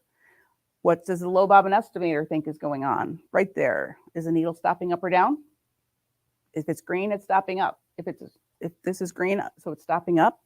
And here is that tension number that's on there. Everything that you need to know at a glance is right here available for you at a glance. So you don't have to go kind of dig through any other screens to try and find anything. And you can see, like, if I go from manual mode over to regulated mode, the screen's going to change down under here. So right now I am in precise mode. If I switch over to cruise mode, then it's going to update the screen for cruise mode. Everything's right here, and there's really not a whole lot more I can say about it. I lost a little bit of time, so I'm not going to show you the basting stitch. The fact that we have a stitch regulator on this machine is what lets us have a basting stitch. We didn't used to be able to do that very easily, but with this, it will make a stitch. It's going to go off of time. So it's going to make a stitch every half a second, every second, whatever you set it up to be. But right now I am just going to go back into manual mode. I have it preset for 900 stitches per minute. The King Quilter 2 will go up to 2,200 stitches per minute. 50 stitches a minute to 2,200 stitches a minute. Everybody can find their right setting within there. Personally, I go faster if I'm doing something I'm really comfortable with, like stipple quilting, and I'll go probably about half that speed if I'm doing something that I need to pay more attention to. So just so that you can see it and hear it, there's this, and I'm going to bring up my bobbin thread. At some point, I'll never stop bringing up my bobbin thread. I'm going to change it to needle down. In manual mode, I'm in control. It's just like on your domestic machine. My foot and my hands are what's controlling the speed of the machine. This is a lot like quilting on your home machine, except on a bigger scale, because you still got the fabric on the table and the needle is stationary. And then in manual mode, I have no stitch regulation turned on. So the speed is going to stay whatever speed I press the foot pedal at. So you can hear right there as I'm starting to quilt, it doesn't matter whether I stop or start, whether I go fast or slow, that is always staying the same speed. And if I press my foot down further, then I'm going to max out at that 900 stitch per minute, which is the preset that I chose for myself. If I want to do something that requires a little bit more precision, then I just have to punch the button. And now I have changed it down to 550 stitches a minute as the max speed. And you can see and hear the difference. I still have my foot to the floor, and that's as fast as the machine will go. So you can make this machine fit you. Some people quilt a little bit faster, some people quilt a little bit slower, but that's okay because the King Quilter 2 sit down will let you quilt however it is that you like to quilt. So that was just one of the modes that we have. Let me kind of scooch over here. Now, these sensors right here, these are the stitch regulation. And so these are what's making the Quilt Vision table, the Quilt Vision table. So if I put the fabric, and I'm just going to rotate it around a little bit here, and I go into regulated mode, then if I hit precision right here, precision is precise. The needle is only going to move when I'm moving the fabric. So if you trust me, I will tell you that I have my foot all the way down to the floor right now, but nothing is happening because I'm not moving the fabric. As soon as I start to move the fabric, then it starts to move with me. I have it set up to 14 stitches per minute. It will go anywhere from 4 to 22 stitches per minute. But what you're going to see in the precise mode is that when I stop, the needle stops, and the needle stops in the down position. So I end up with a nice pointy point on there as I'm working my way around. You can also hear that if I go slower, the machine's going slower. And if I go faster, the machine's speeding up, because it's always trying to get to my preferred setting. I have it set at 14 stitches per inch, so it doesn't matter what speed I go. The King Quilter 2 is still trying to achieve that 14 stitches per inch for me. And you might kind of wonder why that's important, and that's important because it makes us look better than we really are. We all have a tendency when we do things to do larger, to go faster in one direction and slower in another. So the King Quilter 2 is going to take care of that for you by using these sensors that are built into the table. So if that was precise, then we have idle. Idle is very much like your car going when you're at a stoplight. The motor is running. It doesn't matter whether you're stopped or whether you're driving down the road. The motor is always running, and it's always running at the same speed. So I've switched it over to cruise. It's at 575 stitches per minute out of the 2,200 max that I can go. And if I do this one and put my foot down, you can see that the needle starts moving right away, and it doesn't care that I'm not moving the fabric. Oops. I broke the thread because I didn't cut the thread. The stitch regulator is going to sense how fast I'm moving the fabric and speed that up or slow that down for me. This is great if you know exactly what you're doing, because it's just going to keep on going. If you have to pause for a second, it will take a couple stitches there. But if you're comfortable and confident in what you're doing, then the King Quilter 2 with the idle or the cruise control is going to be able to give you nice, smooth results every time. Can you see my stitches there? It's like the emperor had no clothes going on right here. Very fine stitches. So the stitch regulator doesn't care if you don't have any thread in there. It just cares if you have fabric over the top of it. So precise mode is good for if you need a second to sit back and think. Idle mode is good if you know exactly what you're doing.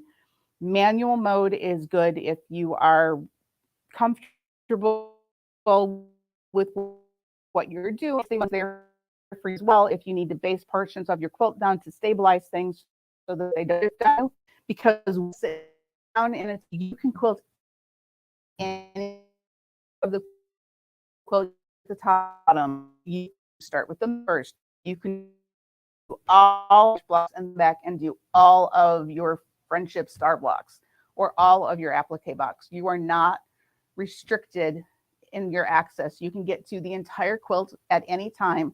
And that includes coming around and doing the borders in one continuous pass instead of doing a big portion at the top. And then if you're on a frame, you're coming down and doing 12 inches at a time as you work your way down. So I think the King Quilter 2 is a fabulous machine. I really love sit-down machines and the flexibility that they give me to kind of do what I want, where I want. But I know we had some technical difficulties, so I'm going to hand you back to Blaine. Well, thanks, Deb. A great demonstration as usual. And guys, again, this is our King Quilter 2 sit down with that Quilt Vision table. Again, it's $59.95 is our regular price on this. We do have a quilt show special. You have to call in to get the best price today. And guys, we do have extensions that you can buy as an add-on to put on that table to even give you more, give you 6 foot of room on that table. But again, we have 48-month financing available at 0% interest, and we have free shipping, going to ship it free nationwide right to your doorstep. And you're going to get 100% support from SMP on this machine. If you have any kind of problems, they're going to be able to help you and walk you through any of that. But again, guys, this is the King Quilter 2 sit down with the Quilt Vision table. All right, guys, we are going to continue on, and we got Juki in the house. And we have our friend Kelly Luttrell coming back in. And so, Kelly, how are you? Good. How are you doing on day 4, Blaine? Hey, I am doing great. Can't believe it's already day 4. I mean, this thing is flying by, isn't it? Yes, it is. That's for sure. Well, hey, we're going to let you get going. As I know we're going to talk all about the 4000 and what a great machine this is. And I know you need all the time you can get. So I'll come back in about 25 minutes. We're going to tell everybody about the specials. Awesome. Thank you, Blaine. Hello, everyone. We're going to take a deep dive today into the Kokochi. The Kokochi is the Juki top-of-the-line computerized sewing machine. Whether you do crafts, quilting, garment sewing, this machine has a variety of features and benefits that'll appeal to so many people. So let's take a quick look. First of all, I love the screen. It is large and easily accessible. So I can just swipe through my categories and stitches that quickly. So if you're wondering, hey, how many stitches does it have? It has 368 stitches built in. If you look at my top cover, they're all illustrated up here. So I'm not really lost. I have alphabets, I have decorative stitches, scallops, tapering, practical sewing, everything you can think of is on the Kokochi. So let's take a quick tour. If we start over here, I have a thread cutter. I also have a needle up down function. This button is nice because if you have children or pets around, you can actually lock your screen so that it doesn't get disturbed if you're working on something. I can also lower the feed dogs with the button. I have a presser foot lift button that will lower and raise my presser foot. I also have the knee lift that comes with it. So depending how you like to sew and how you manage that presser foot is really up to you. All options are on the table, which is great. This is the speed control. The Juki Kokochi goes 1,050 stitches per minute. but you can manage that speed right here. I also have auto lock. That'll straight stitch in place to lock the stitch. And then the reverse will go straight back and forward to lock the stitch. And you can do that at the beginning and at the end of your seam. This button, and I'm going to touch the stitch so we get a green light. If you don't want to sew with a foot pedal on the Kokochi, you don't have to. You can just simply press the button to sew and unplug the power pedal. But I'm going to actually show you the power pedal today because it's very unique. The power is on the left-hand side of the pedal. The right-hand side has functions that you can actually program in. Right now, I have it for thread cutting, but I could opt for needle up down. I can also have the machine take one stitch. I can have it auto lock in the beginning. I can have it auto lock at the end, or I can have the reverse lock at the beginning or the end. And I can have no function at all. So it's up to you what you want this right side to do. And what I like about the layout of this is that I'm not going to mess up doing it by accident because it's over here. So I'm going to put that down for me for sewing, but the foot pedal is quite fantastic. So let's take a closer look at the screen because all the functions you want to know about are right here. So I'm going to start up on top. It tells me which presser feet I want for the particular stitch. If any of these functions are highlighted, they will be functioning. For example, I can turn on the lock and reverse stitch at the beginning or the end of my seam. Okay. I can adjust the thread tension here. Now watch this. The Kokochi shows you everything on the screen that happens. So when I'm adjusting, look at that, I'm adjusting my tension, you can see exactly how it'll affect your stitch, which I really like. I think that's a great feature. I also have pressure foot pressure. Now this is great for thin and thick fabrics. We all have them on our general machines. But this is also where you can get that micro lift or that hover feature. If I take this to a negative number, I'm going to take it to 2.5. Watch the presser foot now. If I put the foot down, there's actually room in here so I can climb mountains, so to speak, if I'm on uneven fabrics or top stitching or hemming denim jeans. That's how I get there. So I'm going to just take this back to neutral. But how easy is that? So if I go to the right of the stitch, I have a setting button, which will give me options for different stitches, and we'll play with that later. The Smart Feed is amazing. The Smart Feed is built in on the machine, and to engage it, I just simply pull it down and put it under this part. Now, when I raise this, you can actually feel the teeth here. It gives you another tool for feeding the fabric, and it goes right back there. So what you want to look at is you want to look at the presser feet that have the U.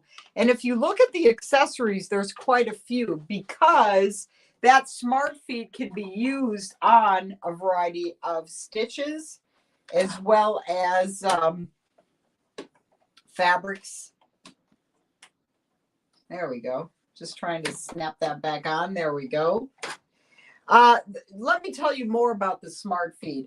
I can adjust it. So if I move this wheel and that blue piece is moving to the back, that means there's going to be more emphasis on the back feeding. So if you're feeding really heavy or uneven fabrics through, you'll want to move that back to help your feeding.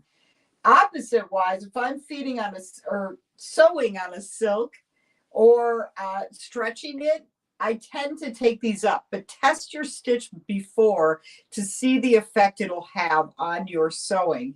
But the fact that this is adjustable, it makes this superior to just a simple walking foot on the machine. It's really quite nice. Okay, so we've gotten down to our Smart Feed. I can also engage the presser foot lift. and I can engage the thread trimming. I also can adjust right here my needle position. So let's take that. I can take it all the way to the right, all the way to the left, or anywhere in between. See, the screen is really nice on this machine because it always shows me exactly where I'm doing what I'm sewing. The stitch length dial goes from 5 millimeters to 0. And again, if you watch that screen, you can see the effect on your stitch. All right, so let's dive in. Let's take a look at these. So I just touched my stitch. I'm going to just do a straight stitch first so you can see the beautiful quality of the stitch. And then we'll get into the accessories. There's a lot of accessories that come with this machine. All right, so I'm just gonna start and sew so you can see, select that stitch. And I'm gonna lengthen the stitch just so you can actually see the stitch on film. And if I wanna go a little faster, I can. And then I can just cut the threads, okay? So now I have a beautiful straight stitch. But let's talk about the accessories, because the one thing that Juki does is it comes fully equipped. We have several feet that come with the machine. Blind hem foot, overcasting foot. This one's a 1/4 inch foot without the guide. We have a 1/4 inch foot with the guide. And I love this skinny foot. The skinny foot for top stitching and your scant 1/4 inch is great. But here's a couple I love. This is a straight stitch plate. It comes with a little, see that little circle? That's where your needle's going to go. When I'm normally sewing, I'm going to take the presser foot off so you can see this. It is an oval. So when I put this plate on, it's turning that oval into a circle. Okay, so it's great for thin fabrics. What Juki does, unlike any other company, is we also give you the corresponding feed dog. And these are easy to put in. They snap in, and so does this one. I'll even show you how I just lift this needle plate. Don't be shy, it'll come right up. And you push it right back in. So it's easy to get these pieces on and off. But why do I like that? Because when I'm sewing on a fine silk, I don't want anything coming down in my throw plate. So that'll prevent that. And getting the extra feed dogs is important because you'll get the right feed for the fabric. And if you look at this feeding system, it is superior because it's a box feeding system. It actually goes like this to feed the fabric. It doesn't just pull it through. So it is a superior feeding system on this machine. Okay, so let's do some more sewing. I am actually going to change my presser foot.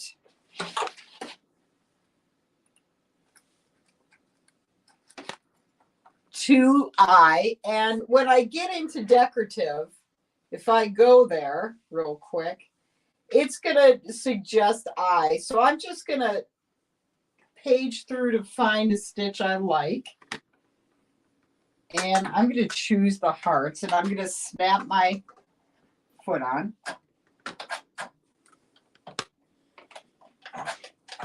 There we go. There. It's easy, but it's always harder on film, isn't it? Okay, so I have my foot on. I'm going to move this a little over so we can make a little border here.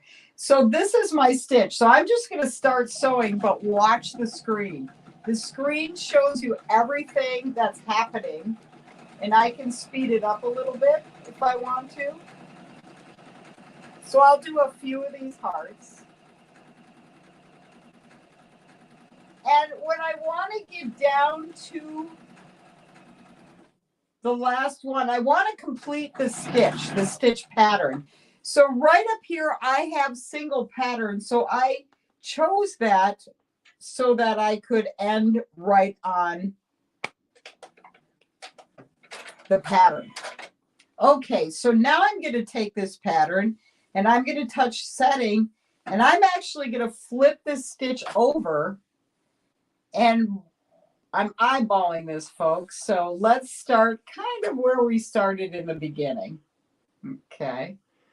We're attempting at making a border here. But notice how now my hearts are moving in the opposite direction. So I know I want to make more than one, so I'm going to turn off single pattern and sew.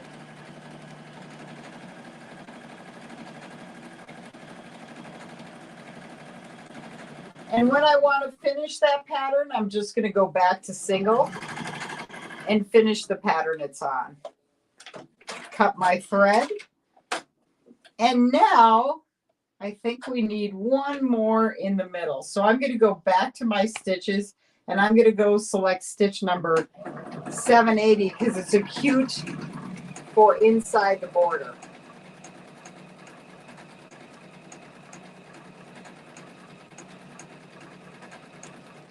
All right. And I'm going to cut that, bring the presser foot up, and look at my cute little border. Isn't that nice? Probably do a little better job lining it up, but you get the idea. I'm also going to show you some tapering. This is a part that when I got this machine, I actually had about a 20-year-old computerized sewing machine, and I upgraded to the Kokochi last year. And one of the things I was just so pleased with is, I'm going to go back to sewing, and we're going to go to tapering. Okay. I'm going to select tapering, and I'm going to just select a satin stitch, but watch what I can do with this machine. I am going to select the settings. Now the settings will show you how you can change settings for individual stitches. So right now, if you see a whole menu of tapering came up, so I'm going to turn the tapering on. Look at all those angles I can taper that stitch at. So I'm going to select 45 on the top, and I'm going to go to the bottom, and I'm also going to select 45. So if I'm stitching applique, it'll miter my corner. Isn't that great? So watch how I do this. Now, it'll start at the beginning of the end, but I can, just so I can show you, I'm going to put this at about 50 millimeters because that's about 1.5 inches. So watch how this works. I'm going to lower my presser foot and just start sewing. And it's going to start with a miter. And you can see that on the screen. Did I turn it on?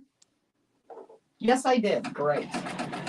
I know what I didn't change. It was my stitch length. I want that a little more solid.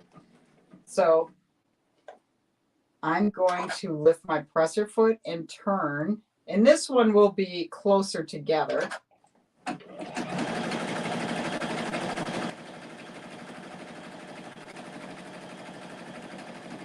So let me try that again. So let's get a tighter stitch. So I'm on 4, and I'm going to start with 45. And it changed the length when I changed the length of the stitch. So I'm going to go back to 50. And this is my tapering length, which is in millimeters, but it's easy to convert. Okay, so I got it on 50. And let's start here. Much better.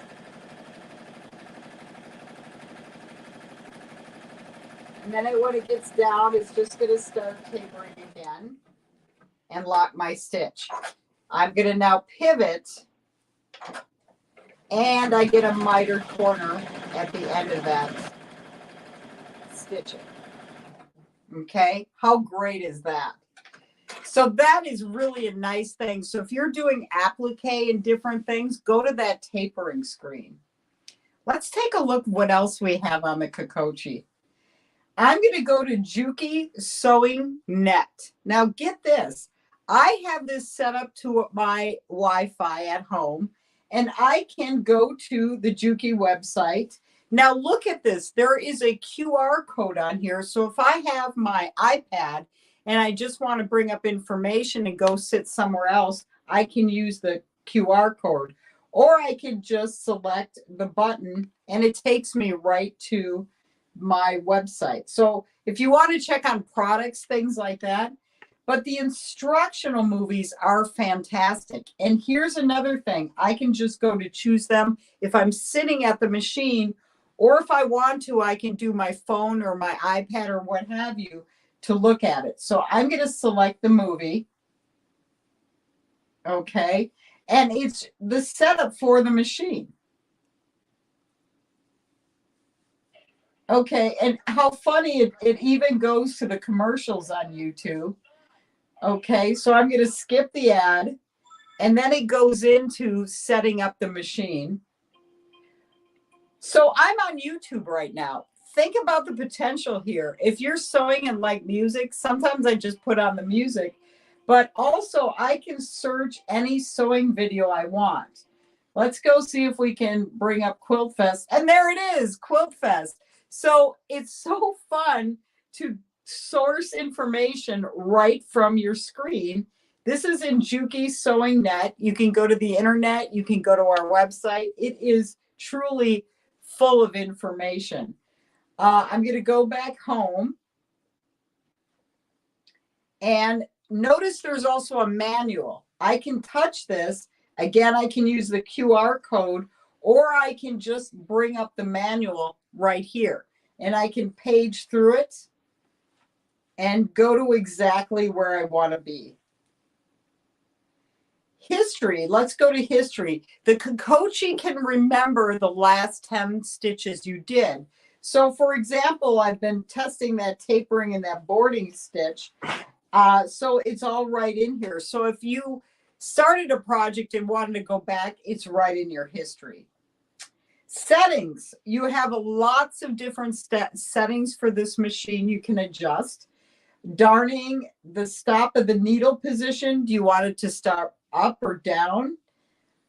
Would you like the pivot feature on? You can turn that on or off.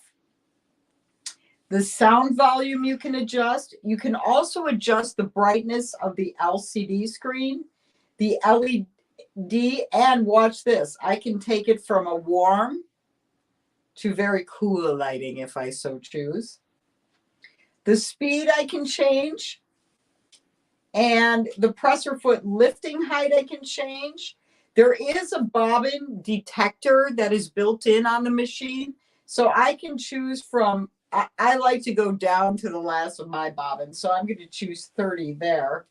And then the foot functions we talked about earlier, they are all here. The needle up, down, thread trimming, presser foot auto lift, lock stitch, and then some. So here's where you set up the wireless, okay? And then today I just updated my software, so it's all up to date. And if you're on Wi-Fi and you just check the updates, it'll update automatically. So you'll always have the latest version. You can select languages. And then let's go to support, because support is another place you can find help files. If I want the operation or the instruction, here's another place I can bring up the instruction manual. So everything is here on the Kikochi for you. I'm going to go back to sewing because we haven't talked about combining stitches. So I'm going to go down here and just show you the combinations I've put in. You can combine decorative stitches, alphabets, whatever you like. And of course, there's a memory that keeps it in for you. So if I want to go to new data, I just simply select this button right here. And I can choose from the 1 point. I can go to my decorative stitches.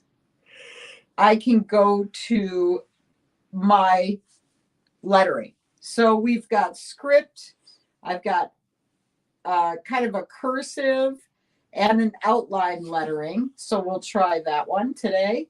And what I do is simply touch the letters. And right here, if you want to do, there we go, got Juki in there. If I want to save that, I just touch the check mark. And I do have different spacing down here I can use. And I'm going to go back to that. And I want to show you there's upper and lowercase too under those. There we go. You can, oh, there we go. I wanted to create new data. So if I go back to my lettering, I just swipe up for lowercase. So it's very easy to do. So this machine is computerized, easy to use. And all you have to do when you get home is set up that Wi-Fi and you can show any technique. And I can watch Blaine and Jane right here on my machine while I sew. It is a fantastic, well-rounded machine. And the accessories just go on and on. I'm not sure if I mentioned it, and I didn't. The extra tray comes with it, so when you want to do freeform quilting, that makes it easy. And you get this wonderful accessory box just full. The other thing you can do is you can actually convert this to a free arm when you're doing garment sewing. This all can come off. So very easy to do. I'm going to show you how to change that needle plate because people think it's hard and it's not. So what I'm going to do is I'm just going to lift this needle plate out. You saw how simple that was. Ooh, looks like I got to delint a little bit. I am going to just push the feed dog back to take that standard feed dog out. And I'm going to put it in just like I took it out. I'm going to put it by this bar back here and kind of raise it and push it in. And I'm making this look hard and it's easy. There we go. I got it right into place. There. There we go. It looks like that once it, and you can see I'm snapping it in right there. And then I'm going to take the plate in from the right-hand side, making sure that bobbin cover is right over there. I'm going to slide it in.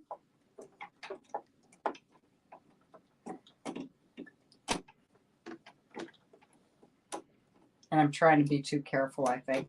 But I'm just going to slide this and push it down. There we go. Remember, Jukies are very sturdy, so you can be firm with them. I want this to lie a little flatter. So I'm going to pull it up, readjust it, and push it back. There we go. So now you can see that straight stitch plate, or that hole is right there. The machine is letting me know it knows that there is something different on here. So it won't allow you to sew anything but a good straight stitch. But what a fantastic feature. You get the feed dogs as well as the needle plate for straight sewing and decorative sewing. So I've spoken a lot, but there's a lot to the Kokochi. Are there any questions out there? We've just got a couple of minutes and we'll take a look at the comments to see. Anything on this machine? Okay. Hey, Kelly. The only question is, how can they get one of them? So thank you so much for coming on, and thanks for Juki for being one of our sponsors. But got to show them how they can get this, guys. This is the Juki Kokochi DX 4000 QVP sewing machine. And guys, you saw all the great features that Kelly was showing there. The price on it is $39.99. And again, guys, we have financing available, free shipping nationwide to your doorstep. And we do have a call-in special on us. You have to give us a call on this one. Again, it's 800-401-8151. And this thing is loaded up with features. And my favorite feature on this, that you can sit there and watch the internet while you're sewing. So if you wanted to watch a video to show you how to do something while you're sewing. SMP Live. Exactly. Takeover Tuesday. It's pretty awesome. So guys, we're going to continue on. Let me bring my co-host back in here, Miss Jane Klaus. Hi, Blaine. How are you? I am doing great. I tell you what, seeing all these machines just kind of gets you pumped up about watching all the things they can do on them. And, again, that's another machine that just loaded up with features. But I know we got another demonstration coming up. I'm gonna let you get going on it, and I'll see you back here in about 30 minutes. All right, that sounds great. Wow, we are rocking and rolling here on Quilt Fest Day 4. I'm super excited for our next session. So please welcome to the show Stacey Louie. She is both manager of customer relations and the face of many Sew Steady live shows and classes. She's been on with us already this week. She's back again. Of course, you love your Sew Steady products because they are those portable acrylic extension tables, and who doesn't need that? We all do. I think so. Everyone say hi to Stacey. Oh. Well, I think Stacey's still prepping, so that's okay. We'll come back to Stacey when she is ready to go. But again, I hope you guys are having a great time today, which is day 4 of Quilt Fest. Can you even believe how fast this week is going? So many good presentations, and I loved our education earlier today with Belle. I'm still like working on my own version of what she did, but that's super fun. So, all right, let's see if Stacey is ready for us yet. I know we're a little bit early. Hi, I'm here. Hey, Stacey. I was muted, but I was going to have you start looking at something much prettier than me, which is this gorgeous dream panel behind me. I don't know. You're pretty there. I was wondering, so my bigger question for you is this. I know that you are the face of all the Sew Steady live shows and classes, and you're here today to talk about the Sew Steady product line, but I was thinking that you should actually maybe go be a model. I mean, oh, no. You're turning your That's career, you, girl. signed by your agent. We'll just see you strutting down the runway any second. I don't think so. On the pages of a fashion magazine. All right, I'm going to let you. Let's talk about Sew Steady. No, I am really excited to be able to share with everyone some of our gorgeous creations that are done by all of our educators worldwide. And so I actually had you turned over to this eye candy over here, which is this gorgeous dream panel. And you can see it on your screen there, how beautiful we ruler quilted that, guys. That's using our Westerly design and Sew Steady rulers to finish that panel and just make it shine. So I was excited to have you see that right out of the gate, not me. But today I'm actually going to share with you another gorgeous thing here called our Sew Steady Wish Table. And in addition to that, I'm going to share with you some amazing deals that we have going through the end of the month. So I'm really excited to be able to share this, it being National Quilting Month. I feel like sharing with you some of my best-selling quilting tools is absolutely the thing that you need to see. So our Sew Steady Wish Table is our best-selling Cadillac table, if you will. It comes with in 2 different sizes. Both of them are built to be meeting the wishes of all of the quilters out there. So we went out when we just developed this table and we asked the quilters, what do you want to see in a table? And they started with things like we want it to be deeper. We want to be able to hold those projects up in the back a little bit better. So we made a little bit deeper table. So this is actually our 22.5 by 25 in size. And then we also developed a 24 by 32 size table. So it's 25 deep, and then that's 24 deep or 22.5 deep, depending on which size we put on that your machine for you. What we recommend is if you have more space and you have a bigger machine, to go big if you can. The 24 by 32 really fits nicely on some of those big machines out there. And I'm actually sewing on a really big one here today. We've got the Janome M7 that I get to sew on here. So when you talk about big machines, that's going to be one of them. It's got a really nice long throat. In addition to that, people wanted the built-in drawer. So what you see here is a nice size compartment drawer, and I can store all kinds of accessories in this. So at home, I've got my candy in one. No, I've got all my pins stored in this right here. I've got some of my other Westerly tools. I've got my extra bobbins, my scissors, all that jazz. Since this is my work drawer, it's a little bit cleaner for photography, as you can imagine. But some of my essential tools are in here, like my stitching line discs and my Wesley Design Echo guides, my scissors. So all kinds of goodies you get to store and keep organized. I mentioned to you on Tuesday, one of the really, really cool things about our tables is that you can see through them. You can store things underneath them. You can stay organized in every project that way. So that's one of the benefits that we offer in our tables. Now we also offer this amazing circle sewing options with our wish tables as well. So one of our options is our circles and straights tool. What this allows you to do, and you can kind of see this right here across the mat, is it allows you to create precise circles. It says right here, use this side to measure your circle diameter. So I can go from a circle size of 2 inches all the way up to 30 inches. And I know you guys actually talked about that at the very end of the episode. And so I had to start with it because I felt like I left you hanging, not showing you this amazing feature built into this table. So in addition to that, we offer the opportunity to sew straight seams, and you can't really see that. So I'm going to turn the camera a little bit. We have seam allowances built into this mat. So not only can you do these precise circles, but you can do precise seams too. So we've got our 1/4 inch seam allowance, our 3/8 inch seam allowance. We've got a little grid off to the right here. So you can do some simple measurements as well. So I'm actually going to attempt to not just show you this one amazing table today, but I'm going to be showing you this awesome accessory, and I'm going to use it both ways. And then I'm going to share with you another awesome sale option we have, or two, that you're going to have to take advantage of. So I've got lots that I want to accomplish in a short period of time. So let's get going here. So first I want to show you how easy it is to do just that basic 1/4 inch seam allowance. So I'm setting down my seam guide here. And this is a tool that I'm not only going to use for circle sewing, but I'm also going to use it as a seam guide. So I've got that sitting right there, and I'm just going to go ahead and just do a quick finger press on my project here. I'm making just a cute little circle table runner to put onto a table mat to put onto my table for Easter. And you'll see some of the colors that I'm using to do that. And then I'm pulling out my Westley rulers here in a minute, and we're going to work on it together. So I'm just going to drop my feed dogs, and I've just got a basic straight stitch seam allowance going there. And I'm just going to use that seam guide to give myself a really straight seam here. And I'm just actually finishing the backside of it. So I just wanted to use this really quick to show you how easy this can be.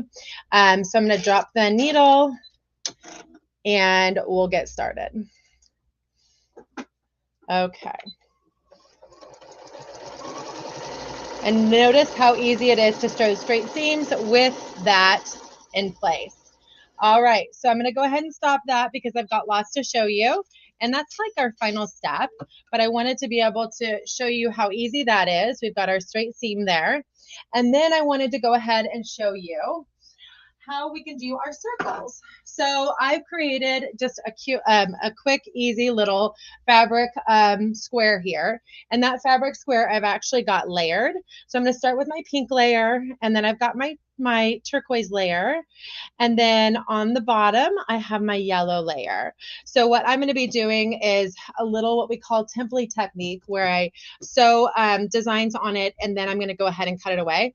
But I'm going to start by creating my circle because I kind of want to create my boundary for creating that design.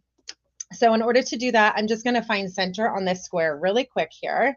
And again, I'm just using my wish table and all of its amazing features, including the circle sewing, to create this cute little project for you really quick. And so I'm finding center, just folding my square in center. There's other ways to find center too. We've got some amazing tools for finding center. You can use our Westerly Design crosshair squares to find center.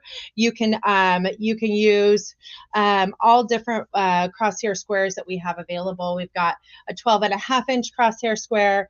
We have a crosshair square that is 8.5 inches. And then I'm actually pulling out a brand new size that we're going to be rolling out come April 1st called it's a 6.5 inch. So it's just a little bit smaller that I'm going to show you how to use today.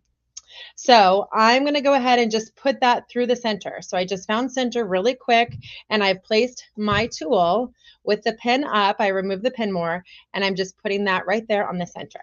So now I've decided, based on this, I know that these are actually 14-inch blocks. I'm going to create a 12-inch circle. So how do I do that? Well, I've got these markings on my tool here. You can't totally see them, but they're etched markings. And there's a center line going through that pin. So I'm going to go ahead and use that to line up the crosshair markings on my mat. So I'm going to line it up with the 12, and I'm going to line the center line with the pen going across so I know everything is aligned. And when I placed my mat down on my machine, I also made sure that it was actually centered with the needle. So you see that right there. We've got our needle alignment and everything is spot on. So I'm creating a 12-inch circle. So now all I have to do is actually just keep my fabric flat as I go around. So I'm going to go ahead and just kind of brush it out, make sure it stays flat as I create my circle. It's that easy, guys. So there's all kinds of different circle sewing options that you can get with machines. Some machines come with circle attachments, so you can absolutely use a circle attachment that might come with your machine as well. This is just one that might give you a little bit more variety. You're going to get 2 to 30-inch circles with this, and you're going to be able to really kind of do some fun things with it that maybe you wouldn't be able to do, or could enhance, I like to say, enhance your options that you already have. So look how easy it is. I just sewed a circle with you guys. I think that took me maybe 20 seconds. So now I'm going to go ahead and just cut my fabric. I'm taking this tool off because now I've got my perimeter. That's what I want to create my ruler work around. And I'm going to show you my next super deal. So our wish table is a table that we offer actually right now. We've got a fun little promotion going that I told you about, where any table you purchase, you will get a $10 break lighter with it. So that stands with our wish table as well. But what we're doing with our sampler set, I think, is probably the best deal that we're offering at this time. And the sampler set is actually the starter set. This is what we tell everyone they need to get started with when they want to start quilting with rulers. Now, why would you want to start quilting with rulers? Maybe I could show you our dream panel again and make you drool over that, or I could just show you how you could easily finish your quilts. I've got some of our quilts, our Quilt As You Go samples right here. These are our designs that we create just using our sampler set in our 12-inch arc. So this set is on sale right now. And so what you're going to get with it is you're going to get this 6-piece template set, which is our ultimate get started package. But in addition to that, we're giving you our 7-class bundle. So you have 7 different classes that are going to teach you how to use these rulers in our 7-class bundle. And you get our ruler work guide. And this guide is amazing. So it's going to give you all the basic information. It's like going and actually taking maybe a whole course on this, a multi-day course where you're learning all of the terminology, you're learning how to set up your machine. All of this comes with this cool little QR code right here when you purchase your Sew Steady sampler set. You just use that QR code, you log in and you access your free ruler work guide and get started with all of those amazing classes. So through it, you're going to go ahead and be able to learn about the different feet options that are available. A lot of machines come with ruler feet now. So I'm actually going to be using a ruler foot that came with the Janome machine today. But we do offer ruler feet for pretty much every machine on the market. So if you don't know if you have a ruler foot or if you think you might need one, we have an option for you, and you can get that through Sewing Machines Plus very easily. Here are some additional accessories that you're going to want to use to do that, to do ruler work, and then so on. So I just wanted you to know we've got you covered. We've got all of the education you need to get started with quilting with rulers and know you're going to be successful. So you're going to have all kinds of tools to be able to really dive in deep. So, and again, the 7-class bundle is going to give you straight line education. It's going to teach you how to create different projects. We've got an organizer project. We've got pillows. We've got Let's Get Started with Janome Adams, who is one of our best educators. Ruler Work 101. So you're going to learn how to create designs, and you're going to get confident using your rulers with this kit. So that comes for free with it. And guess what else? You get a 12-inch arc for free. This is one of our essential templates, and I'm going to show you today why it's so essential. But it's basically got just a 12-inch arc, and that is not a 12-inch ruler. That's built out of a 12-inch circle. So we call it our 12-inch arc ruler. That's coming for free with the sampler set. So you get the ruler work guide, the 7-class bundle, and you get the 12-inch arc, all for the sampler set price, which retails normally at $65. Might also be on sale through Sewing Machines Plus because they usually have amazing deals. So you should check into that. But that is a super duper deal. $65 with the 12-inch arc, sampler set, and the ruler work guide 7-class package. I highly recommend you get that if you can. So I have all of my templates laid out here. So I'm going to show you what those templates are going to look like. So we've got our basic Spinifex design here. And I've actually laid out these quilts because I wanted to show you what you can do with these designs as I lay them out, because I just think that it's such a wow factor when you see what you can create. So what we have here is we've got our Spinifex number 4, and that's just a basic Spinifex design. You see that in some of the designs that we have on our quilts around us here. And so I'm going to point them out if I can easily find them. But this is our clamshell design, and the clamshell, again, you can kind of see right there on the screen. I'm going to tilt you down a little bit, is a great one. And here are some of the clamshell designs you can create. You can do these kind of wave designs where you add a little, what I like to call eyelashing, but it's a great fill, all over fill that you can do on any kind of area or project with this clamshell design. We've got our circle designs. You can do all kinds of interlocking circles. One of my favorite designs is actually right here, where you can kind of show how we built around it and did some echoing and just did this really cool little border design with the simple circle, but that you've never created a circle easier than with a Westerly ruler. And I will say, if you're new to doing ruler work, understand that ruler work is not free motion, it's guided motion. It's teaching you actually how to do free motion, because what you're doing is you're basically kind of doing, ruler work is like free motion with training wheels. You're bumping up against the edge of the ruler to create the design. Here's another phenomenal ruler. This is actually our spinning wheel, 36, and I'm going to be using this ruler today to create this design that you see right here. So this design right here, we like to call our quilted star, and we're going to show you how not only you can create that beautiful flower-like shape, but you're also going to be echoing it with the 12-inch arc. Well, another ruler that one of my educators just creates amazing designs with is our spiral ruler. Actually, I would say all of our educators create amazing designs with this, but Janome Adams has taken a special liking to it and has done quite a few designs with that. So let's go ahead and get started. I'm going to show you how you create these awesome designs with our Westerly tools. And then I'm going to tell you about one other amazing deal that I've actually I'm using right now to hold up these projects that you can take advantage of for your sewing room too. So I'm just tucking that away, not that it's in my way, because I've got my giant wish table on, so I've got plenty of room to be able to sew here. But I want to make sure that nothing gets in my way as I'm going along and creating my design. And again, that's one of our goals with our any of our Sew City projects, is that we want to give you a system that is going to make it so easy for you to be able to do your project that you just have an amazing experience. So I'm doing this the old-fashioned way because, well, I'm used to having a different system at home, and so I can't always figure out how to easily thread my needle. So there it is. I've threaded my needle.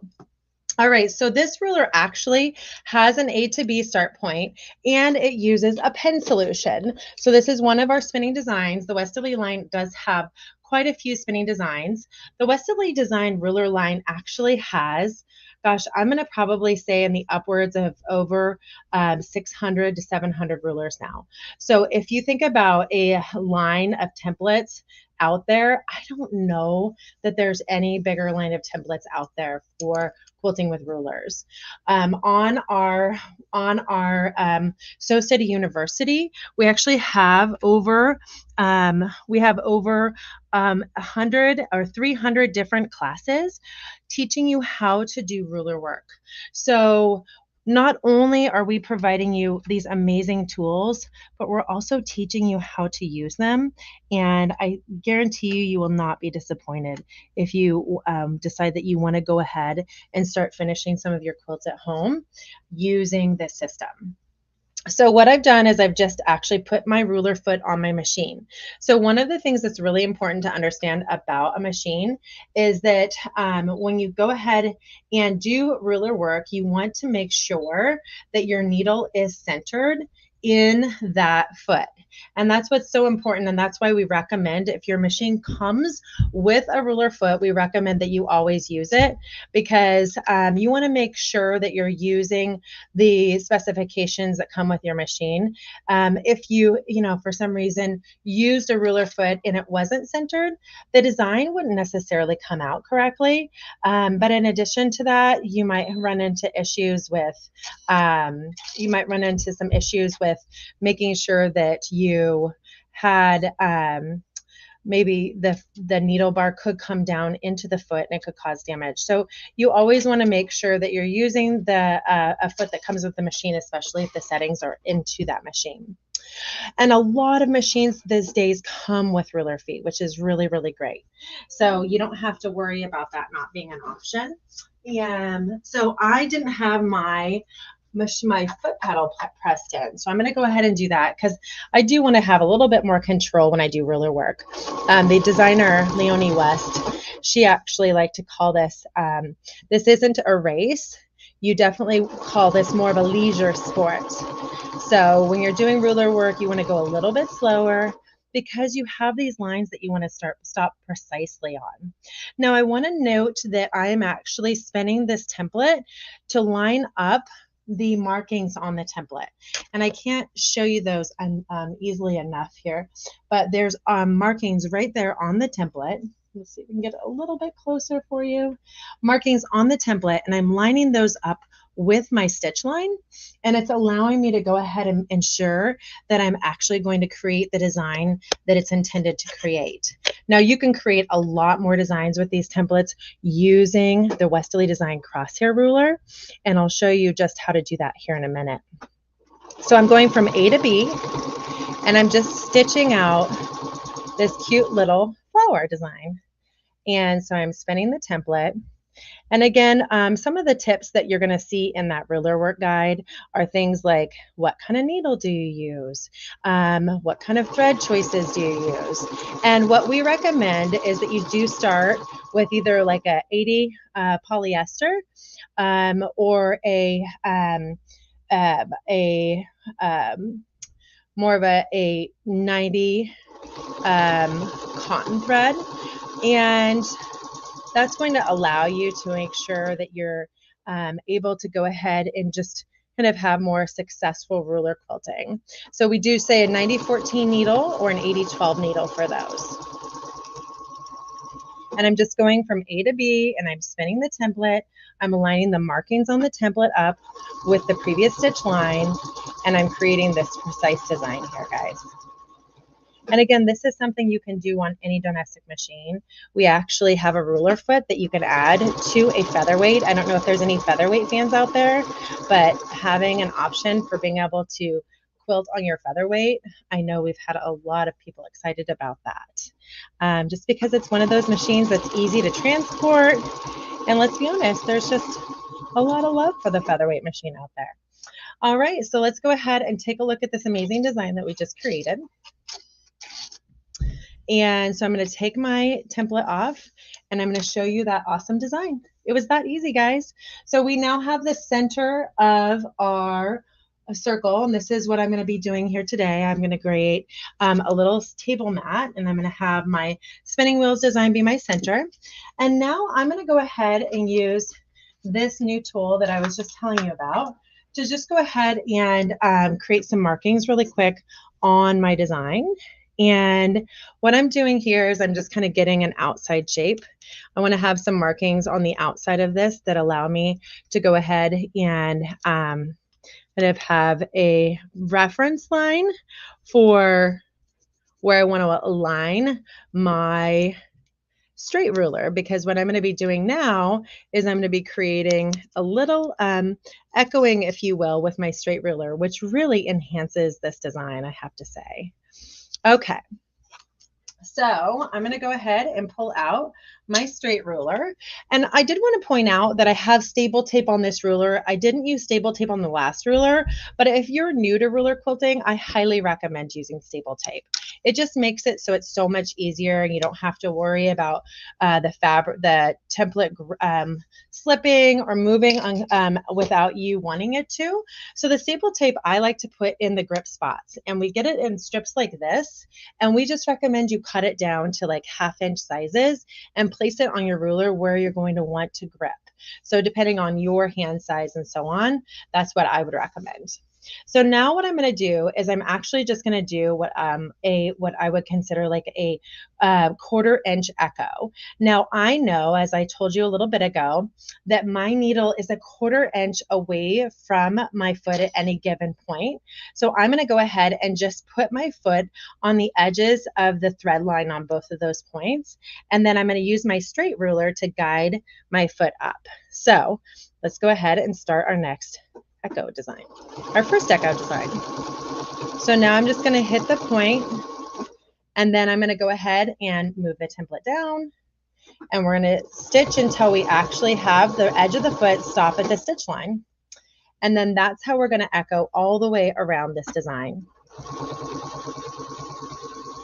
I'm going to just go to the point, and then sometimes you might want to add a stitch. If you find, oh, I went too far, or I didn't go quite far enough, you can just stop and add a stitch. Again, that's why we don't sew too fast doing this kind of work. We go a little bit slower so we can make sure we get our preciseness. See, I just want to add 1 stitch here. And then I know that it's going to be able to hit right where I want it. And I'm going to stop on that point. So a couple other things I wanted to tell you about while I go around is we do have this amazing system here called our Sew Steady suspension system. And I've actually got it on display, and it's holding up this project right here. Just one arm, guys, is holding up this quilt. Now this is a 30 by 36 quilt. This is just a sample of our bigger 60 by 72 size quilt. But this is called our Sew Steady suspension system. Now, what is this? This is another arm in your sewing room. This is allowing you to do some of those bigger projects with ease without having to worry about having that second set of arms, without having to get a ginormous suspension rod system set up, maybe hanging from your ceiling. This is our Sew Steady suspension system. It is a 2-piece system. It comes in 2 sets, or you can get it in 4, but those are offered a little bit differently. The 2-piece suspension system is on sale. It's 20% off, and so you can get it for around $47 right now. And so with that, you get 2 arms. You get 2 of these, what we like to call kind of fabric rollers, which allow you to go ahead and grip the fabric around the project, and then 2 clamps. And so those clamps open up to 3 inches wide. And when I developed this system, I developed it to use on my kitchen counter. And I have a pretty thick granite kitchen countertop, but I needed to make sure that I could easily put it on my counter when I was wanting to work on a project at home, and easily remove it. So it's just a simple clamp system, and it allows you to go ahead and hold up the project when you're finishing, when you're wanting to kind of keep some of it up and off of your sewing surface. Because when you're doing bigger projects, that drag can really be a problem for being able to kind of finish it and hold it up while you're trying to do any kind of ruler quilting. And that was probably one of the biggest questions I was asked when we brought this to market several years ago. Was, yeah, that's great, but can you do something bigger than the square you're working on right there? And so we had recommendations for a really long time. There were systems out there like the Dime had the weightless quilter, which is more of a floor-based system, but there was not a really good, simple, low-cost solution that allowed you to do this just by clamping it to your tabletop. And so this is a product we developed and came out with about a year ago, and it has gone crazy. Our customers absolutely love it. It works great for smaller projects. We highly recommend that if you want to do bigger projects, then you just add more arms. So get more arms. It's just like, having your friends in your sewing room ready to help you out. But you just need to get more arms if you need to get more projects going there. So now I've gone ahead and done my echoing, and I actually started doing another echo. So I could actually keep going and have kind of a really cool design going on here. I just realized I was showing you that suspension system for a bit too long. I apologize, but I just finished echoing my quilted star here. So you see that right on the screen. And so now I could go ahead and start doing a larger echo. So I could go ahead and stitch out a little bit further and get myself a little bit larger echo. So I could go ahead and maybe go with an echo that's a full 1/2 inch and be able to extend that a little bit further. But what I wanted to share with you is just how easy it is to be able to do this type of ruler work. So simple. And because I already started the design the way I did with kind of, I'm going to call it more of a maze, I'm going to just keep going with this, because that's what happens is sometimes the design becomes something that you didn't necessarily plan, but sometimes it's even better than what you planned before. So what I was going to do is something similar to what you see right here, where you start with just a 1/4 inch echo on this quilt project here. We started with a 1/4 inch echo, and then we went to a 1/2 inch echo, and then to a 3/4 inch echo. And what I have going on here now is I've got more of a maze where I started with a 1/4 inch, and then it came in, and we're now doing another 1/4 inch, but it's building on each other. So I'm excited to see how that turns out. I'll have to post this to our Westerly by Me page. That's a inspiration page. We don't have any selling going on there. It's all about customers asking questions, learning, getting inspired by each other to be able to create more amazing projects. So what I've shared with you today is that we have, of course, our amazing wish table. We have our circles and straights tool and mat. We have with that the opportunity to not just do circles, but also those straight seams. I showed you how to do that. We have, of course, our Sew Steady and Westerly Design rulers, and that starter set that I was telling you about, that super deal where you're getting that 12-inch arc free with it, along with our ruler work guide. So all kinds of amazing tools to get started. It's over $130 value. We've got on sale right now for the $65. We want you to just try ruler work. I think what you're going to learn when you try it is that it gets kind of addicting and super duper fun. And there's just so many different projects that you can really dive into to get to really get excited and want to do more and more. It allows you to finish your quilts at home. I don't know how many of you are still taking your quilts out to a long armor, but being able to finish your quilts at home is a huge savings. And it's kind of a reward being able to say that you finished it yourself. And of course, being National Quilting Month, we love to celebrate that. We have amazing educators worldwide. We have over 20 different educators that created content for us, and that's what really fills up our 300 different classes that we have on our Sew Steady University. And I don't know if I mentioned this, but of those 300 different classes on our Sew Steady University, we have 30 of them that are free. So check it out, learn how to do ruler work, get excited, take advantage of the deals from Sewing Machines Plus that we're presenting today. That suspension system, creating some more arms in your sewing room. We had people that were so excited about that. They were avid embroiderers, and were looking for a more simple solution for being able to hold up their embroidery projects as they were doing more quilting in the hoop stuff, finishing their quilts that way. We have people that were using them. We actually had a customer that was using it because she was did alterations and bridal dresses, and so she was using it to iron the layers of the dresses. So she held up the different layers of the dresses with the suspension system and used it to iron the different layers. So I have a feeling that this suspension system is going to become a system that you use in more than just your sewing machine area. Might be for your ironing machine. It could be in another place in the house where you just realized, hey, I need this too. I need another arm here. I need another hand. You know what we used to say is it's like having your three or four girlfriends holding up your quilt for you while you're sewing. And that's what you get when you get a suspension system. So I've just kept echoing, guys. It's so fun. I honestly will tell you that I wasn't really much of a sewer before I started doing this stuff.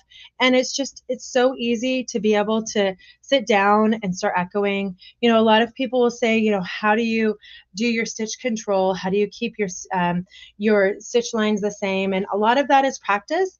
There are some machines in the market today that allow you to do your stitch regulator while you do ruler work. So that is an option. We do have an option with that Bernina stitch regulator. We have a table option that allows you to do that. I know some of the newer machines are now developing options for doing stitch regulation, but really what we recommend is just set your machine speed.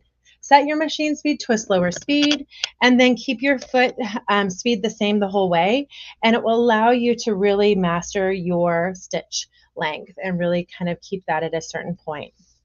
But this is going to become a project that I start cutting away, and I'm going to create my little Easter table topper with this. So I'm going to take what I started earlier and lay it over, and then just do a really simple envelope style circular table topper by laying this over, using my circles and straights tool to create another circle around it, and then fold it over, and I will have my circular table topper for using for the holiday coming up, our Easter holiday coming up.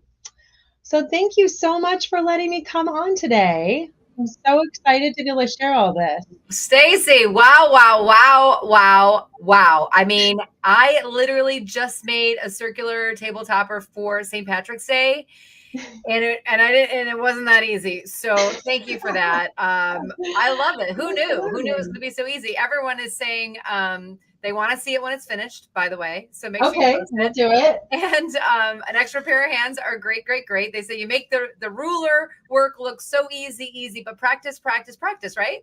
Absolutely. Yes, you have to practice. And I will say, you know, so much of it comes down to the design and the quality of the design, and having all of those markings built into that those templates allows you to create really accurate designs. I mean, really accurate. That's amazing. Stacey, thank you so much, everybody. Say thanks to Stacey. They're all waving goodbye. You're the best. Thank you. It was great to be here. Sheesh. Yes, that's what I say too. Really great, Stacey. Thank you so much. Let me tell everybody what the deals are and how you're going to get it. Stacey talked about them a little bit, but we'll throw up some overlays here so you can see them again. We'll just reiterate what she's talking about. And that is, if you buy a sampler set, you get an extra ruler and 6 Sew Steady classes. That is your class bundle right there. So it's a sampler template set and 1 long arm template. And then you're going to get the 6 class bundle with that right there. You see the pricing. Crazy great pricing. But there's a call-in special. But wait, there's more. It's a call-in special. 800-401-8151 for the sampler template. 1 set long arm template. And you get the free 12-inch ruler and the 6 class bundle. She did such a better job of explaining that than me. But again, call in for specials. And of course, we know the Sew Steady product line are all of those portable acrylic extension tables. I mean, there are so many tables that we could put overlays up for these, but we would be here all day long, and we've got other things to learn about and see, don't you think? So here you go. You've got your extension tables, different sizes available. You got to check the website. Go to smplive.tv to check out all the different kinds of sizes on these extension tables. And you'll see that the Quilt Fest pricing starting at $69. But guess what? Calls in specials on all of these. And you see it here. You buy the table, you get a grid glider for only $10. Go to SMPLive.tv to place your order or call 800-401-8151. And again, there is that financing in case you're like, hey, I need to buy a bunch of tables today, which I think is probably a good idea because you know what I say, more is more and less is a bore. And we love having extra hands in our sewing rooms with us, don't we? We do, Blaine. You know, Jane, you're exactly right. I was just sitting there. I started laughing because I was thinking, I got an email from one of our customers that says, as she's watching the show, she's putting things in her cart that she wants, and she needs to win the lottery to be able to pay for it all. I know. Somebody the other day wrote, I have a champagne taste and a beer pocketbook. But the good news is we've got financing. So now you have that is true. Have your champagne taste and beer pocketbook. That's very true. So, Jane, I got to do something really fun right now. Is I want to ask everybody out there, what do you have your eye on that you've put it in your cart? What are something that you've been wanting to buy but you haven't pulled the trigger yet? Put it in the chat right now. I'm just curious to see what people are got their eyes on and are interested in, and let us know if there's anything we can do to help you with it. So how about one of each?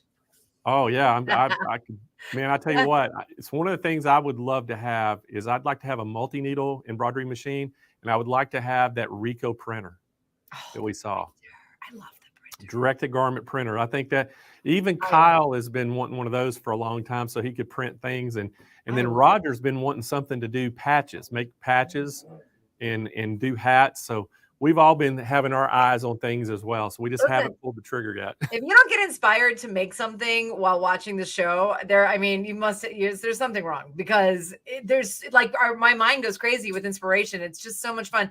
I think that if we bought one of each, then I would have to continue working, and I wouldn't be able to use one of everything, right? There's no time. So you have to like pick or choose, unless I turned it into a business and started selling all the things I made because I was inspired by you guys. There you go. That's what a lot of people do. You know, it's amazing how many people, you know, get into the hobby and start doing things and they get really good at it. And then they find, you know, their friends will say, well, where did you get that? And oh, I made it. Well, you make me one. And then it just kind of keeps snowballing and they turn it into a business. Yeah. And then, the thing too, I always say when I make something goes, where'd you get that? Oh, you made it yourself. And it's that sense of satisfaction that you made it yourself. And that's cool if you're just making something, but with all these tools and like how great everything turns out, it's so impressive, the design work you can do. Oh, I know. You're exactly right. So I know. But anyway, we are moving right on along. And you know what? We've got Baby Lock coming in the house. And you get to do, right after that, you get to do my favorite product is our Stay Perfect tables. Thank you for letting me do your favorite product. I tell you what, I have been thinking about, I'm getting me one of those. And because I'm trying to get my garage kind of, lined out for my shop and part of my garage, I'm going to use it for my shop. And I've been trying to figure out how I can get those tables, but I've got a vinyl cutter. So I want to be able to do the vinyl cutter with those accessories that hold the, like the fabric and things. Yeah. I can hold vinyl on those and pull that off to cut it and, to feed the machine. And I was just thinking, I've already got that. I could use one table just for that. And so I was thinking, man, I could use a couple of those tables. A few of those tables would be great. I'm already thinking about lining, like my sewing area is over there in the studio. And I'm like, ooh, I could put that here and then this in the center and put these together. What are those? What you were going to use it for vinyl, which I think is great. But what about for wrapping? Like you could make that your wrapping station. You could put all of your, what you call it? Why can't I think of it with this right here? Christmas paper tubes. No, this is a stabilizer. Thank you. Oh, stabilizer. Oh, yeah. Stabilizer. Let me just pull it up right here. Well, hey, Jane, we're going to get to our next thing. We're going to be back with you in just about 30 minutes. But anyway, guys, we got Baby Lock in the house. We have Lisa Knight here. And Lisa Knight's a national educator for Baby Lock. And guess what? We're going to talk all about the brand new Baby Lock Bloom. If you haven't seen this, guys, you need to check this out. You're going to be blown away. Sewing and embroidery machine, a 5x7 hoop size on it. And so let's bring Lisa into the show. Welcome to the show, Lisa. Hey, Blaine, how you doing? I am doing great. I'm glad you're here. And we're going to have so much fun today. But hey, I'm going to let you talk all about this bloom, and I'm going to get out of here, and I'll come back in about 25 minutes. We're going to tell everybody the exciting deals that we have on this. Okay, that sounds great. Hey, everybody. My name is Lisa Knight. I'm the Las Vegas Sew Girl and a baby lock educator. I'm super excited that you're here. We have so much fun with the Bloom. The Bloom is a brand new machine from Baby Lock, and it's got so many fabulous features. I'm going to switch the camera over so y'all can see the Bloom. So here is the Bloom, and I've got it set up so that I can show you some of the sewing features, and then I will show you some of the embroidery features. But it is a embroidery and sewing combination machine. Let's wake it up. So we've got lots of features, stitches on here, just tons and tons, utility and decorative, you name it. Just so many beautiful stitches. You can actually see what the stitch is going to look like, whichever one you select. We've got beautiful decorative stitches here. Just gorgeous. And you know what? I don't know that you can see that. So let me bring this just a little closer. Don't stare. Don't look too closely while I move the camera closer. All right. So now you can see it. And you just advance it with these advanced keys here. Oh, that one had cute little ladybugs on it. Just super fabulous looking stitches. You can adjust your stitches. You can mirror your stitches. You can do one fancy stitch. You can do a multiple. You can actually combine them. How fun is that? Let's come back up here and we've got even more. I believe there is a total of, let's see, how many stitches do we have? We've got 251 decorative stitches, and this, you can see them on the screen, but if you want to look at them all at once, right up here in the lid, you've got a list. So you can look at them there, or you can look at them on the screen. You can lock your screen. Let's see, make sure you are able to see that. You're able to lock your screen. You're able to reverse. There's a little handy knowledge book on board. It has on off on the right side. You have for sewing, you've got your sewing foot, and I'll show you all your accessories as well. You can wind your bobbin on board. You have an extra spool pin. You can put your spools there. You have several spool caps, which we'll look at all the accessories. And let's come around here to this side of the machine so you can see you have easy needle threading. You have a scissors, you have a speed button, you have a reinforcement priority and a reverse key. So just really fabulous. I'm actually going to show you a couple of things on the in front of me. Give me 2 seconds to move something so that you can see it. It comes with a 5x7 hoop and a 5x13 positionable hoop. Let's see if we can do this without everything tipping. Let's see. Here are all of the accessories. Let's back up some. We've got tools here, and then we have another little tool. So you'll get a little pair of scissors, you'll get an awl. Here is your additional spool pin right here. A brush for cleaning, a nice spool of the finishing touch bobbin thread, my favorite. You've got the little spool pins for using with your mini king cones for embroidery. You've got a variety of spool caps, a very large one, a smaller, and a medium. Got an extra bobbin case. We've got a little adapter to put in the bobbin case if you want to use pre-wound bobbins. Got these 2 screwdrivers, a small one and a larger one, and this little guy, which is also can get into those tight spaces. Got a thread net.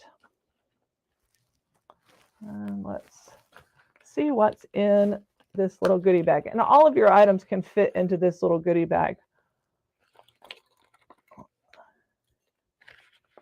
Your embroidery foot is in the little box. This is a quilting foot. A little Teflon foot. An adjustable zipper foot.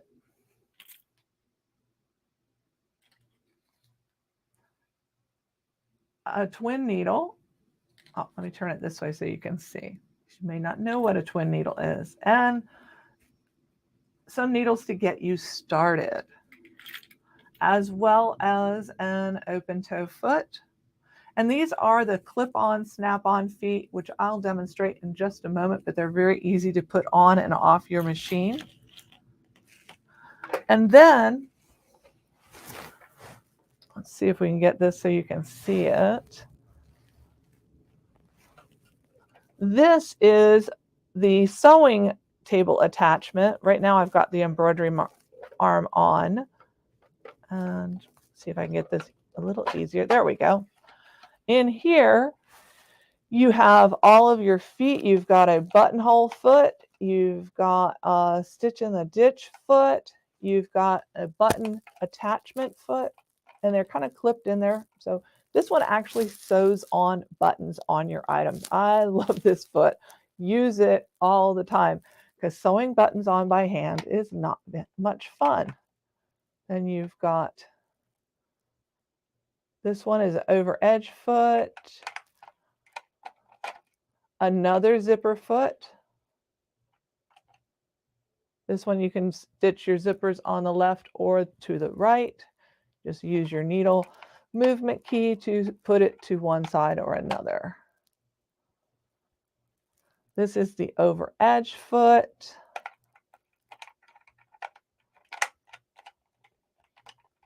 And then this is an open, a visible toe, and then you can turn it over. This is great for doing your decorative stitches. I don't know if y'all can see that, but see how it has a little channel there?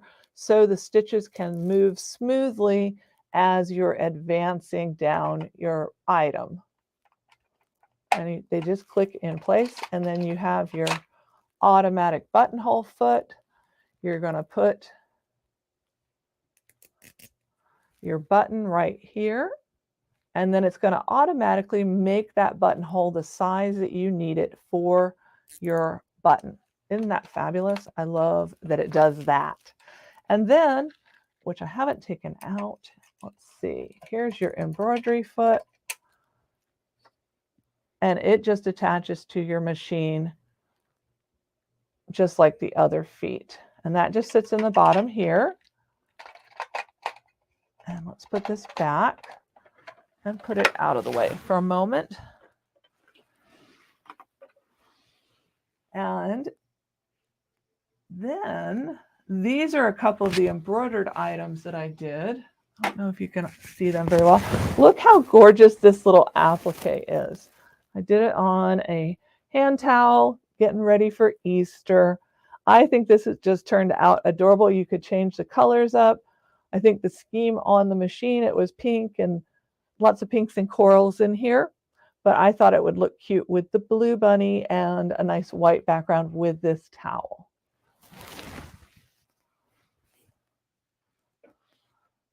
With the Bloom machine, you're also going to receive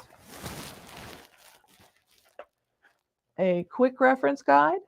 Let's scoot this back just a little bit so we can see a little better. You're going to get the quick reference guide. You're going to have the instruction and reference guide, which goes a little bit more in depth than quick. I know I like quick because I like to get started. I want to know exactly what I need to do to get this machine started. And then this one, I love sitting and looking at these because it's all your embroidery designs. Beautiful, gorgeous designs, all different sizes, And we'll take a closer look on the machine, but you have that book as well as you have a knee lift attachment, and that would go, slide this out of the way just a little bit. That would go right here. I've got the machine scooched back, so I can't really demonstrate it, but it does come with the machine. You also get that 5x7 frame and a template to help you get centering and positioning just right. 5x7 is my go-to frame for almost all my embroidery, except for maybe quilting and things like that. I'll do something bigger. Now this is your adjustable frame, which means that there's several different points that you can adjust this frame to connect the design or have designs that have different designs on one piece of fabric, which is pretty fabulous. So I'm going to just quickly turn off the machine and put the embroidery unit on so that you can see the embroidery side. Let's see if I can do this without bumping the camera. Maybe not.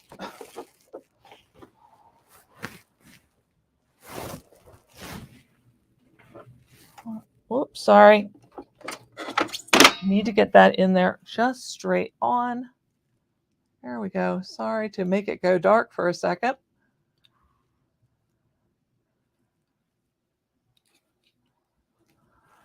Let's turn the machine back on. This is a very quick process. Once it opens itself up, it will have a little welcome screen. And oh, I don't know if y'all can see that. Let's come in a little closer. You can do personalized creations. It's also got Wi-Fi capabilities. So that I love. And all you have to do to wake the machine up, it says wireless technology, is tap that home screen. Now it's letting me know that the carriage is going to move. And then we have some wonderful designs. So let's take a quick look at some of these designs. So we've got our exclusive designs, and you can easily scroll through them here on the screen with that the arrow advance key. We've got beautiful delicate designs, and if I choose one, it comes up into this larger screen. And then when I say set, then it is ready to embroider. I can edit it here, do all kinds of things here. You can move it, size it, rotate it, mirror it. It tells you which hoops are going to work for it. You can set this to inches or millimeters, and it has a pocket here, which you can save things on the machine or you can save them to your flash drive. Let's go backwards, get rid of that pattern, come back in here. We've got beautiful florals. Get that a little closer for y'all.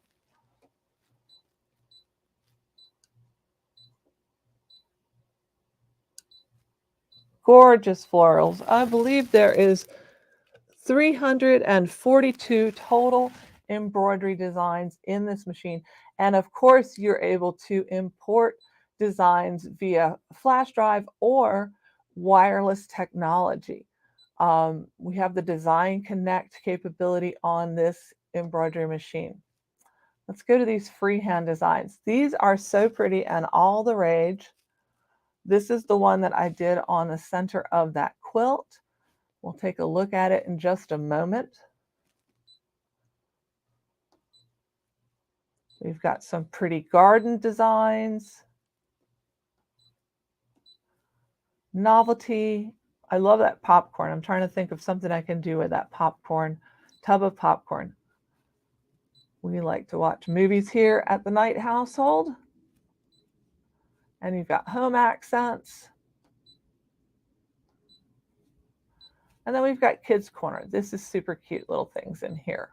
And we've got some appliques. In fact, that little bunny was in the appliques. So I'm trying to remember where that little bunny is. I think he might be in this one. Nope.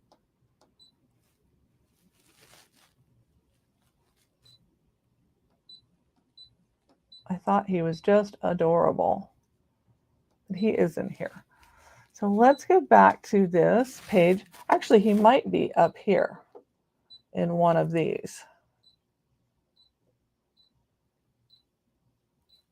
In fact, I think he is. All these holiday ones and nice little edge accents. And then we've got some very light embroidery, so they'll go quickly. There he is, right there. So really cute bunny. And these are set up to be appliques. We have another couple of appliques. That little inchworm up there, the llama, the birds, and the dress are all appliques. And I think that will turn out just absolutely adorable. So the bloom has lots of possibilities for you. You also have an onboard recognizing your frames and your sizes. All of that's available to you. Let's go back to the frames. Look at these. These make all of your embroidery designs look all the more better. And let's open up, well, let's do the heart. Look at all the decorative frames you could put around monograms or cute little design, all sorts of things that you can do. Just love the ability to do that. Plus, you can actually play around and create your own appliques and use these frames as your applique outlines. And there's lots of teaching on that online. Let's go back. Let's look at our beautiful jumbo fonts. How pretty is that with all the flowers in it?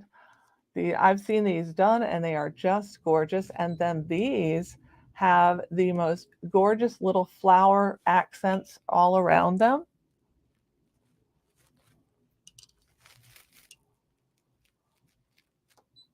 And then let's go back here and look at all the beautiful fonts that you have available to you with the bloom. You have large, medium, and small, as well as uppercase and lowercase, and some of the fonts have special characters. You can edit them and do all kinds of beautiful things with them. You have a total of 3 pages of fonts and the exclusive script. Some Asian characters, as well as all these beautiful ones, and my favorite, the exclusive script. So let's write a little message here. Let's make it a medium. And we're just going to write happy. And you do need to advance to the next page of this to be able to see your next letter. Oh, it extends past, so I need to rotate. No big deal. Let's rotate that frame. And we need to advance to this page. Let's see. There's my Y. Oh, we went to small. You can do all kinds of wonderful things with your fonts. So let's come back and take a look at this quilt that I did because, oh, you know what I did forget to show you? Let's come back in here and let's go up here. In this light area, there are some quilting designs. So I did some quilting with the bloom on my quilt that I created for this event. I used this one right here and I resized it a little bit for the different areas on the quilt. And let's take a look at that.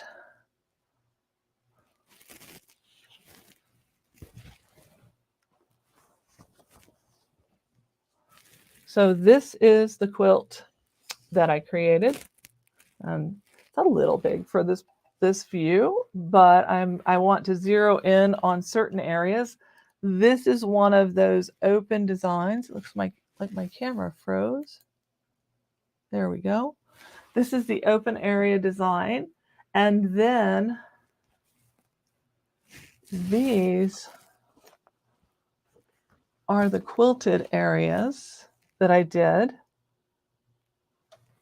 And then I just made it a little bit smaller for the smaller areas. And then I did stitching in the ditch. And I probably will go back with some of the decorative stitches on my outer border. But had a great time doing it, enjoyed it, and this machine sewed like a dream. So let's go over a couple more of the features, and let me check the time, see how we're doing for time. So you have the Wi-Fi capability, which is the ability to send your designs to your machine by Wi-Fi. And so you just connect to the Wi-Fi in your home and you're able to send them directly over there. You're still able to do it with your flash drive as well.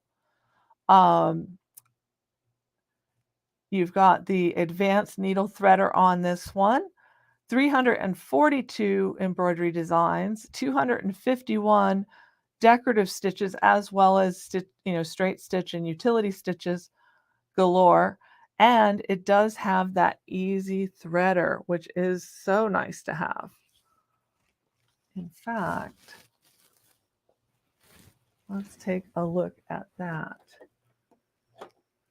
So that would be right here. And you would just, no, that's the needle down, excuse me.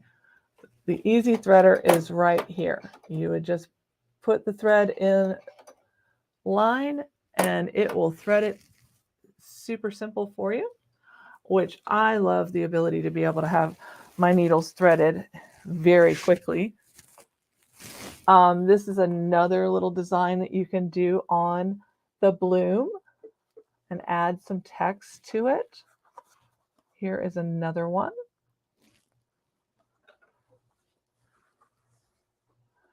And then you can use your frames to create even more. And then you could use that multi-positional hoop to get your pieces in, your different things in here. So you can make something that's bigger than, say, 5 by 7. And then we have our fonts, some example of some of the fonts stitched out.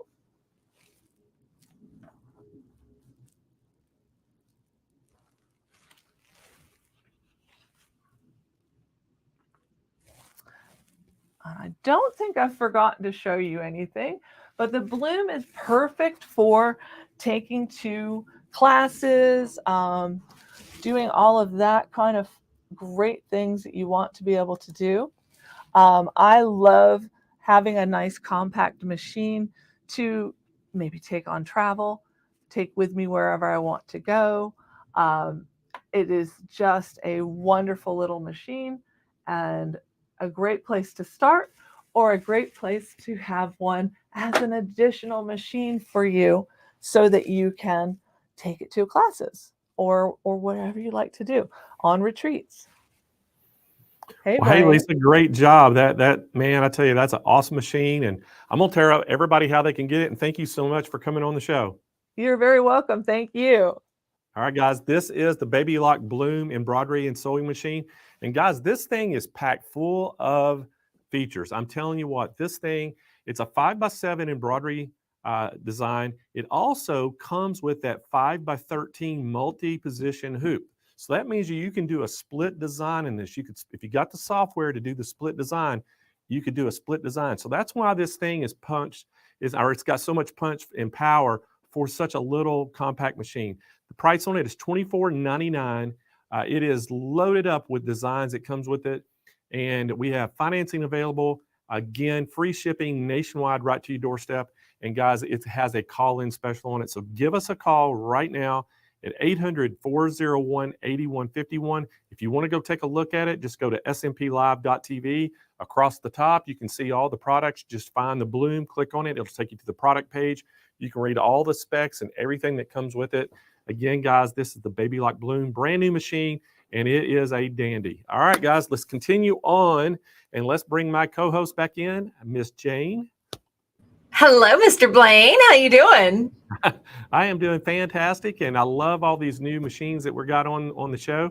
But I know you get to next. You're getting to talk about my favorite product, so I'm going to let you take it over, and I'm going to sit back and watch this. Yeah, so thank you for letting me take over on your favorite product, Blaine. These are so super cool. We saw them yesterday.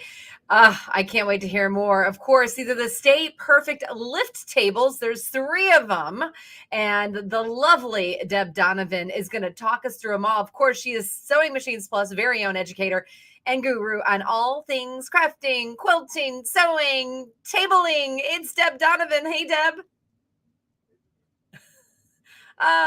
Deb's on mute.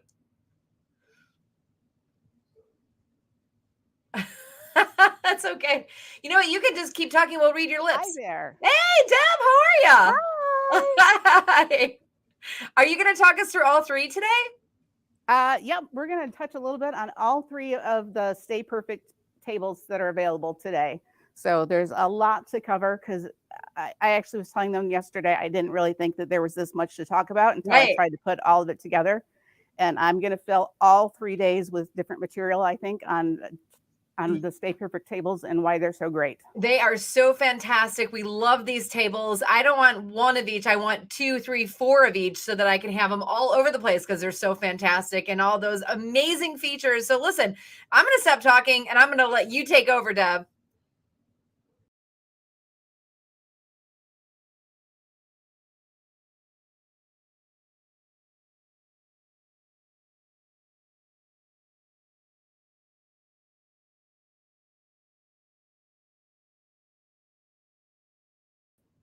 Okay, well, I think Deb is frozen, but you know what? I'll talk about the tables while they are getting that fixed. If we want, let's put up some overlays and I'll talk you through the stuff that I know about them. What do you think about that, guys?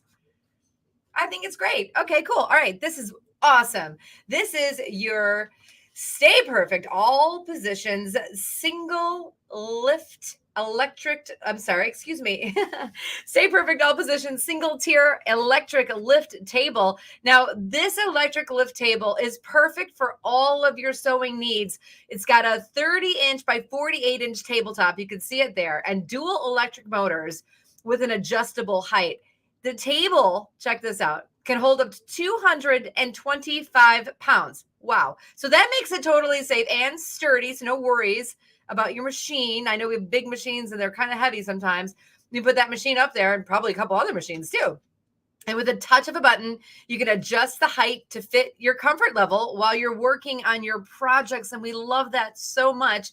Now, we talked about the height adjustment. That's 27 inches to 47 inches before you add casters. That's 27 to 47 inches of adjustment. The Stay Perfect all positions electric lift table makes working on any project comfortable. Deb's going to show us that. You can sit, you can stand. It is a fantastic table. You can see the price. That's your Quilt Fest pricing right there, $14.99. And of course, it is a call-in special because it is Quilt Fest. So if you're interested in this table, Deb's going to talk us through this one and the other one. So I'm going to turn it over to Deb. Hi, today is not my day, I think. I'm muted and lost connection, but we're going to persevere and we're going to do it anyways. While we were reconnecting here, you can see that I moved the table a little bit sideways. I turned it. It's got 4 casters on the bottom, which make it easy to move even with this great big huge 6 needle on here. But I really wanted to show you the versatility of the height with the 6 needle. I love multi-needle machines, but I find them kind of awkward to thread. I'm always at the wrong height for just about everything.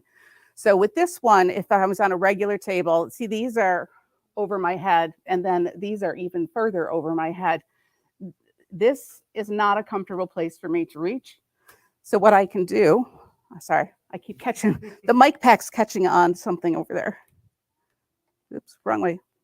I can take the table and put it all the way down to the bottom. I do have a couple of presets on here, but I don't think all of them. So if I move this multi-lift table all the way down to the bottom and I step back here, you can see how easy it's going to be for me to be able to thread the machine, get those 6 spools on the back, get them through the back guides and the front guides to be able to thread it without having to be over my head on my tiptoes at the furthest point of my reach.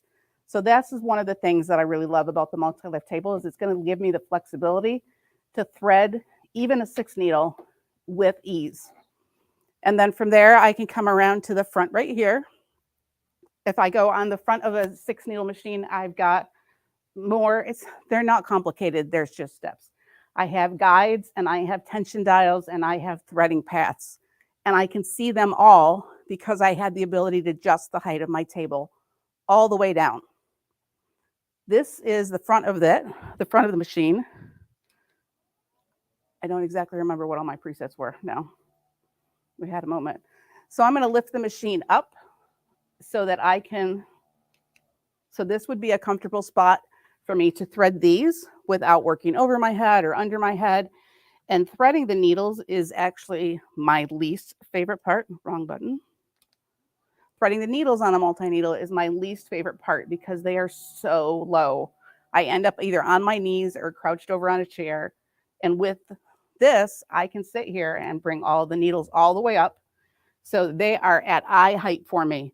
So I can reach the screen, I can reach the needles. I don't have to worry because this machine is going to safely stay on this 225-pound, it's not a 225-pound capacity table. And it's, I mean, I have it all the way up here and I'm rocking it, but on its own, it's perfectly stable. I have embroidered on it with it up here and I haven't had any problems with it. However, I do prefer to embroider with it back down at a lower position because that way I can watch what's going on in the hoop.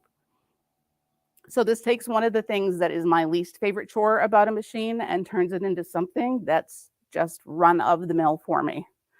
We've got 3 of these tables. This one, here's the single. Down here we have the stand, and then this is actually the 2-tier table. I've nested them all together so that you can see at the end of the day, if you want to, you can store all these tables away and they'll fit in a 30 by 54 inch footprint. You can tuck all 3 of them away into each other. And then you've just got to put away your chair. Doesn't quite fit all the way in there, but still that's a nice way to get everything out of your way when company comes or at the end of the day. All of these tables are made out of HDPE polyester. HDPE is high density polyethylene. And this is the same stuff that they make kids' playgrounds out of, the outside ones. So if you have a community park in your area, there is some of this at your community park. I'd pretty much guarantee it. They put it in community parks because it's resistant to so many things. It's heat resistant, it's cold resistant, it's stain resistant, it's scratch resistant. And my standard joke now is it's also 8-year-old resistant. But the point is that it doesn't matter where you live, this table is going to hold up to your weather. You're not going to have problems with it bubbling or any edge banding coming off because this is a very, very stable tabletop that's not going to distort or deform with you over the years. And we've paired this tabletop with powder coated steel legs. Powder coating is really chip resistant. They use electrons to attach the paint to the steel, which means it's really hard to chip back off of there. So the little table, I'm going to tell you, unfortunately, our wheels got misdirected for it. So if I pull my little table out, you can see that the little table has a different configuration. It has the single bar in the back, but that means that you can sit up to it and those legs are never going to get in your way. This is 18 inches wide by 18 inches deep by 31 inches wide, and it will support a maximum height of 88 pounds. It has the same height restrictions as the other tables, so you can go from 27 inches all the way up to 47 inches in height. And I'm going to be quiet so you can hear nothing. There was nothing. And even up at the top, I mean, I can make it shake, but if I take, well, let's grab the serger.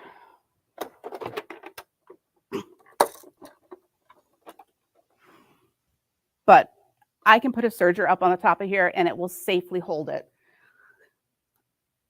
I don't know that I would always want to use it standing up, but I could if I wanted.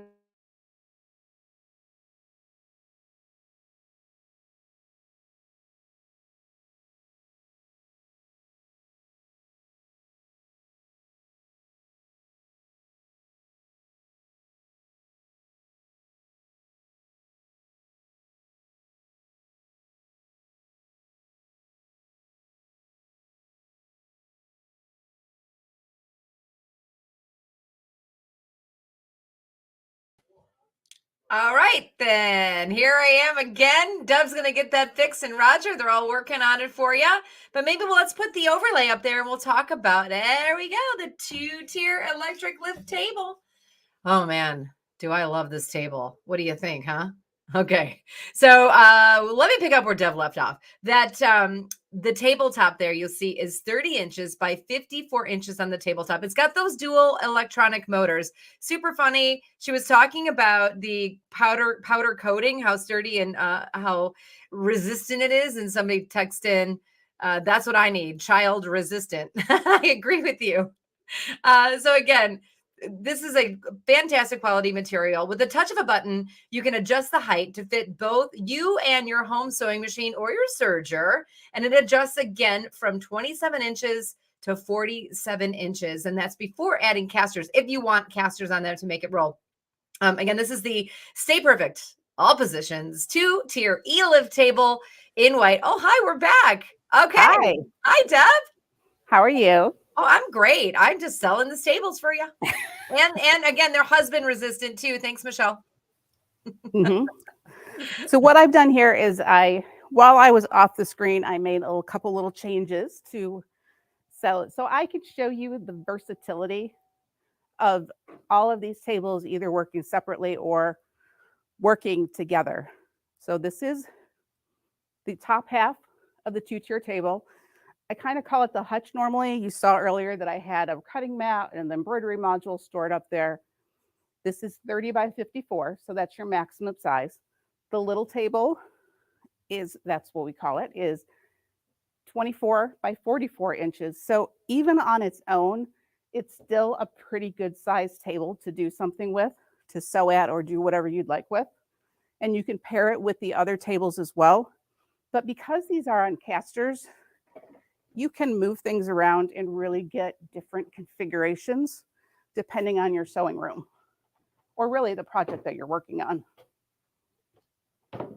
And I don't guarantee that I'm not going to run over a cord at some point, but I can set the two right next to each other and make myself, I want to go this way, and kind of get myself a more supported area over here if I needed to cut or put a quilt over there or something along those lines. I can easily roll them and they're going to go exactly where I want them to. I am going to just wait. There's more. You know what I am going to do, Roger? I'm going to intentionally unplug this table because otherwise I'm going to unplug everything.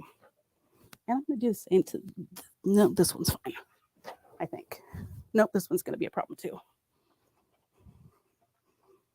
There we go. We are just making it up as we go today.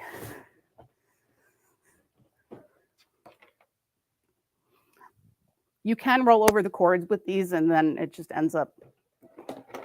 You can go back to front with these tables too. So I've got my 44 by 24 table backed up to the top table. So now I have a really deep surface that I can work on. Or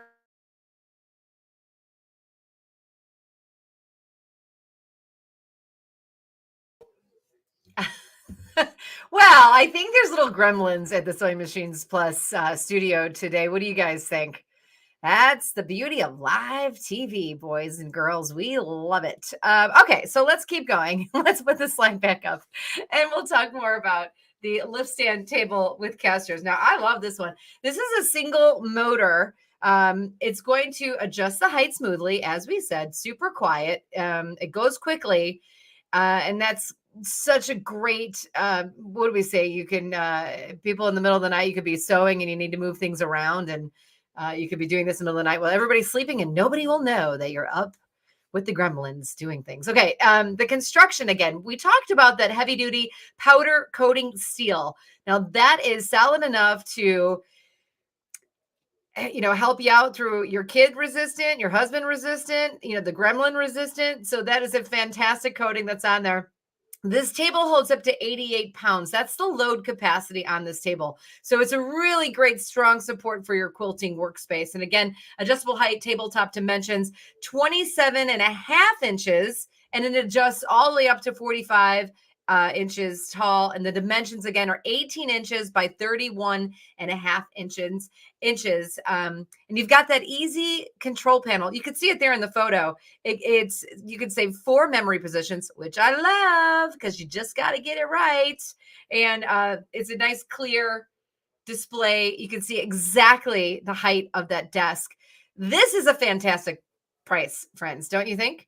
$999. But because it is Blaine, it is SMP, this table is a call-in special. So head to smplive.tv or call 800-401-8151 to find out more about that special. Oh, hi, here I am. I'm back again. So hopefully they got rid of the gremlins, or somebody said it was leprechauns there in the, hey, Blaine, what's going on over there, bud?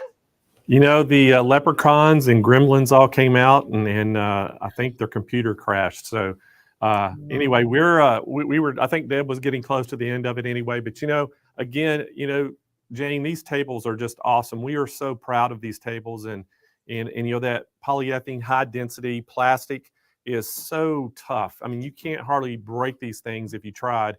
And what's so awesome about it too, the power coated legs with the smooth electric motors.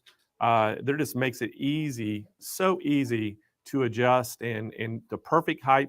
And that's what's nice about it when you're sewing, whether you could sit down and sew, or if you want to stand up for a while, you can do all that. And, Jane, our inspiration was at our office. We have all those stand-up desks, and, people can sit for a while, they can stand up at their computers. And so now that's why, we came out, we thought, hey, what better way to do it than, be sewing and doing that.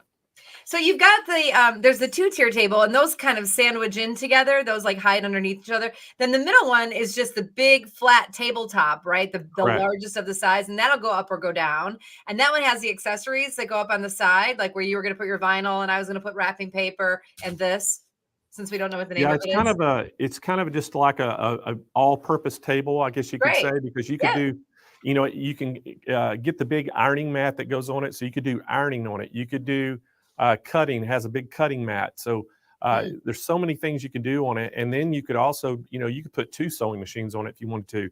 You could have a sewing machine and a serger. You could have a sewing machine and an embroidery machine. There's so many things you could be doing at the same time. And then with the casters, it makes it where you can just roll it around your sewing room. And I think the great shot that Deb had that I really liked was she had the 2-tier table, the first, the lift higher, the back table, the middle, the front table, I guess you could say, under it, and then she had that little stationary table pushed up under it. So you showing how you could store them all in your sewing room out of the way. Yeah, I love it. Somebody's talking about put your grandkids to bed and you can still do it because it's so quiet, and you can put it all away when they come out and play in the morning. Can we put the picture of the second one up really quick, the overlay? I want to see that one again. So is that the single table or the the single table? So not the new one, but the other one that's just that one. That one. So that's the that one's just that humongous workspace. It can adjustable high, low, and then you can get the mat, and then you can put the accessory wing on the side of it too, right? Right. So when you buy this one, we're going to throw in the cutting mat. We're going to also throw in the wool ironing mat that has the moisture barrier under it. So you could steam, iron, do anything you want on it. And then all the accessories, there's a ton of accessories that you can put on that Deb had showed throughout the week. She's shown some of the accessories that you can put on there. But that's just versatile. You know, that's the thing I guess you could say the most about the table. It's just a extremely versatile table that you can use it for a number of things.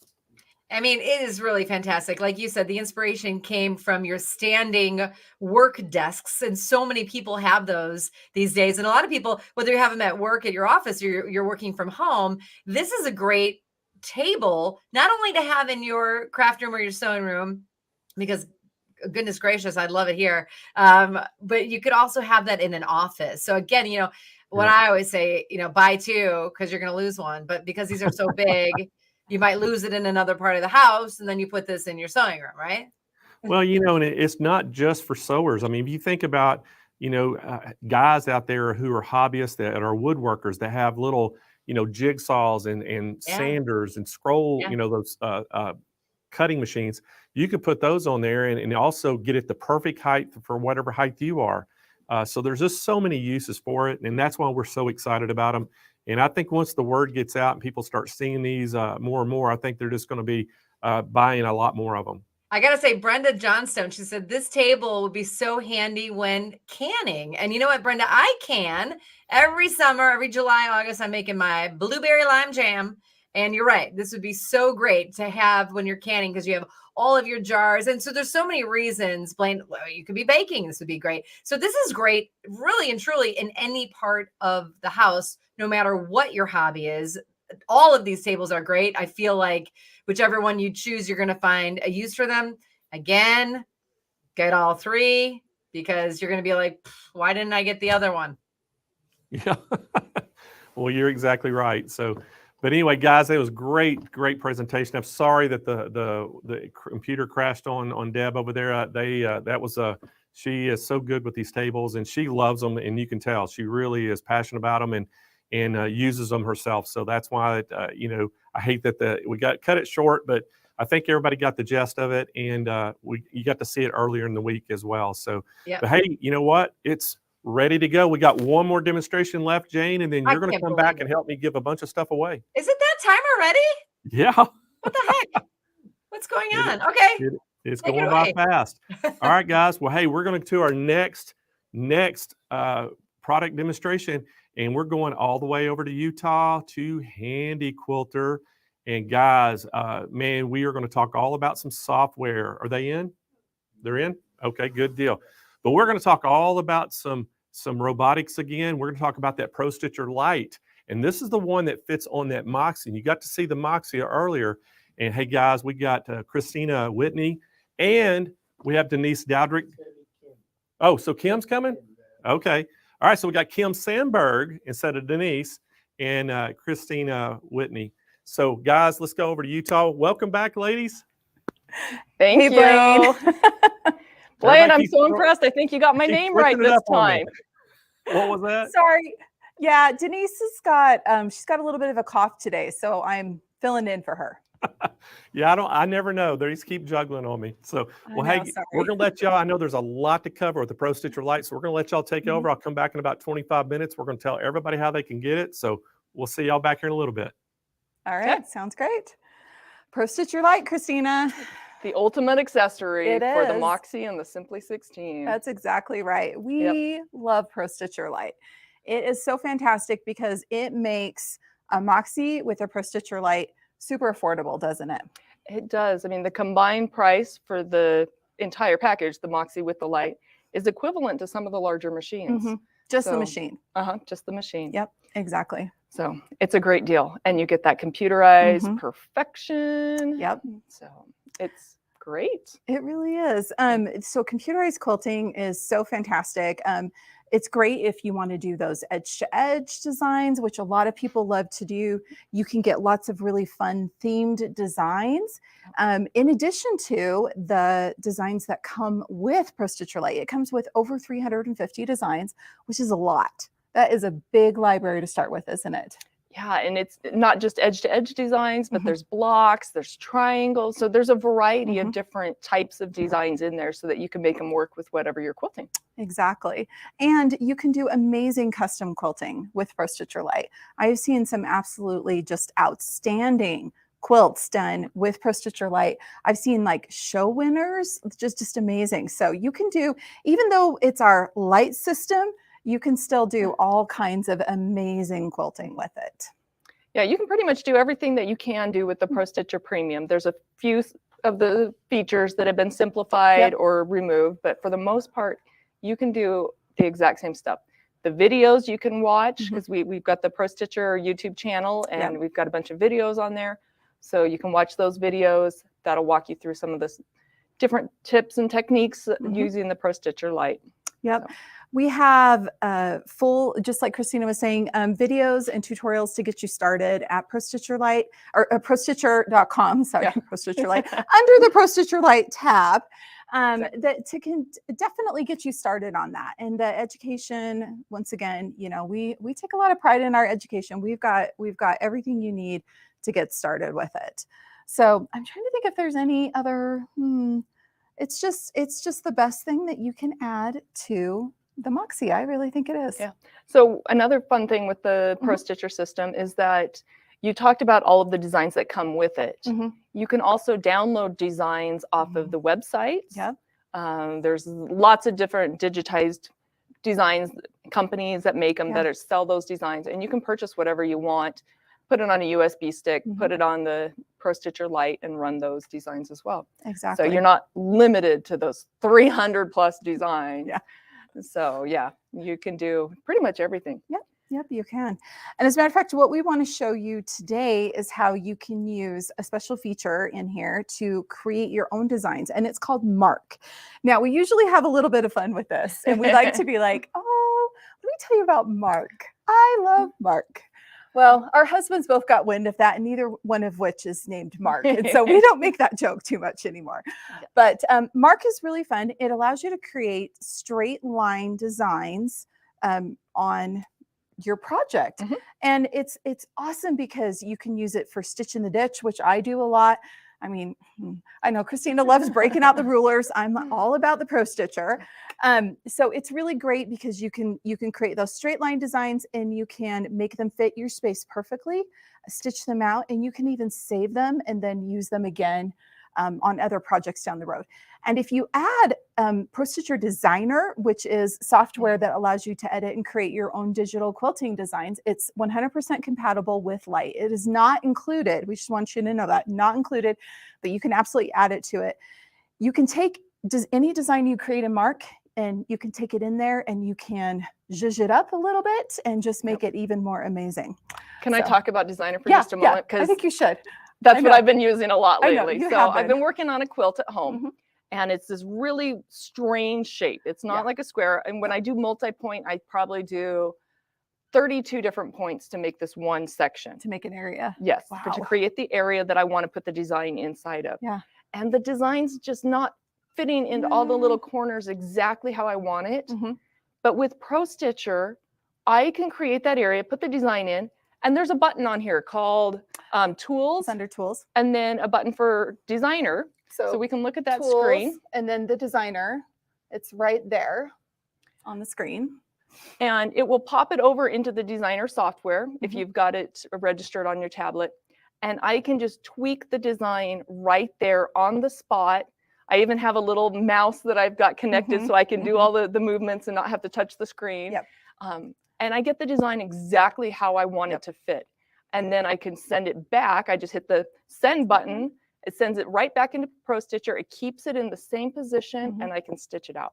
So Designer is a great software program that works wonderfully with the Pro Stitcher Light. Yeah, it's great. It's great. It's another awesome thing that you can add to your arsenal of tools to quilt with. So, yeah. Okay. Well, let's pull the machine over here, and we're gonna on the screen show you how to just how to get this rolling. So the first thing we always need to do with Pro Stitcher Light is to set up a frame space, and we don't have a frame space set up because we don't have one set up yet. We're going to do that right now. This tells the machine exactly where we want to quilt. So I'm going to move the machine clear over here to the top left-hand corner of where I would possibly want to quilt. And I'm going to touch 2 corners here on the screen. And then I put that little red dot there on the screen. And then I'm going to move the machine down clear over here to the right and as close to me as we can go, as far over as we can go. And I'll tap 2 corner again. Then I can touch that refresh to frame space. And now I have on the screen that box that tells me this is where I can quilt. So if I'm going to do a design and I want to quilt the entire design in one pass, I need to make sure it fits in here. So that's always the first thing we need to do. Yeah. So that box represents where the machine physically can move to on your frame. Exactly. It stays there. It does not move. Exactly. Okay. Exactly. Perfect. Yep. And we're going to continue on with our fun continuous line theme this week. And you guys might remember earlier, Christina stitched these ones out just with free motion quilting. So we're going to create this same design where we start in the corner, we make a little V, we come up, we come back, we go in, we go out, in, out, in, out. So it makes kind of a little 4-legged star. That's kind of what I like to think. We're going to do that we're going to create that same design with Mark. So we're going to start up here. What I'm going to do is move my needle so that it is right at the top corner, right there where I want to start. And I just put that needle right over the top. And then let's go back to the screen and I'll show you the steps we're going to take. We're going to select the Pro Stitcher tab, and then we select the record button. Now, in Pro Stitcher Lite, we always select the tab first, then a button on the ribbon, which is the record. And then we do, the next step is to go over to the sidebar over here on the right-hand side of the screen. And that's where we actually make the magic happen, so to speak. So it's under the record function, but just know that when you're tapping that button, you're not recording. Mark is a function of record. Okay, so I have my machine lined up here and I'm going to tap Mark on the screen. And you guys can now see in here, I'm actually going to grab my little zoom and zoom in a little bit here. You can see that I dropped a start and end point right there. I've got that green bullet. The red bullet's right on top of it. If I was to try to stitch right now, it would do like 1 stitch and be done. Wouldn't go very far. No, it wouldn't. Okay, so now we're going to move back to the quilt here. So you can see I'm going to move my machine down so that it is that halfway in between and moving in that much. And then if we go back to the screen, I'll tap Mark again. Now we can see here, and I'll zoom in just a little bit more. You can see that I have drawn that line. That is so cool. Isn't that cool? Then if I move the machine up to that next corner, so I have this position, and then we go back to the screen, I'll touch Mark. And look at that. We just keep going. So the next one I'm going, let's see, if I do the same stitch path that Christina did, I'm just going to keep working my way across this way. And then we'll come down and we'll mark up the way you did. So we'll do the same stitch path you did before. Okay. Okay. So the next one down is here, mark, and then we'll go back up to the corner and mark down to the middle. And the nice thing is I can actually use my crosshairs here on the screen and use that vertical. So my crosshairs is that orange crosshair that moves on the screen. That represents where my needle is. So I can actually use that to make sure, using that horizontal crosshair, to make sure that all of my points are at least pretty close to lining up. As long as your quilt is actually straight. Yeah, well, if I'm following what's on the quilt, exactly. Okay, so I'm going back up to the corner, and then I'm going to come down to the middle again, once again, looking at the quilt, and then looking at the screen so that I can mark it, and we'll do refresh one more time, and then we'll go back up to the corner, and this is where we're going to start going down. So I've got that little chevron all the way across the top there. It's ready to stitch. Now, we're going to come in on the side here and come to the middle, about right there. Looks good. So we're just continuing that design. And then we'll come back to this corner and do mark. We're going to go to the middle on the bottom. And I can actually, once I can use that crosshair again, I can use that vertical crosshair now to make sure that those 2 points in the middle match. So it's going to look, and I can do the same thing there. Then I go in again, right? Correct. That's what you did. So, and we'll use the horizontal crosshair there, go back up to that corner, mark. So there's the design right there that Christina made. You guys can see it now. So I will just keep working my way across here. Let's see, we didn't go in quite that far. We went to about there. This is definitely a little bit of an exercise of I look at the quilt, position the machine, then I look at the screen, line things up a little bit, touch mark. Look at the quilt, position the machine, touch mark. Now, if somebody didn't want to have to keep looking back and forth, Mm-hmm. they could always get the Pro Stitcher Premium version with one of the machines that has the programmable handlebars. And you could just hit the handlebar. That is exactly right. You have options. You do. You do. Okay, we're going to come back down to here and do mark in the middle again, right there, mark. You know, I used to joke about this, but I really do. When I'm quilting at home, sometimes I narrate what I'm doing just to practice. So when I have to do this on screen, I'm not.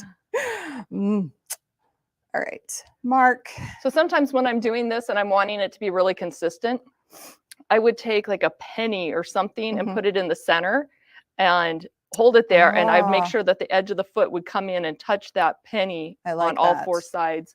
And that helps keep it kind of consistent. Okay, I like that. Unless you want the kind of just fun look. Little more, because we have a little bit of a free motion fill going on here. If we look at what we've got there to quilt on the screen, they're not all exactly the same. They're actually going to have a little bit of that hand guided fill, which can be really fun. So let's go ahead and stitch this out. And then I'm going to show you how we can take that same design and we're going to reposition it down on the next row and stitch it out. Ooh, excellent. So, okay. First thing I always want to do before I stitch, Christina, is baseline. Now, why do I want a baseline?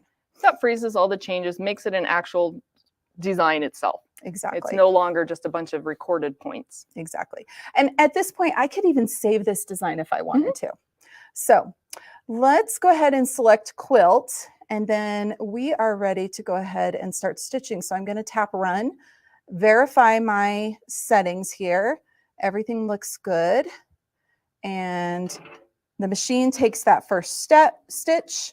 I'm going to pull up and hold that bobbin thread, and then it's going to go ahead and start stitching. And look, Ma, no hands. Look, those lines are actually straight compared to the free motion ones I did.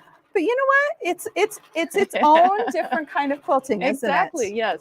So you hear a lot of people say, oh, it's cheating to do computerized. It's not cheating. It's just a different style of quilting. It has its own learning curve. It has its own challenges. Exactly. It's definitely not cheating. Nope. Yeah. I honestly, I think you could spend just as much time mastering using Pro Stitcher to quilt with as mastering free motion designs. Exactly. Yeah, absolutely. I think, look, it fits right in with yours. So I'm thinking after we're done with the show and we finish this whole quilt, we're going to go back and look at all of the different designs that are stitched and try to figure out who did what. We could do that. We could do that. Okay, so look at how great that is. So that's the design that I just created. Isn't that fantastic? Okay, now let's walk through the steps here. Okay, I'm going to go ahead and clip my threads. Your scissors are down We're going to, oh, perfect. Thank you. So we'll clip threads, and then we are going to reposition this design on this bottom row right here. So I have it so it stitches out here, and I just want to move it down here. Now there's a few ways I can do this. I want to show you how to do it creating an area. So if I tap this that shows refresh to frame space, remember that your frame space represents the space that I can actually quilt in on my quilt, okay? Now, when I add an area to that, that is a specific place that I'm defining on the quilt. So it will match exactly what's on the quilt. So if your piecing is just a little bit wonky, everything's still going to fit. Okay, we're going to do this as a multi-point. So I'm going to tap, and you can see now that there is a pink dot on the screen. I've got a couple of them. We're going to do one at each one of these junctions because we want this to be really precise where the seams match up. Come down here. And you can see that I'm creating that box. And I promise it's going to end up being a box. An area is always a closed shape. So I don't have to go back and do another point right up there. Okay, let's do zoom to frame space, or sorry, not frame space, to area. So now we can see that design right above it, the area. And you can see that that area's got just a little bit of not perfectly straight, because even though I am a fantastic piecer. I was going to say, this is going to be the test of your piecing abilities. We're going to be able to make this fit. So let's go to the Modify tab. And the first thing I can do is use the Align button. So I'm going to show you a couple of different ways. So I can align to the center and to the center. So it's going to pop it right in there. And it looks pretty good, but you can see that there's a few little, we can see the few places where there's little points sticking outside there, can't we? So should we show them the magic button? I want to see how the magic button does with this design. Let's see how it works. So skew right here on the ribbon. This is what we like to call the magic button. So first I'm going to try just regular skew and see what happens. Bug splat! Not so much. That is not the design I want to do. So let's hit border skew and see what happens. Voila. Oh, look at that. So that pulled everything so that it's really in good places. And we can play with it just a little bit. We can actually go to rotate. This is where you can really go down a rabbit hole and just play with things. But we can rotate this just a little bit. Yeah, a lot of times people get so caught up in it not being exactly perfect on the screen. But you have to realize when it's on the quilt, like, it's not going to show quite as much. Yep. This is pretty large what you're seeing. Like, you can zoom in and really, really get accurate.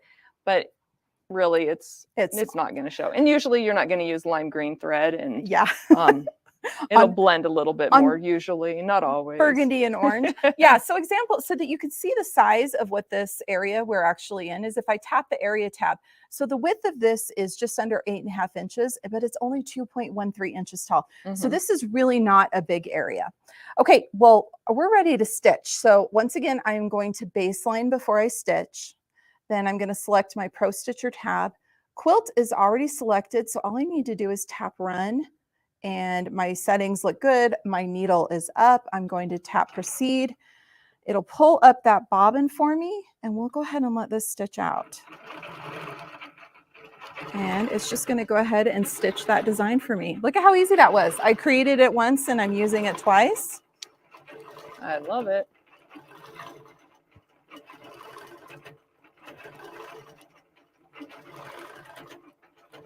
And that is matching up pretty well. So after this stitches out, I'm going to challenge you with something else if I remember. Oh no, oh no. But while it's stitching, we talked earlier about the website prostitcher.com. We have the updates that are free on the website. That's right. We also have the software that you can download onto a Windows-based computer and run the program in simulation. That's right. So you can sit in your lazy boy chair or on the couch and play with this, setting things up, getting familiar with the different buttons. And that is free to do. You don't get the designs with it, but you can definitely download that in simulation and practice. Give it a try. Well, and it's a great way to learn how to use Pro Stitcher Lite once you get it. Even that way you don't have to take the tablet off. You don't have to, any of that kind of stuff. You can sit down, you can work through the tutorials in simulation, get familiar with where all the buttons are. It's a really great tool. You can even, sometimes I'll just play around with designs a little bit and I'll lay the quilt out ahead of time. Now, when I go to quilt, I'm still gonna set up those specific areas because I mean, as you can see with that quilting, because I set that area up, those designs are exactly where I want them to be. But it just gives you that chance to like audition designs before you quilt. So very cool. Okay, so what's the challenge you're going to throw down here? I'm a little scared. So we need to get this quilt all finished. So I was thinking, you created that design to fit this square. Can you show us how we can modify that design to maybe make it half as tall, but the same length, and do 2 rows in 1 row of squares. Yeah, I can totally do that. So you can change that design to any size you want. So we'll do in the it. software. We'll do it up here on this top row. Now, if you guys will notice too, I've actually got this last square here is like half a square. So this was very much scraps. So we're going to have a little bit of working to do here. Okay. So what if we made it like twice as big? Do you want to do it twice as big and we can do it over this one? I'm going to let you make that decision. Let's just create an area and throw those designs in there and make them however you feel like. Okay. Why don't we let's do the bigger one and see how it looks. Okay. So, okay. Okay, so looking at the screen here, the first thing I need to do is clear the area I have because I want to create a new area so I can define that space on the screen where I want to put the design. So let's go to the area tab and we'll tap clear. This clear only removes the area. So if I go back to my frame space, you can see I've still got my design there. It's hanging out. It's ready for me to do some fun things with it. Let's set up another area. So I'm going to use the multi-point again. And you said 2 squares tall. So we'll do multi-point there. And we'll put one, actually we'll put one there. And then we'll do one out here, go up to the corner. So we're going to go off the quilt just a tiny bit. No worries. On the one side. Yep, exactly. Okay. And when you're doing an edge-to-edge design, which we're not at this moment, but if you were doing an edge-to-edge, we usually do recommend going off the side of the quilts a little bit. That way when you trim everything, it truly goes from edge to edge. Yep. Okay, so on the screen, I'm just going to put my finger on the screen and drag that design over so it's in the box. And then we're going to zoom to my area so I can really see what I'm doing. Okay, so you're saying I should make this bigger because this is 2 rows. So let's go into the Modify tab and let's do some resizing. Okay. Now, over here in the sidebar, if I tap this lock, it's going to maintain the aspect of the design. So it means that as I increase the width here, which is what I have selected, the height is going to increase proportionally. So let's start touching the plus here. And you know what? I'm actually going to pop back over here to align, and I'm going to align horizontally to the left and then to the vertical top. And I'll go back and continue resizing. And because I have not baseline this in between, it will continue to hold that position as we're resizing it. So let's resize this until it is, okay, so remember my star over here on the right side can actually go outside of that box a little bit. I want to get this so that the tips are kind of touching there. Okay, now we're going to do a quick check to see how this is fitting. If I move the machine over here, right there is where the center of that block is. So that design is off a little bit. Okay, so we're going to size it down just a little bit, move things back over. And what I'm going to do, let's go back and rotate. This is where it starts getting really fun. You can just play with the buttons back and forth. I might kind of dive into my own little world here. So Kim is off playing with Pro Stitcher at the moment, and we may never end our 25 minutes because we'll just keep on playing. I took my lock off because now I want to adjust my height and width independently. So we're going to let's put it about right there. That's looking okay. So let's do a little bit of a rotate again. You know what? And the best part is I can tap here inside this box and I can change how much I am rotating that. So right now I'm rotating by a full degree. I want to rotate by a half a degree. So I'm going to do 0.5 and hit enter. And then we're going to try rotating that just a little bit. Okay, I think that's better. We'll reposition it down just a little bit. And that's looking pretty good. I think you're doing it completely different than I was envisioning. I know. It's so much fun because Pro Stitcher, there's so many different ways to do the same thing. Exactly. So, exactly. Yep. So, okay, so what I want to do now is I want to get rid of the design that is outside of the area. So I'm going to choose crop up here on the ribbon. And I'm going to, because I want to get rid of what's outside of the box, I'm going to tap outside. And then I'm going to close my edges, which means I won't have little starts and stops there along the way. Okay, let's go ahead and stitch this out and see how I did. I'm going to baseline this design, go to Pro Stitcher. We'll move the machine up here so it's close by where I'm going to start. And we're going to go ahead and stitch this. We'll see how I did.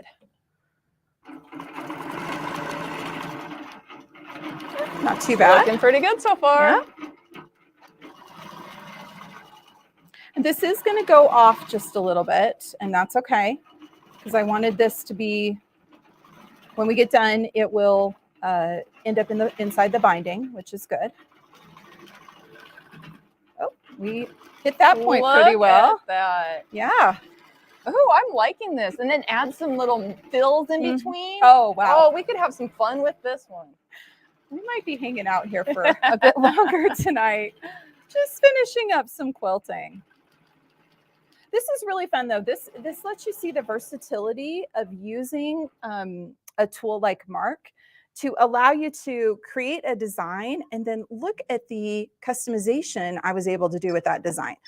I stitched it in the original space that I created it for here. So I stitched here where I created it. Then I repositioned it and stitched here. Without having to do all the buttons again. Yeah, exactly. And then I moved it up here and I made it really big and stitched it out. So you can see just the versatility of using this. It's like, and this is just the tip of the iceberg of what you can do with Pro Stitcher Lite. It's pretty amazing. Do you want to show them one more thing real quick? I sure can. Okay. Blaine, if you need us to end, you can always jump on and tell us to quit yakking. Okay, so I'm going to hand this back to you. I want you to clear actually do some undo. So we've got the 4 back again. Okay. And then we'll clear the area. Okay. So we'll do, you want me to clear the area? Okay. Yep. Okay. And then let's refresh. Okay. So we've got those 4 in a row. What if I wanted to do a repeat of that same row below? Could we do the repeats? Absolutely. So I could set up another area and stitch down here. Is that what you're saying you want me to do? No, I want to have 2 rows on the screen together, like you were doing it edge to edge almost. Yeah. Okay. Let me move this over just a little bit and we'll go to modify and reposition and start point. I'm just going to move this over a little bit. Actually, I'm going to move it over just a little bit more. So if I want to repeat this design and do the same one right below it, if I go to the repeat tab and I choose vertical here because I want to add a vertical row, I'm going to tap a plus. Now look at that. I've got 2 rows right there that I could stitch out. It will stitch all the way across, and then I will move down to the next row and it will stitch all the way across. Excellent. So absolutely. Easy as that. So that's like a very quick version of how you could, use this design to set up an edge to edge. Yeah, you could do the entire quilt using that design. So you'd set up 1 row using Mark, use that repeat function, and you've got your entire quilt done. You can do the entire thing with 1 design that you created. Yeah, exactly. And if you save it, you can even use it on the next project if you want to. Exactly. Yep. So let's recap. I know. Pro Stitcher Lite. It's amazing. That's it. Comes with over 350 designs. It lets you let the quilt do the quilting for you. I love setting up and running an edge to edge, and then I go sit down at my sewing machine in peace or work on binding or, sit and listen to an audiobook. Empty the dishwasher. Have a snack. Try to help the family once in a while. Pay attention. It's great. It's really great. For me, it doubles what I can get done in a day because my Pro Stitcher is running while I'm doing other things, which is fantastic. Yeah. Yep. Well, Blaine, are you ready? Hey. Well, hey, I hated to interrupt. So y'all were doing so good, and love permission. The demo. It was awesome, and you did a really good job of showing exactly how that works. I tell you, because it makes life so easy. So thank y'all so much. I know we're going to see y'all probably tomorrow, but we're going to tell them how they can get this. So guys, this is the Pro Stitcher Lite. Now this is the one that you can put on the Moxie that we showed earlier today. Now the Pro Stitcher Lite, what is so awesome about this? The price is $59.95. We do have a call-in special for it. free shipping nationwide. And also we have some financing available for 48 months to get those payments down low for you. But what makes this thing so awesome? It comes with 250 plus preloaded designs. So you have so many designs to choose from. You can also import designs. So if you have a design that you want to import, you can import it. It also has that record feature on it. So if you wanted to do some specialized design and record it, then you can pull that in and make it, repeat it edge to edge. It has that 11-inch color touchscreen computer mounted on the stitch regulation quilting machine. And it is just a awesome program. And again, guys, we have tons of classes for this. And if you buy any of the Pro Stitcher products, you do get a free new owner's class from us on the Pro Stitcher Lite and the full version Pro Stitcher. And it teaches you how to use it. So you'll get that absolutely free when you buy the Pro Stitcher. And that's something that's exclusive to SMP. You can only get it with us. So again, guys, give us a call at 800-401-8151 if you want to talk about the Pro Stitcher full version, or if you want to talk about the Pro Stitcher Lite. Either one of those, we can help you out, answer your questions, and tell you about all the great features that come with that. So let's bring Jane back in, and we are going to give some stuff away, guys. I can't believe it. It's time to do giveaways. It is. So, guys, we just completed day 4 of Quilt Fest. Where has the day gone, or the week, I should say? It's going by fast. So, guys, tomorrow's the last day, and it is going to be a packed day tomorrow, Jane. We're going to have meet the judges. You're going to talk to all 4 judges that chose the winner of the best of show, and you're going to ask them, what do they look for in finding an award-winning quilt? And that'll be interesting to talk to each one of those. Yes, I'm going to do my hard-hitting interview skills with them. Like I'm going to channel my inner Barbara Walters. It'll be great. And then we've got some great demos tomorrow as well. And then we've got a ton of giveaways tomorrow. And you know what we're going to do tomorrow afternoon? We're going to pick our 5th finalists for the Dream Studio giveaway. And then we're going to put all 5 names in a hat. I'm going to pull the winner out for the $25,000 Dream Studio. Oh my gosh. But what's awesome, we're getting ready to pick another one today for Thursday's finalists. And every finalist is going to win a minimum of a $4,000 prize package. That is insane. So even if you don't win the $25,000, you still win $4,000. So if you win, you win. You win. Any way you look at it, you're winning. If your Yes. name gets drawn, you're winning. Yeah, if your name gets drawn, you're winning something. So it's awesome. Yes, absolutely. All right, so let's give some stuff away. Then we'll announce our 4th finalists. Let's we'll do draw it. for that, and then we'll get out of here. So guys, let's go ahead. Our first thing we're gonna give away. We're gonna do the tote bags, and guys, these are our SMP event bags. They come in 8 different colors. They're $49.99 for a pack of 8, or you can get them $9.99 each on the website. They all have very unique sayings on the back. One of them even says they're called quilts, not blankets. So it's a pretty cool sayings on them. Y'all, we're going to love these. These are like the shopping bags for a grocery store. Yeah. But anyway, Kennedy, do you have that wheel ready to go? Oh, it's greased up and ready. All right. Jane, you do Kennedy. the honors. Oh, me? Kennedy, Yeah. spin that wheel. Spin it, Kennedy, spin it. That's what somebody wrote. Spin it, Kennedy, spin it. Spin, Kennedy, spin. Deb White. Deb White. Congratulations. Congratulations to Deb White. Head over to smplive.tv to redeem your prize. Scroll all the way to the bottom, fill out all the information, tell us who you are, where you are, and how we're going to get it to you. Congrats. Awesome. All right. So the next up, we are going to give one of our world famous sewing mats away. 13 different colors, Jane. There's 4 different sizes, all but the leopard print. All And but there's the only shirt 2 that I'm wearing sizes, today. medium and large in that. And but anyway, let's spin the wheel. Okay. Kennedy. Jane, you. Spin that wheel. Okay, let's see. The suspense. I know we need music or something. Maybe tomorrow. Dawn Oh, Dawn Ivy. Is that Livy or Ivy? Ivy. Yeah, Dawn Ivy. Congratulations, Dawn, hanging out with us on YouTube today. You have won a sew mat. Go to SMPLive.tv to redeem your prize. Tell us who you are, where you're at, your address, all the good stuff. But more importantly, you need to tell us what color mat you want and what size mat you want, Dawn. Congrats. Perfect. Okay, next up, we're going to give a $100 gift card away. Oh, Blaine, you're too generous.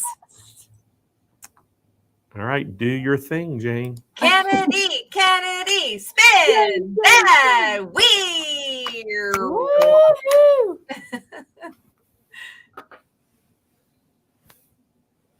Oh, it's so crazy with all the names going back. Oh, Lisa Pippert. Congratulations, Lisa Pippert. You are watching us on YouTube. We're so glad you're here with us today. Head over to SMPLive.tv to redeem your prize. Scroll all the way to the bottom. Tell us who you are and your email address, because we're going to email you that $100 prize. So you could use it today. That's right. That is right. She can just put it in her cart. All right, so next up, we are going to give away the Dime Planner Quilt Bundle. So right now, Jane, I need everybody that's watching. There's well over 500 people watching, way over 500 people watching. Right now, I need everybody at the same time in chat. Yes. To say, spin that wheel. Whoa. Ready? Go. We're going to break YouTube. You are going We're going to break the chat. You're going to Here break it goes. The Here first we time I see it. Give it a couple seconds for lag. There you go. There it goes. All right, Kennedy. There it spin goes. that wheel. Everybody said it at the same time. That was fun. Our contest picker is going crazy. Shirley Burling. Shirley Burling watching on YouTube. Thank you so much for hanging out with us today. Shirley, we're so glad you're here. Congratulations on the prize. You won the Dime Planner Quilt bundle. Quilt bundle. That's what I said. Dime Planner Quilt bundle. Shirley, all you got to do is go to SMPLive.tv to redeem your prize. You know what to do. Scroll to the bottom. Give us all your information. Woo! All right. So are y'all ready? We are going to give away 2 sewing machines. The first one is a Janome 3160 PG, $1,000 value. This is the 100th anniversary computer sewing machine. What a great gift this is. Are y'all ready out there? Let's all say it together. Kennedy. Spin that wheel. Try not to let you guys down. This is a really, really tough job. I know. You must be tired. My finger is just exhausted. So Wendy Smith is our winner watching today on YouTube. So congratulations, Wendy. You just won yourself a Janome 3160 PG sewing machine. So what we need you to do to go to smplive.tv, scroll down to the bottom where you'll see claim my prize, fill out all the information, hit submit, and we will get your brand new machine shipped out to you probably on Monday. Get it right out.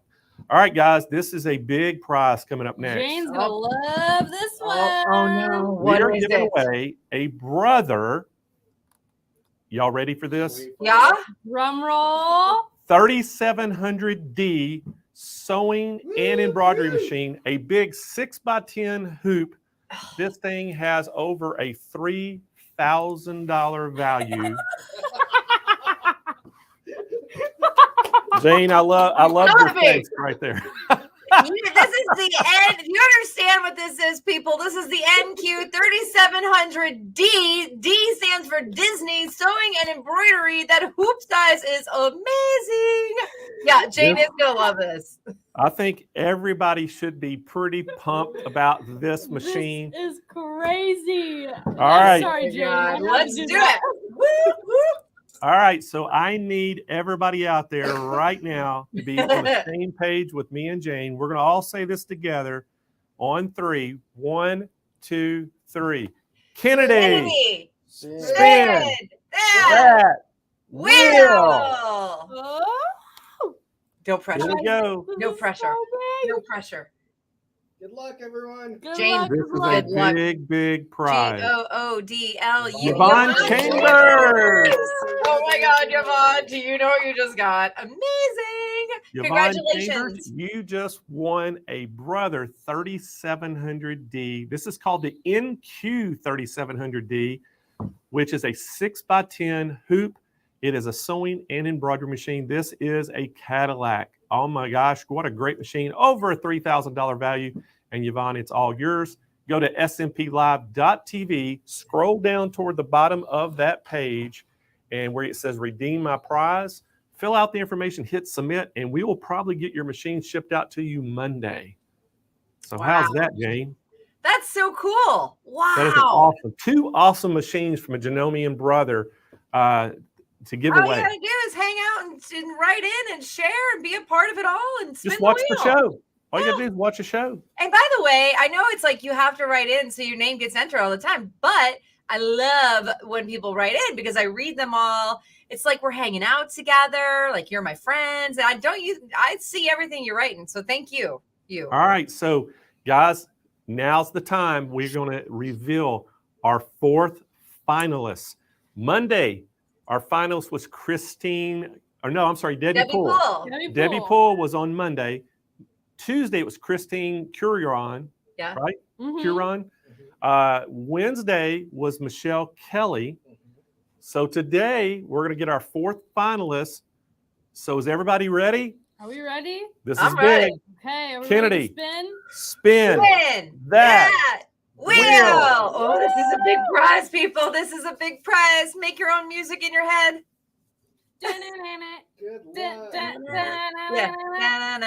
Cindy Snap, amen.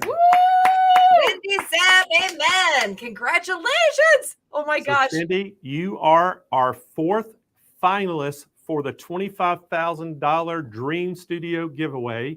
And you are going to win a minimum of a $4,000 prize package. So everybody on the list so far is the minimum they're going to win is a $4,000 prize package, Jane.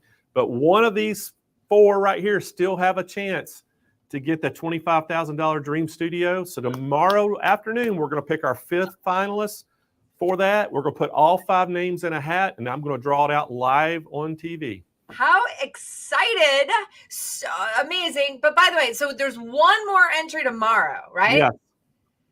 Oh my gosh, the suspense, the enthusiasm. I'm just like, awesome. I feel it in here. I'm excited. Congratulations, everybody. So it's going to be awesome. So guys, we hope that y'all enjoyed today. We hope you've been enjoying it all week. Again, tomorrow, we're going to start the broadcast at 8 a.m. Pacific time, 10 a.m. Central time. I'm going to come on about 15 minutes after the hour. The first demonstration will be about 30 minutes after the hour, so you don't want to miss it. Tomorrow is the final day of our 3rd annual Quilt Fest, and we've still got a ton of prizes to give away. And we're going to announce the winners of the quilt contest, and we're also going to announce the winner of the Dream Studio giveaway. So the quilt contest is going to be award-winning from the judges and also People's Choice. People's Choice and the Judges' Choice at the end of the day tomorrow. We're going to announce those winners, and they'll get to see what prizes they're getting. We'll go over the prizes again. But again, it's a bunch of stuff up for grabs. Amazing. Tomorrow. It's just going to wrap it up. We should all have some champagne or something just to cheers and toast to a great week and to all the winners. I mean, and it's going to be awesome. It's going to be epic tomorrow. And again, you got to remind everybody, if you've got things in your shopping cart, go ahead and get them checked out, because just because it's in your shopping cart, it doesn't guarantee you're going to get it, because if it sells out. But what I'm doing is I'm going to extend the sale all the way through close of business on Saturday, which is 4 p.m. Pacific time. But if you pre-order, something runs out of stock and you pre-order it, I'm going to go ahead and honor the quilt show pricing as long as you've got it pre-ordered before Saturday, 4 p.m. Pacific time. That's awesome. And hey, Blaine, can I tell everybody just a quick shout out or whatever, a plug? Go to janeklaus.com, sign up for my new newsletter, because I'm always going to be casting for a little series I do called Maker Nation. So I want your information so I can keep you updated on all the cool things I'm doing, and maybe you could be featured. That's awesome. Yes, everybody go see Jane at janeklaus.com. That's all right, guys. Thank y'all so much for joining in today. We'll see y'all first thing tomorrow. Y'all all have a great night. Bye, everybody. See you tomorrow.